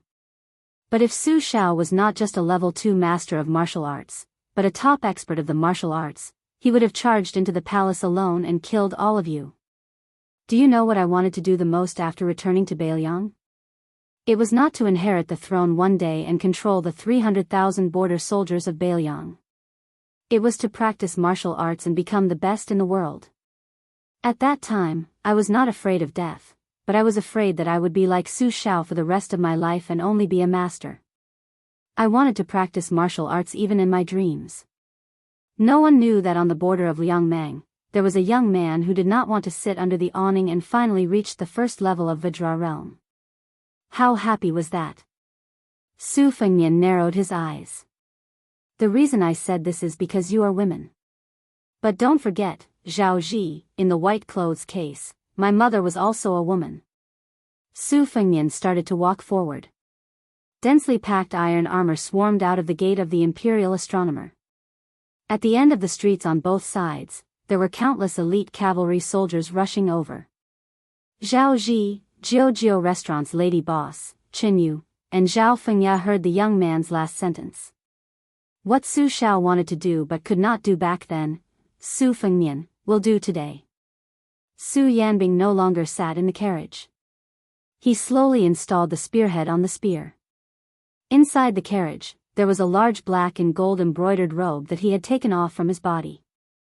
The young man who walked toward the Imperial Astronomer. An old cold knife hung from his waist. He was dressed in white. Chapter 1619. I have something to do tonight, so I only have one chapter today. After the morning court was dismissed, the emperor did not hold a small court meeting to discuss politics as usual. He only had the head eunuch of the ceremony directorate, Song Tonglu, call for the scattered left cavalry attendant, Chen Wang. At that time, Chen Wang was about to walk down the white jade steps with the provincial head official, Huan Wen, but he could only stand where he was. Because the left scattered cavalry was an important official in the central government, his position in the so-called Golden Imperial Hall was quite close to the front. Therefore, every time the court was dismissed, by the time Chen Wang stepped out of the hall, the civil and military officials outside the hall had already dispersed like the tide. However, because there were too many unfamiliar faces in this morning court, including Duke Yan Gao Shi and Marquis Huayang Song Downing, a large group of officials and nobles were all present, making the originally spacious hall seem crowded. Therefore, when Chen Wang stopped, there were still people passing by this well-deserved, auspicious talisman's #1 official. Even Song Downing, who gave the impression that the capital's officialdom did not care about worldly affairs, took the initiative to exchange a few pleasantries. A few old officials who once worked together with the old Grand Preceptor of West Shu and the previous left servant of Liang, Sun Shiji, were even more intimate with him as if he were their own son-in-law. If it were not for head eunuch Song Tonglu's gaze, these old officials, who needed to be carefully supported in their daily lives at home, seemed to be able to stand here and chat with Chen Wang for an hour. Chen Wang and Song Tonglu, who was wearing a red python robe, stood together. The inside and outside of the hall gradually cleared out. Chen Wang did not rely on his friendship with the current emperor to ask the head eunuch of Liang's head of eunuchs for the reason. He kept his mouth shut the entire time. It was Song Tonglu who, after a long silence, took the initiative to say softly, "I'll have to trouble Chen Wang to wait for a moment." Chen Wang grunted. In the face of Chen Wang's lukewarm response, the eunuch in the python robe, who was feared by all the civil and military officials, did not feel the slightest bit of dissatisfaction. Ever since Song Tonglu took over the ceremony directorate from Cat Man Han Xingxian, he had been caught up in the transition between the old and the new in Liang. He rarely had any respect for an official anymore. In Song Tonglu's mind, Chen Xiaobao's ranking was only behind Qi Yanglong, Gu Jiantang, and Huan Wen. He was even ahead of Zhao Yuling and Yin Maochun. Chen Wang, who was born a poor scholar, was really too similar to an old man. Whether it was personal integrity or official career, they were exactly the same. It was so much so that it was hard for people to be jealous of them. Chen Wang was so distracted that he only came back to his senses when someone patted him on the shoulder. He turned his head and smiled helplessly before bowing slightly. The young emperor did not wear his dragon robe. Instead, He had changed into a set of casual clothes that did not fit the etiquette. He stood shoulder to shoulder with Chen Wang at the top of the stairs. Song Tonglu, on the other hand, had already bent his waist and retreated. His tiny footsteps were silent as he made way for this pair of auspicious monarch and minister who were destined to leave their names in history. Chen Wang saw a few eunuchs working together to bring over a long ladder. He couldn't help but ask curiously, "What is your Majesty doing?" The emperor smiled and said, "First, accompany me and wait for someone." When Chen Wang saw the ladder carefully placed on the eaves of the throne room, Chen Xiaobao, who had some understanding, didn't know whether to laugh or cry. He wanted to say something but stopped. The young emperor pointed to two people in the distance for Chen Wang. One was wearing a vermilion python robe. It was clear that he was an important eunuch whose status was not much lower than Song Tonglu's. The other was wearing the clothes of an ordinary Confucian scholar. As they got closer, Chen Wang could finally clearly see the appearance of the two people. The eunuch from the ceremony directorate was a very senior eunuch. At this moment, he was walking slightly ahead of the young man beside him. He was slightly bent at the waist, with one palm extended forward and the other hand holding up his sleeve. It was as if he was leading the way for the other person. The latter's eyes were closed, and his steps were not big. When the eunuch took the lead to walk up the stairs, Chen Wang vaguely heard the old eunuch say, "Mr. Lu, be careful of your feet. We are about to climb the stairs." The emperor turned his head and smiled. "Can you guess who it is?" Chen Wang nodded and said, "Mr. Lu, Lu Xuan of Qingzhou." The king of Jing and presented the 2 strategies and 13 strategies in the last years of Yonghui. Everyone in the capital knows that it came from Mr. Lu behind the scenes. The emperor suddenly felt somewhat depressed. While there was still some distance between the two sides, he lowered his voice and said, "Lu Xuan's go skills are very strong. I think that even if the two of us worked together, we would still be chopped up like vegetables. He could easily take care of us." Chen Wang couldn't help but laugh. He quietly joked, "Why don't we get the 10th chess saint, Fan Jianghu? If it doesn't work, doesn't your Majesty still have the imperial astronomer and eunuch Jing to support you? If the 4 of us go together, are you afraid that we can't beat one Lu Su? If it doesn't work, there's still Wu Zongxian, who claims to only lose to Fan Jianghu. If it still doesn't work, we can take turns and deliberately test Lu Su to see how long he can last. We don't have to be afraid that he won't make a move." The young emperor gently elbowed Chen Wang's waist and scolded jokingly, "It's one thing to bully Mr. Lu's poor eyesight and find Fan Jianghu to be our military advisor. You even want to take turns? Can't we be more shameless?" Chen Wang said shamelessly, "This humble subject's face isn't worth much anyway." The emperor raised his elbow and was about to strike again. Chen Wang quickly moved a few steps away. The eunuch from the ceremony directorate led Lu Su closer to the emperor and Lord Qin.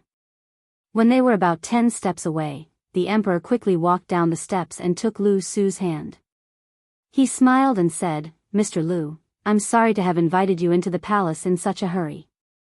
Lu Su didn't reveal the slightest bit of fear and trepidation. He calmly said, "It's a pity that Lu Su is blind and can't see the spectacular view of the palace." When the eunuch who was holding the brush saw this scene, his eyelids twitched. After the young emperor and Lu Su, who was still a commoner, reached the top of the steps, Chen Wang smiled and greeted Lu Su, Chen Wang of Wuxia province. "It's my honor to meet Mr. Lu." Lu Su bowed and said, "Lu Su greets Lord Qin." Chen Wang accepted it calmly.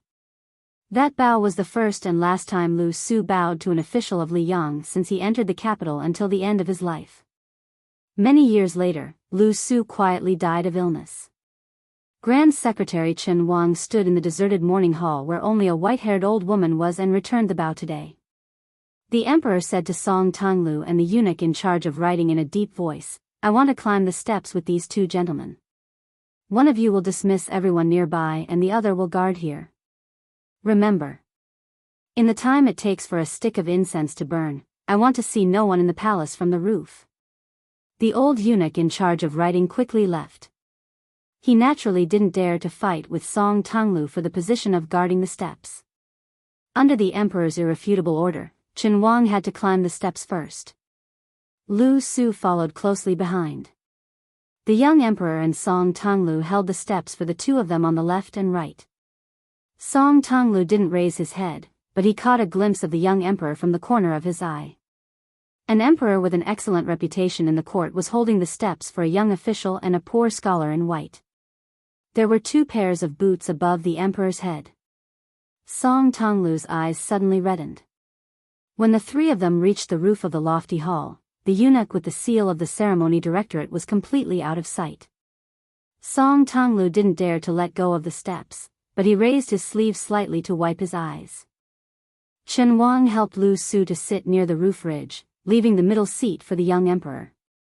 After Zhao Zhuan sat down, he smiled and asked, "Is this your first time seeing the scenery of the capital?" "Huh, me too." Me. Intentionally or unintentionally, he stopped using the word I. Chapter 1620. Zhao Zhuan put his hands on his knees and sat upright. He gazed out at the imperial streets and slowly said, "When I was still the 4th prince, I heard that there were 2 tallest buildings in the world in the capital. Even the heavenly platform of the imperial astronomer in Great Peace City couldn't compare to them. One was the missing moon tower on the snowy plains of Mount Hui, and the other was the tide-listening pavilion in Bailiang. I've been to the snowy plains. It is very tall. Xianyuan Qingfeng is an incredible woman. She won't let me in. At the time, Chen Wang, you were by my side. We were both given the cold shoulder. Therefore, I feel much better about exposing her shortcomings. No matter what happens in the world, it's much easier to have 2 people to shoulder it." Chen Wang smiled. Zhao Zhuan stretched and cracked his neck. "It's a pity I haven't been to the tide-listening pavilion. Actually, I really want to go there one day to climb the building. After all, my wife is from Bailiang. No matter who she marries, as long as she marries well, she will want to return home. This is the same logic as us men who want riches and honor but don't return home. Although my wife doesn't say it, I can't help but think about it in my heart. But right now, the court and Bailiang are on bad terms. Not to mention that my father-in-law was scolded badly in private letters by his peers in Bailiang.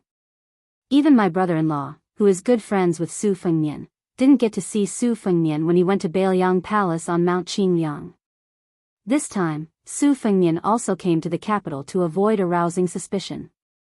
My brother-in-law didn't go to the Demoyai courier station either. Actually, I wouldn't mind at all if I saw him. Why would I mind? I feel guilty towards the Yan family." Zhao Zhuan put his elbows on his legs and rested his chin on his hands. He gazed at the imperial road that seemed to extend all the way to the South Sea. The way of a subject is to follow the rules. The way of a son is to be filial. But in my opinion, whether it's a subject or a son, you can't escape the bottom line of being a human being. Remember the past and remember the kindness. Great Peace City, especially the so-called Golden Imperial Palace under our but, what does it have the most? Most of them were officials. There are many officials who are very capable. They are able to get benefits from both sides and do everything flawlessly. But as for their ability to conduct themselves, I don't think so. But most of the time, even though we know that the people inside and outside the hall have selfish motives, generally speaking, as long as it doesn't harm the country, I and the former emperor, who sit on the dragon throne, will turn a blind eye to it. After all, when the water is too clear, there will be no fish. Sometimes, we even have to personally add fuel to the fire. But this doesn't mean that we aren't sick of it.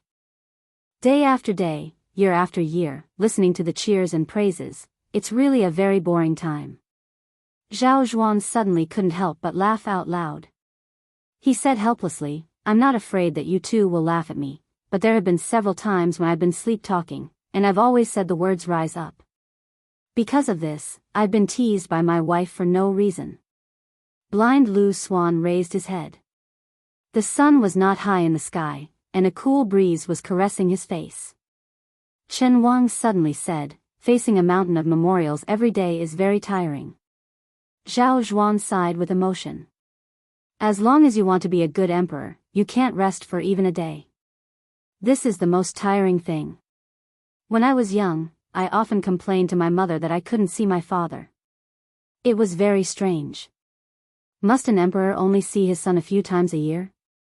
At that time, I swore to my mother that when I grew up, I didn't want to be an emperor. I wanted to play with my children all day long and watch them grow up bit by bit. Then, they would get married. Chen Wang sighed. Zhao Zhuan smiled brightly and pointed to the south. I know that there is a Jianghu outside of the imperial court. Especially in the past 100 years, it has been very exciting. Previously, there was Li Chungang from Green Mountain, and there were also the 13 grades of spring and autumn. Later, Wang Xianji was known as the invincible martial artist in the martial emperor city. After Huang Longsher scattered the remaining fate energy of the 8 kingdoms of spring and autumn into Jianghu, more and more top-notch masters sprung up.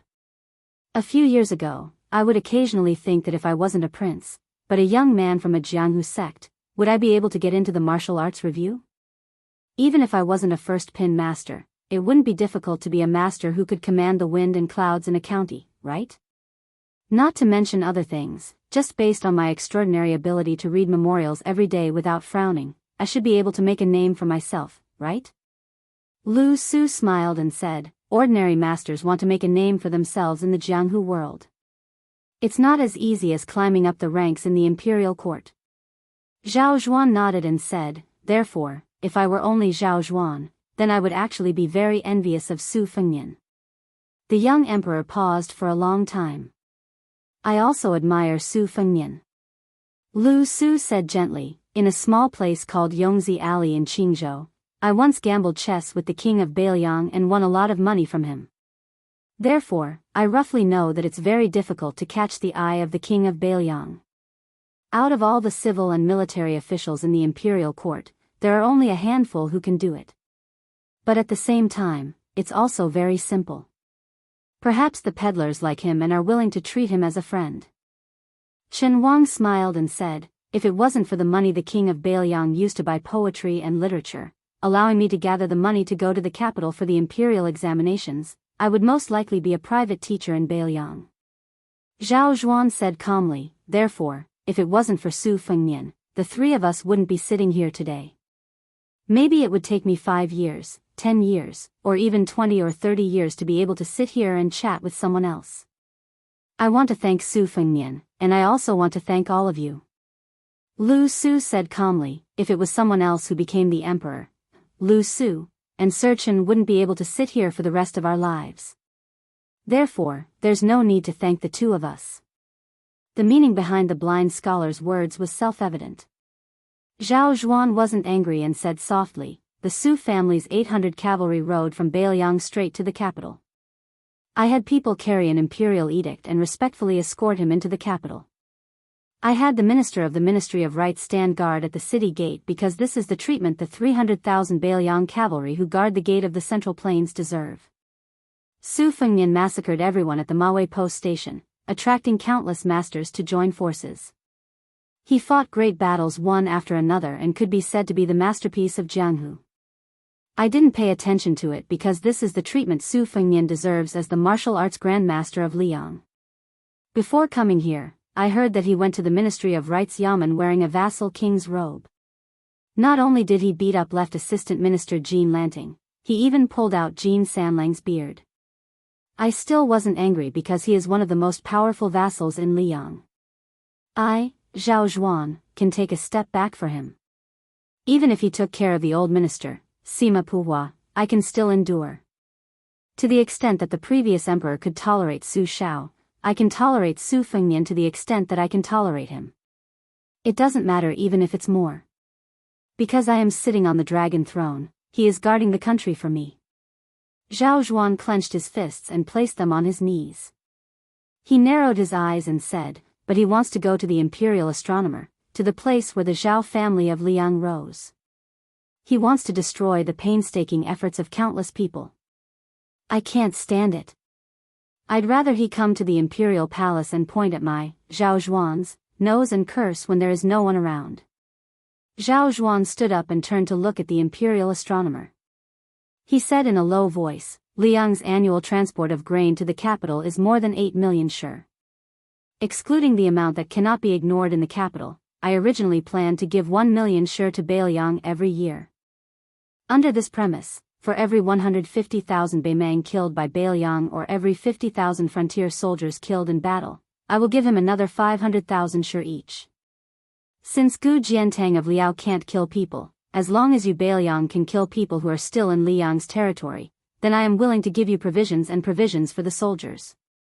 Following this, Zhao Zhuan said expressionlessly, Imperial astronomer, Li Shougua and Li Chang, and father and son, 1,400 armored soldiers, 100 experts from the Ministry of Justice, 300 Imperial guards, plus the 1,200 cavalry that has already left for the Imperial astronomer, a total of 3,000 people. According to what was said before, the annual 1 million shi, plus the contributions from killing the enemy and the compensation for those who died in battle, Beiliang now has more than 3 million shi of grain.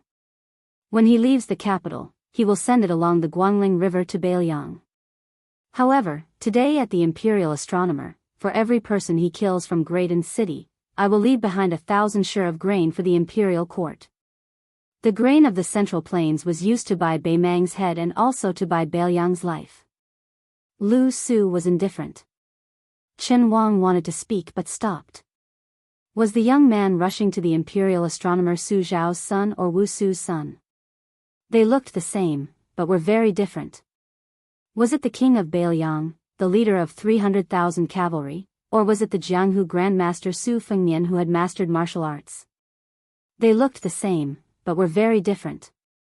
The only young emperor standing said calmly, therefore, if you, Su Fengnian, have the ability to kill 3,000 people, then do it. Chapter 1621. The 1,400 armored soldiers of the Li family surged to the gate of the imperial astronomer like a flood. They formed a tight formation like a barricade. In reality, there was only one person in front of the armor.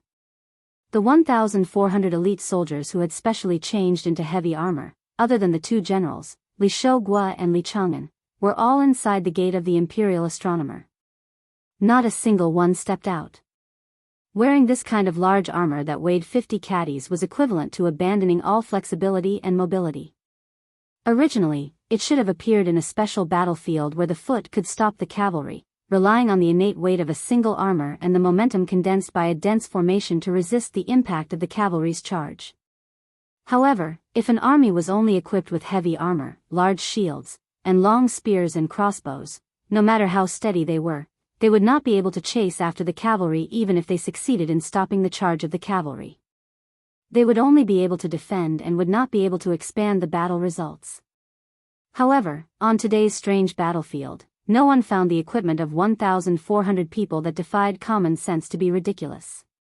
In fact, most of the soldiers wished that they could wear another set of armor that was suffocating after being worn for a long time. The 100 copper fish bag masters that the Ministry of Justice had carefully selected from the rivers and lakes of Liang over the years were divided into two groups. They stood on the two wings of the infantry formation. Their positions were very particular. They were slightly scattered and tried to squeeze into the imperial astronomer's field. At the same time, they could coordinate with each other to prevent the enemy from circling around and entering the gate. At the ends of the wide street outside the imperial astronomer, the infantry and cavalry arrived. The 300 imperial guards with golden embroidered scabbards were the first to leave the cavalry. They walked as fast as they could, sticking close to the base of the wall and heading straight for the imperial astronomer. They blocked in front of the 1,400 infantry. The 1,200 cavalry that had been urgently transferred from the northern Jingji army had a majestic aura. They were far more in line with the title of a Tiger Wolf army than the western Jingji armies who Qi officer Qi Changgong's western wall camp. They were in no hurry to charge. They stopped their horses at the two ends of the street and watched covetously. When they did not show up earlier, the sound of the horses' iron hooves hitting the street was like thunder. This already showed that part of the cavalry was terrifying enough to tear apart the enemy formation. This mysterious cavalry that had never appeared before the eyes of the capital was an elite cavalry that the general of the north, Ma Lulang, had spent most of his life and a huge amount of money to build. The location and number of soldiers were not recorded in the Ministry of War's files. The Ministry of Revenue of Liang did not have to bear the expenses of this cavalry. For the past 20 years, it had always been directly transferred from the treasury of the Kingdom of Zhao to support the shocking expenses of maintaining the operation of the cavalry. Historically, only the old Minister of War, Gu Jiantang, had the qualifications to know the inside story. When Chen Jibao and Lu Baijie temporarily took over the Ministry of War, they were already unable to know too many details. They could only roughly know the growth of the cavalry, from the initial 300 to 500, 800, before Chen Jibao stepped down as Minister of War and became a vassal. When Lu Baijie was demoted to Guangling Road as Jidushi, they could only speculate that this cavalry had shown signs of a sudden increase in numbers from other sources. This was because after the ascension of the emperor, especially after Beiliang's victory over Beimang, the Ministry of War and the Ministry of Revenue began to secretly deploy troops that were not legal.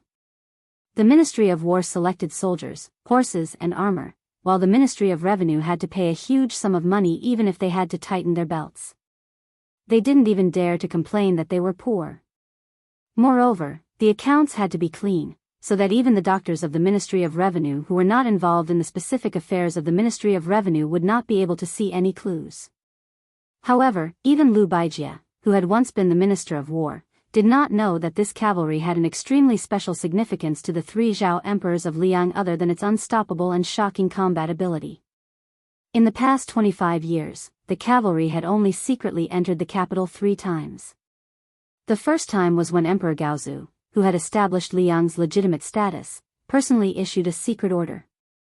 Yang Taisui and Lu Haoshe personally led the cavalry into the city. The second time was when Emperor Gaozu won the title of Meritorious Minister. The last time was when the previous Emperor Zhao Dun successfully wore the dragon robe that night. Led by half-inch tongue-bearing Ben Shi, they marched straight into Great Peace City and surrounded the mansion of Zhao Heng, who was still a prince at that time. Therefore, this was basically an army supporting the dragon of the Liang dynasty. The proprietress of Jiao restaurant looked around and for some reason, her smile was somewhat bleak. She muttered, "Sun Ping, is this the military might of Liang that you wanted to create back then?" She shook her head and collected her thoughts. She turned to Zhao Ji and mocked, "What, you're still not leaving? Are you staying here to use your status as the Empress Dowager to tie down Su Fengnian so that he won't dare to go on a killing spree?" Zhao Ji's expression was complicated. It was bleak, bitter, hateful, and fearful. In the end, he sighed and said self-deprecatingly, "A long time ago, you were only Wu Su's friend, even though we knew each other earlier. Now, you only treat Wu Su's son as a junior. As for my 2 sons, be it Zhao Zhuan or Zhao Wu, you're not even willing to look at them." The proprietress seemed to have heard the biggest joke in the world. She said sternly, "Fight, you've been fighting your whole life. Even today, you're still like this, wanting to fight for everything. Su Shao overshadowed Zhao Dun, you're resentful. Wu Su's name shook the capital, you're not convinced. Now, Su Fengnian and Zhao Zhuan, these 2 youngsters, are upright, relying on their family's resources and abilities to wrestle with each other. What are you getting involved for? What can you do?" Chapter 1622. Zhao Ji's face was devoid of any rich expression. There was a rare sadness and decadence. He turned to look at the imperial astronomer and said softly, "Wu Su and Su Shao are dead. My man is dead too. My son has become the emperor. What do I have to fight for?"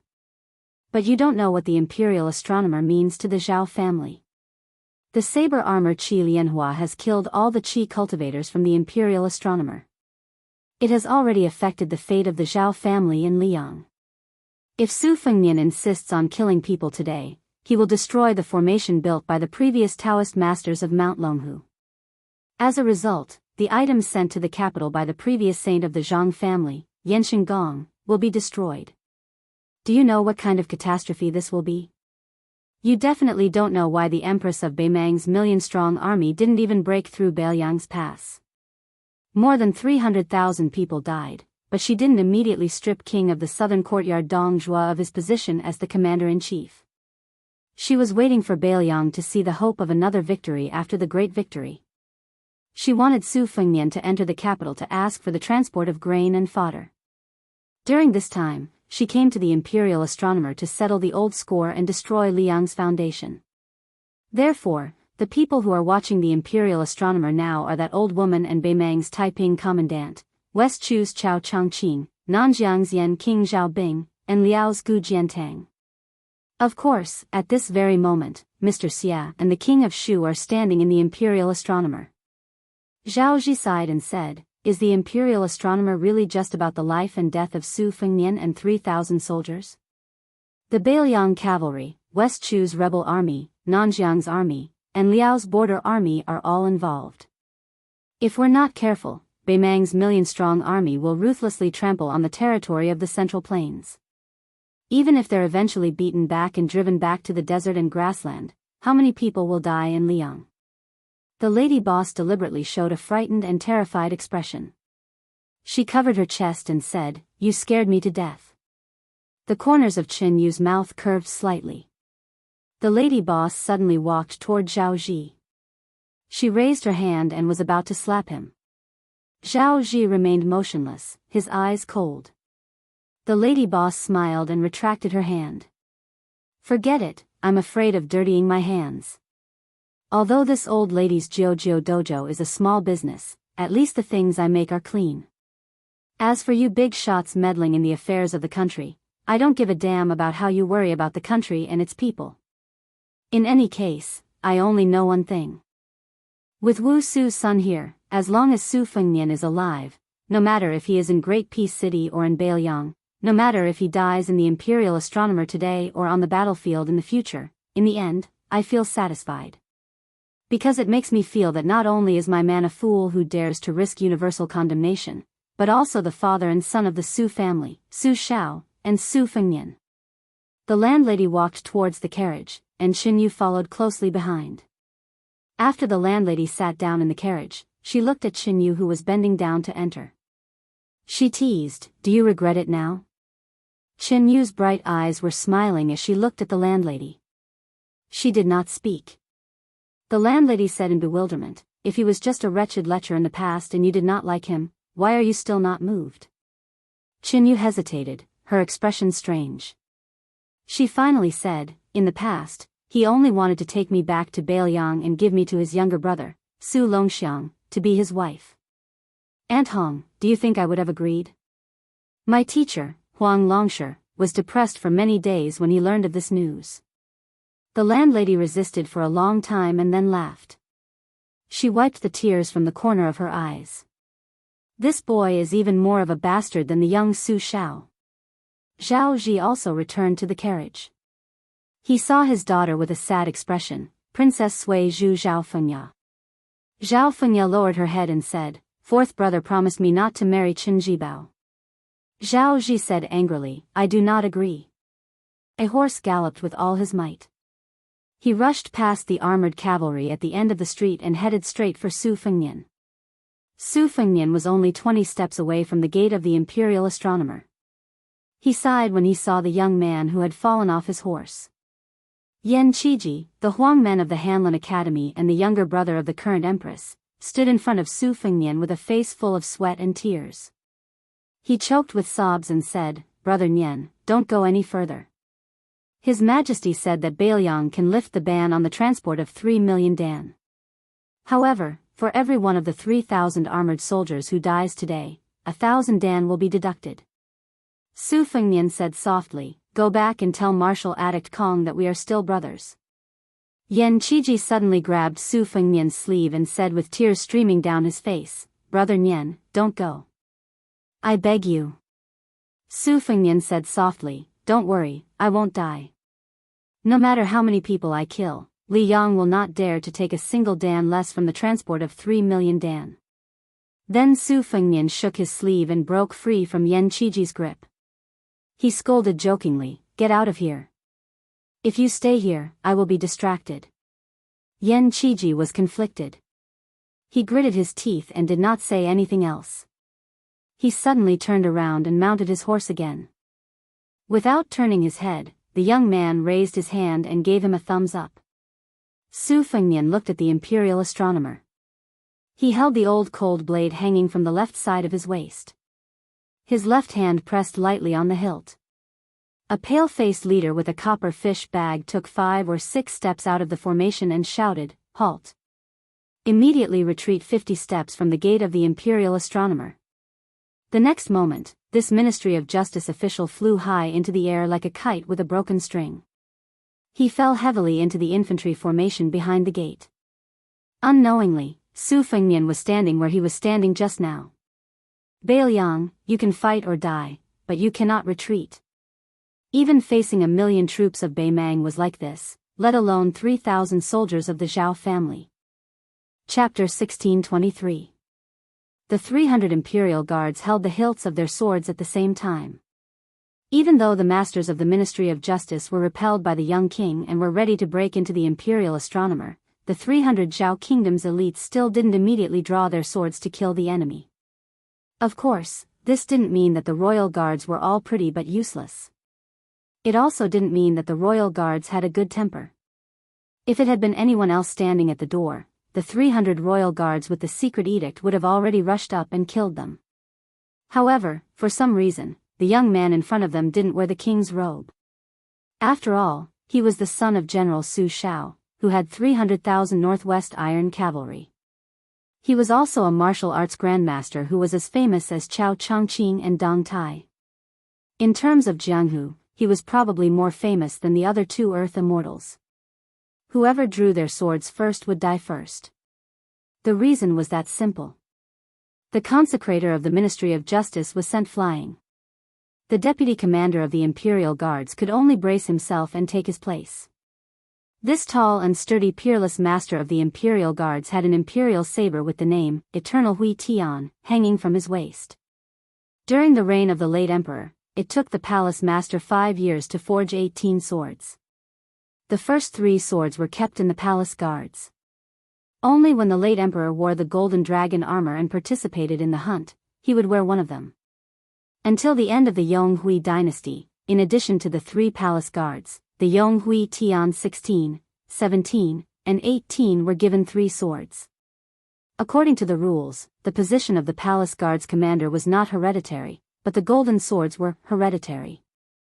In other words, only those who sat in these 3 positions were qualified to wear the 3 swords.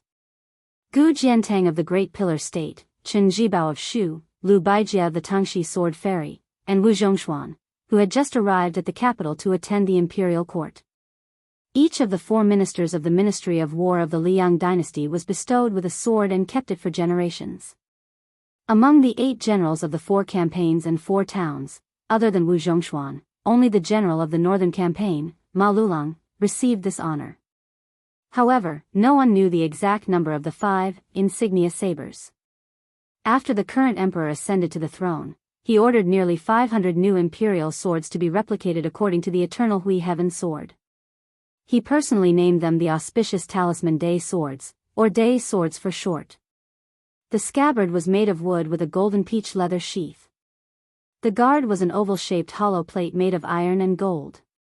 There were 3 moving jade dragons inside, which were vivid and lifelike.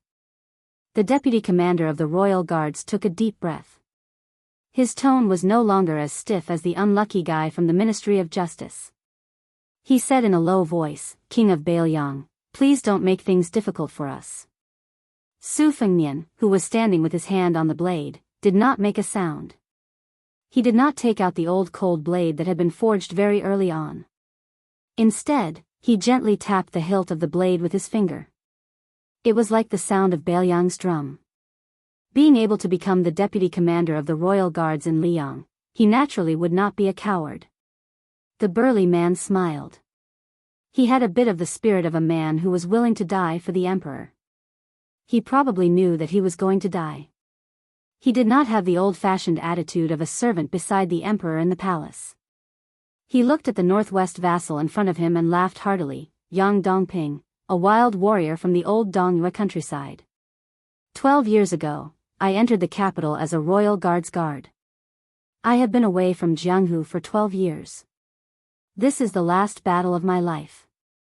To be able to fight with the king of Bailiang, my life is not in vain. After saying his last words, Yang Dongping took out the Eternal Hui Heaven No. 17 Imperial Sword, which he did not know who would be given to after his death. He shouted, "Meet the enemy." 300 auspicious Talisman Day swords were neatly unsheathed. Yang Dongping took the lead and rushed forward with the sword. He roared, "Follow me to retreat from the enemy." In an instant, 20 royal guards, including Yang Dongping, rushed forward one after another. In addition to maintaining the thickness of the formation outside the front gate of the Imperial Observatory, 100 royal guards did not move. The rest of the royal guards rushed to the left and right sides of the battlefield where the king of Bailiang and Yang Dongping were fighting. Obviously, they not only wanted to block the path of the young vassal, but also to block the path of retreat. More than 200 royal guards were extremely fast. For a moment, outside the gate of the Imperial Observatory, they were like a group of gorgeous butterflies fluttering in the air. The soldiers of the Li family who were inside the gate were dazzled and felt a chill down their spines. They asked themselves, how can an ordinary master survive such a fierce encirclement? Every step that Yang Dongping took caused the street to tremble. He didn't dare to jump up and slash down. When facing a martial grandmaster like the king of Northern Liang, who was much weaker than him, there were too many openings. He was destined to be killed in one move. Even though Yang Dongping was a first-stage Vajra realm martial artist, he only chose the most conservative move. He used his saber as a sword and stabbed the tip of his saber towards the king of Northern Liang's chest. Furthermore, he didn't use his full strength in this attack.